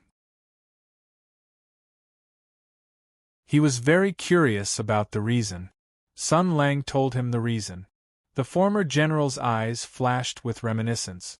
The scene at that time was like a dream. Even now, when he thought about it, it felt like a lifetime ago. He said softly, "Because I have no respect for the imperial power in my heart. I am not a cynical lunatic, not a traitor who does not know the immensity of heaven and earth, and not a pretentious peddler who looks down on the imperial power. I don't have it at all. I don't have the concept of the imperial power in my heart." Sun Lang looked into Qi Guanyin's eyes and concluded, "In other words, from the very beginning, I have felt from the bottom of my heart that something like an emperor should never exist." He was not lying. It was not a lie. This man was telling the truth. Qi Guanyin looked at Sun Lang in shock. He could not imagine why Sun Lang would have such an idea. He did not know what a country without an emperor would be like. The empire had been established for thousands of years. People were used to being loyal to the royal family. Even if time turned back to a long time ago and the dynasty changed, it was just another family name sitting under the sky. How could there be no emperor? Sun Lang smiled. "So, you don't have to worry about me usurping the throne.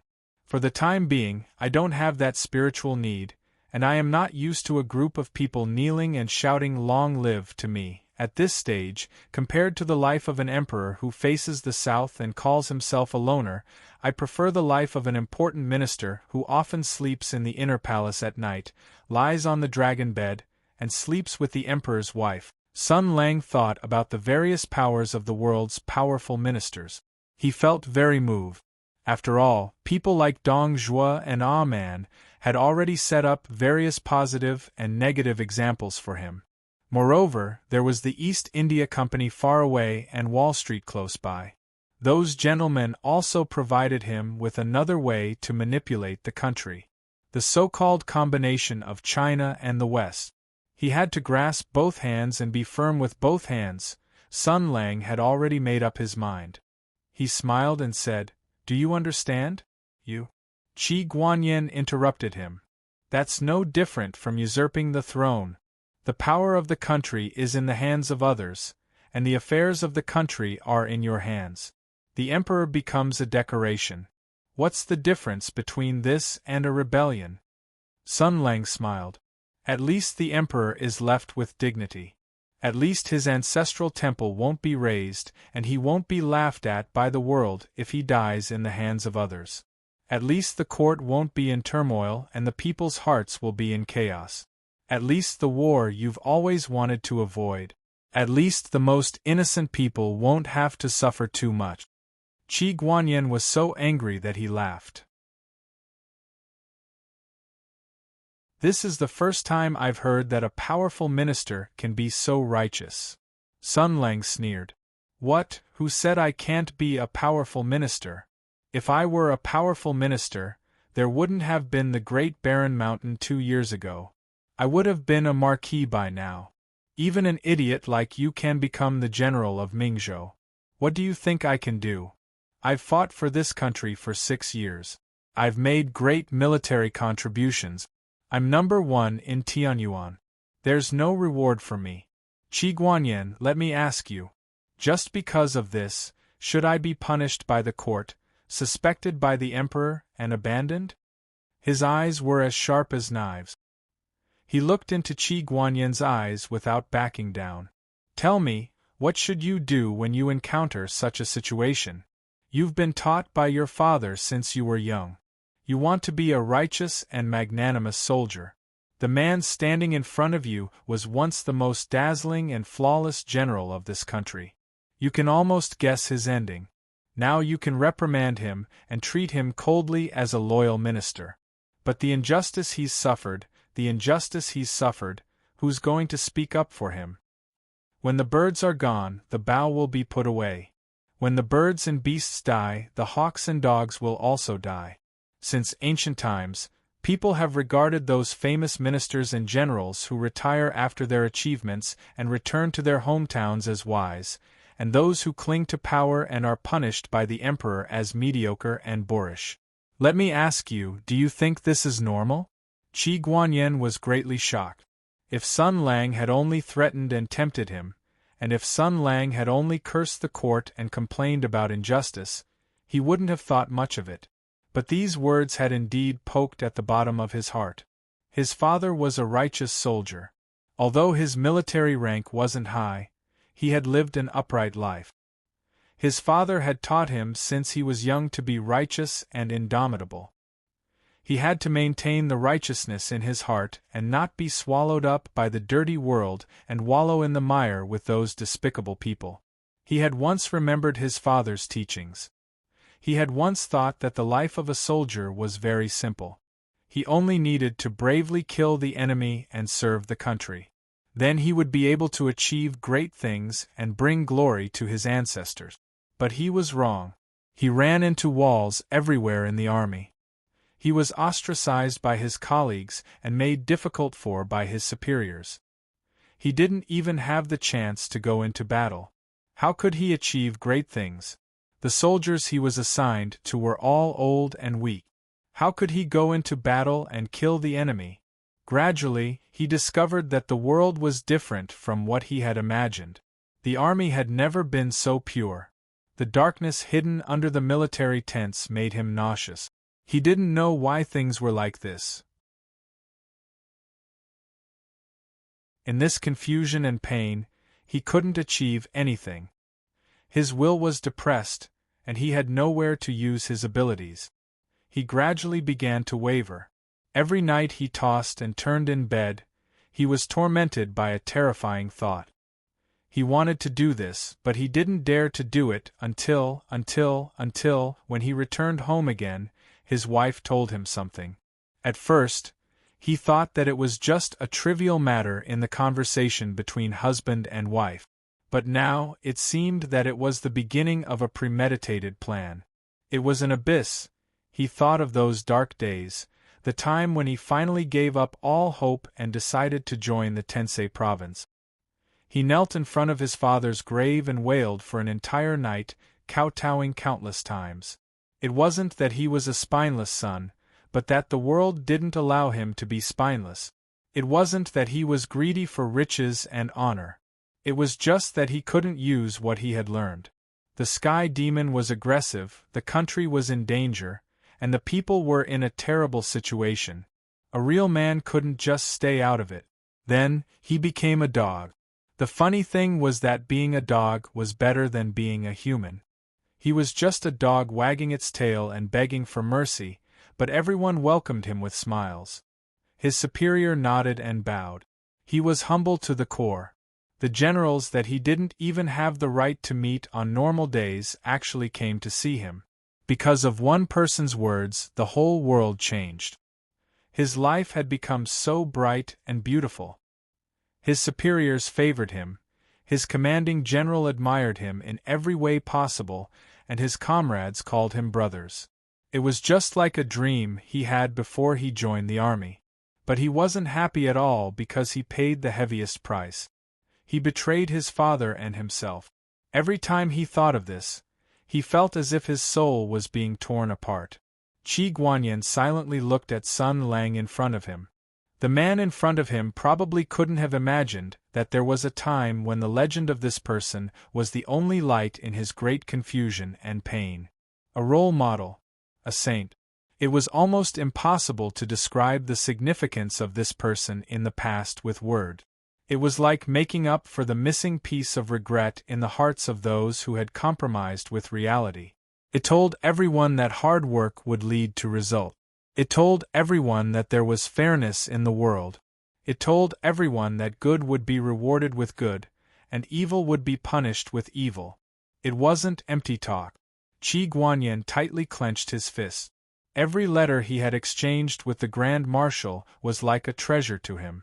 Every time he received a reply, he would be overjoyed.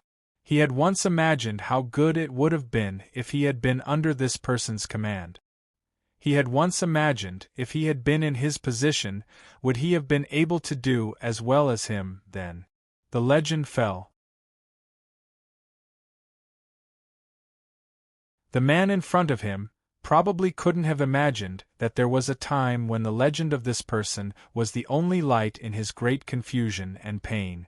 But now, his appearance had shattered too many things, especially his question. It made him speechless, and he didn't know how to answer. He had once been a role model, a saint, and a role model for the soldiers of the world. He had once been divine and flawless, and had once been looked up to by the world. Now, the perfect soldier had been betrayed by his king. Sun Lang's question echoed in his ears. I ask you, if the king wants the subject to die, then the subject has no choice but to die. Who the fuck made this rule? Tell me loudly, will you fall for it? Qi Guanyin couldn't answer. He wasn't so shameless. He didn't have the right to do so. He could not say that a soldier should be indomitable and magnanimous. They should serve the country and the people. They should make contributions and have no scruples. Even if they were punished by the king, they should accept death calmly and have no regrets. After all, he didn't do either of those things. Sun Lang patted Qi Guanyin's shoulder and softened his tone. You and I both know that's wrong. Now, let me tell you, the king shouldn't do as he pleases. Some things have to be corrected. There are too many injustices in this world. We can't solve them all at once, but we can do it one by one. This is wrong. Wrong. The king is wrong. It's wrong to cast the bow aside after the birds are killed. It's wrong to be open and aboveboard. Qi Guanyin suddenly felt a great fear rising from the bottom of his heart. His loyalty didn't allow him to criticize the king, but his experience allowed him to judge right and wrong. He was always in a difficult position because he had taken the wrong path from the beginning. He couldn't turn back, but he hoped to turn back. The Grand General's body swayed. He turned around and glared at Hu Shouxin and Lu Zhou, who had different expressions on their faces. He said sternly, What about the two of you? Do you think so as well? Do you think his actions are right as well? Lu Shouyin averted his gaze. However, he snorted disdainfully inwardly. I've studied history before. What's the big deal if the king doesn't know his place and his subjects defect to the enemy? If the king wants to kill me, should I stretch my neck out and let him cut me? I'm not an idiot. The Grand General's words have struck a chord in my heart. The imperial power should be limited. The world should be ruled by the king and his subjects. The king has too much power. He can kill whoever he wants, causing the hearts of the people in the court to waver. The loyal subjects can't be protected. If this goes on, it won't be a good thing for the country. Now that the Tianyuan War is over and the world is at peace, it's time to reign in the imperial power. I didn't expect the Grand General to agree with the consensus of the civil officials as well. What a pleasant surprise. In that case, I can write a letter to my old friends. With that thought in mind, he said calmly, it's not like there's no precedent for an important subject acting as regent. The country is still strong and prosperous. The saint once said that the people are the most important, the country comes second, and the king is the least important. Hu Shoshin said, what I care about is this country and the well-being of the people. Qi Guanyin looked at the two of them and laughed bitterly. Suddenly, he spat out a mouthful of blood and fell to the ground with his back facing the sky. Ouch! The three of them were shocked. They rushed forward and supported Qi Guanyin. However, they saw the Grand General's face was as pale as a sheet. His breathing was weak. He was extremely weak. Lu Shouyan had some medical knowledge. He checked the Grand General's pulse and said, great joy and great sorrow. His mind is in turmoil, and his internal injuries have worsened. Was he injured last night as well? Sun Lang nodded and said, yes. Let him rest in bed first. Wait. His eyes flashed as though he had thought of a better idea. I have a bold idea.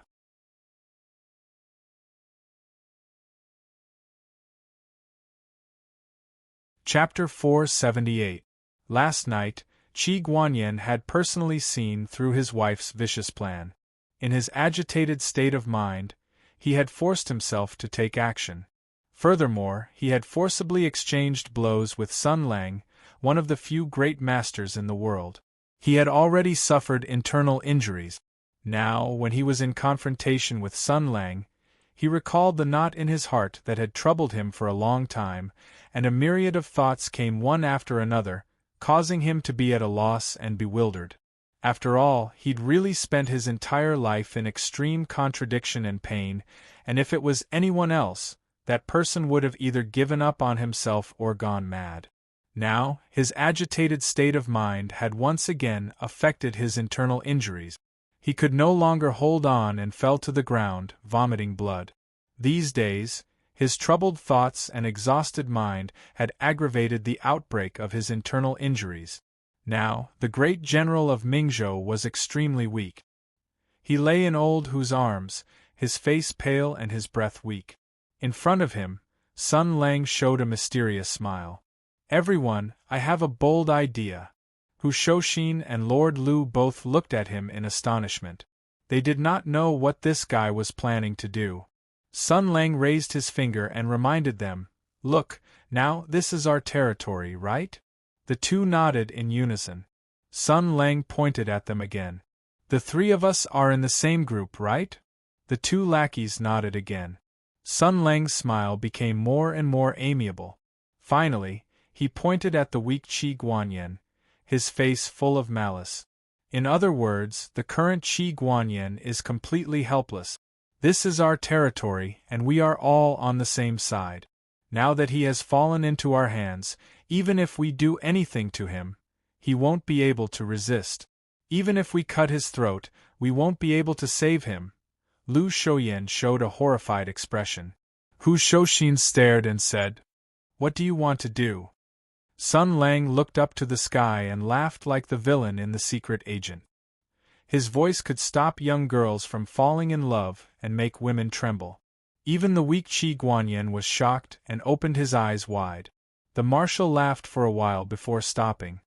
He looked at the three people in front of him and smiled calmly. It's not that I want to do anything. I just want the people outside to think that I'm doing something. Hu Shoshin was a decent person, and although Lu Shouyan wasn't too decent, he didn't know the details of this matter, so he couldn't understand the meaning behind Sun Lang's words. Only Qi Guanyin, although suffering from internal injuries, was still a famous general. His mind was clear, and he immediately understood Sun Lang's intentions. Only a top military expert could determine the intentions of another master of the art of war. A look of panic appeared on his face. His eyes widened and his emotions surged. He almost spat out another mouthful of blood. The Grand General anxiously said, You can't. Sun Lang laughed and said, That's not up to you. I'll do whatever I want to do. You should save some energy. Qi Guanyin still wanted to struggle, but Sun Lang's finger was like the wind. Dense internal energy came out of his finger, and he had already controlled the movement of Qi Guanyin's dantian. He looked at Qi Guanyin's shocked and angry expression and said calmly, Rest for a few days. You've suffered internal injuries twice in a row. If you don't rest, you'll be in trouble. Sun Lang retracted his finger, thought for a while, and nodded. Hand over your imperial army. He patted Qi Guanyin's body twice. In two brilliant lights, the halberd and the chain of the imperial army turned into sharp shapes and fell into Sun Lang's hand. He temporarily cut off the connection with Qi Guanyin. Seeing this divine skill, Lu Shoyan's eyes almost popped out. The imperial army was the foundation of Hutu's prosperity. The warriors who were given the imperial army were the most solid guardians of this country. Although Qi Guanyin was suffering from internal injuries, his martial arts were excellent. He was still the most powerful person in Hutu. However, his imperial army was easily taken out by Sun Lang. It was not an exaggeration to say that such a terrifying power was unparalleled in the world. Suddenly, he remembered a secret taboo in this dynasty. He quickly lowered his head and became more humble and respectful. He was afraid that Sun Lang would notice even the slightest clue. Old Hu, you are in charge of watching him.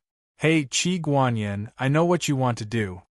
Sun Lang instructed, then said to General Qi, who had his eyes closed and was silent, But the person I want to recruit is a brave and invincible, iron-boned Jinzhou general. I will find a way to solve the knot in your heart and problem for you. After all, it is customary to help him complete the recruitment task before recruiting a member, but, if you want to forcefully condense your power to break through the shackles, that's up to you. However, if this causes your internal injuries to worsen, your power to decline, and you can't recover after 3 to 5 years of cultivation, your value will be greatly reduced. If you're no longer useful, I'll have to make use of your wife. I'll let her display her greatest value as a spy in the Heavenly Policy residence to make up for your loss. Hearing this, Qi Guanyin opened his eyes and said in a low voice, Despicable. Sun Lang laughed. This idiot is not very bright. Why do you think I am wasting my time here with you? You fed Wu Song with good wine and meat, because you hoped that he would help you defeat Jiang Menxin and take back the Merry Woods to continue making money. I helped you resist the Tensei province, resolved the death disaster, and even helped you take back your wife. Of course, I am counting on you to help me. Do you think I should help you for free? Of course, I don't do business at a loss. If you can't count on me in the end, then I will definitely find a way to recoup my losses from other places. Don't you think so? Qi Guanyin said in a low voice. I don't need your help. Sun Lang laughed even more happily. You really don't need it? Are you sure? Qi Guanyin wanted to answer with a resounding yes, but for some reason, he couldn't say it. He tilted his head to one side and sighed silently. You see, isn't this good? Your internal injury has relapsed and you can't help. You don't have to show up to avoid trouble. I will take care of the rest for you. After all, you don't have any good ideas. Sun Lang spread out his hands and said, Anyway, there is still time. Before that, you can think about it. Qi Guanyin still didn't say anything. Sun Lang took his silence as a yes. He turned to Hu Shouxin and said gently, Take care of him. Don't let him run away. If something goes wrong, a stage play with you as the main character will be released. At that time, I guarantee that from Ireland to Khitan, your image of loving your wife and protecting your daughter will be known by everyone. For old Hu, this threat was 100 times more effective than being beheaded. He flew into a rage, but there was nothing he could do. Although he gritted his teeth, he still had to admit defeat. He said repeatedly, "Okay, okay, okay, I know. If there is nothing else, get out of here. What's the hurry?" Sun Lang sneered lightly. "Acting has to be done thoroughly." He went out first, called a maid, asked her to call Butler Su, and then asked Su Qingluan to do this. Although Beauty Su had an expression of, "You must be going to harm people again," she still went there in person and arranged all the things Sun Lang asked. Sun Lang then went to look for Miss Zhao and whispered to her for a while. Zhao Feihuang was indeed Zhao Feihuang. After listening to a few words, she understood Sun Lang's meaning. The two looked at each other and smiled. Coincidentally, they let out a hee-hee-hee laughter. They had reached a consensus, and began to wallow in the mire together. After whispering to each other for a while, Miss Zhao helped to perfect a few details. Finally, she patted her chest and promised, "Leave it to me." Sun Lang smiled and said, "Will it work? If it doesn't work, let old Hu do it. It won't be a problem." Miss Zhao smiled unhurriedly and said, "Although guild leader who is also from the army, he is upright and disdains the officialdom of Mingzhou. Although he has the Guild of Rangers as a source of intelligence, I don't think he will bother to study the complicated interpersonal relationships in the officialdom of Mingzhou. If you let him do it, he probably won't have any clue and will make mistakes. But I'm different. The civil and military officials of Mingzhou are all in my heart," she said confidently. Looking at Sun Lang, she pursed her lips and said with a smile, "The only thing I need to worry about is that I am not a military person after all. Some things are just theoretical after all, and there may be some mistakes compared with reality." At this point, Lady Zhao mischievously blinked her eyes. However, with an unparalleled general who once shook the world to give pointers and fill in the gaps, such a small matter shouldn't be a problem at all.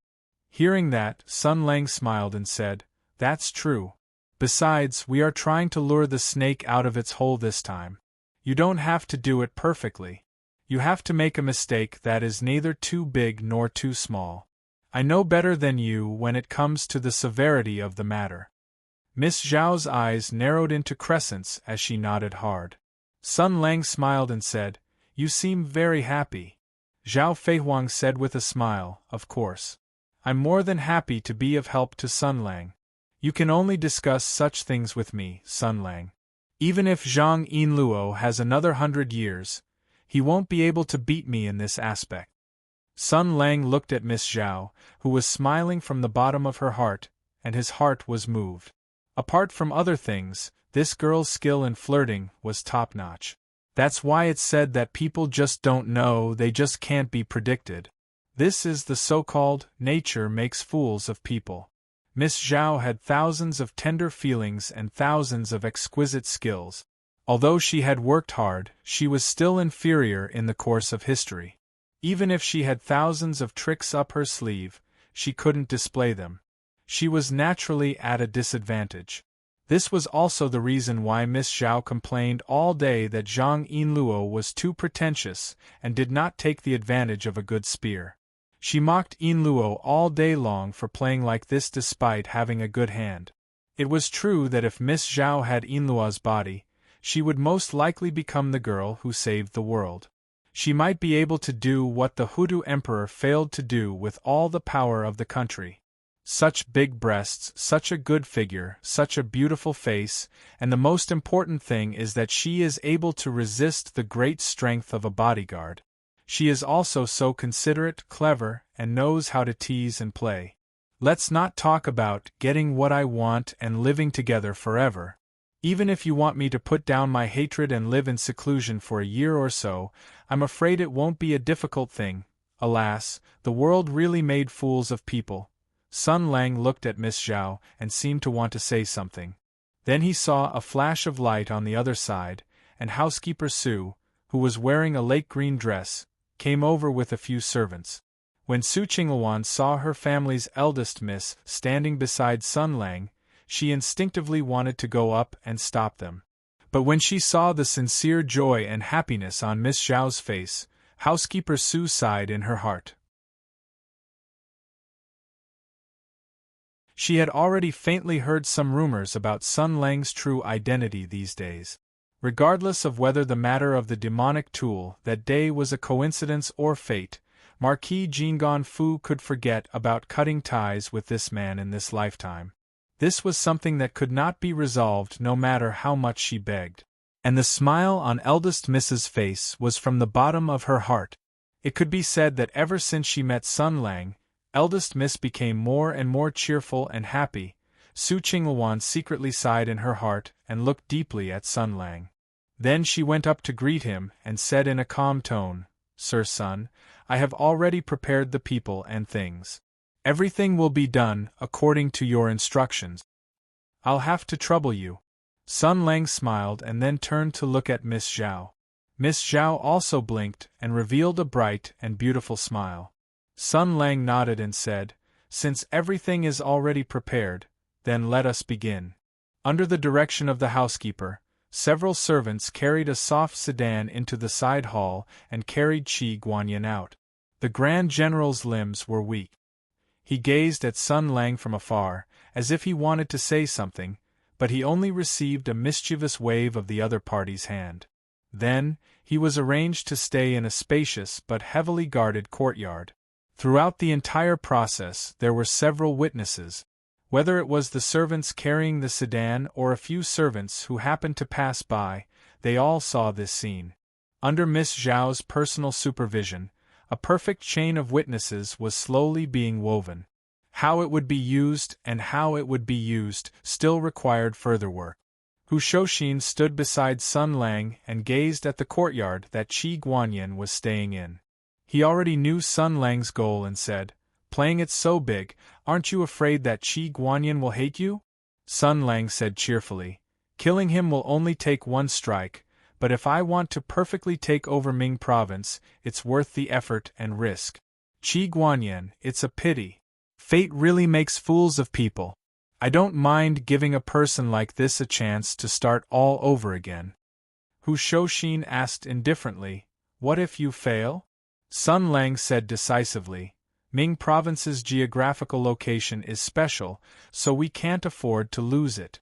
However, without Butcher Qi, we won't have to eat hairy pigs. With my military achievements, it won't be difficult for me to become the Grand General of Ming Province. It's just that the original plan was to quickly take control of Ming Province before the court could react and use it as a bargaining chip to force the emperor. If we fail, Ming Province will become a bargaining chip for the royal family. With this in and out, we'll lose 2 provinces. No matter how you look at it, it's a loss." Hu Shouxin nodded thoughtfully. "Actually, it's not that far off." Sun Lang said faintly, "If we can't count on Qi Guanyin, we can use the Wang family's account book to forcefully take over Ming Province with Lu Shouyan's cooperation. As for the troops, we can move them from the neighboring Song Province. After I enter the capital, we can call Xiangdao over to wrap things up." Hearing this name, Hu Shouxin's eyebrows twitched. "But if we do this, I'm afraid many people will die. I hope Qi Guanyin knows his limit." After leaving these words, Sun Lang turned around and looked at Miss Zhao, who had been silent all this time. He smiled and said, "How is it? Are you prepared to be the Grand General of Ming Province?"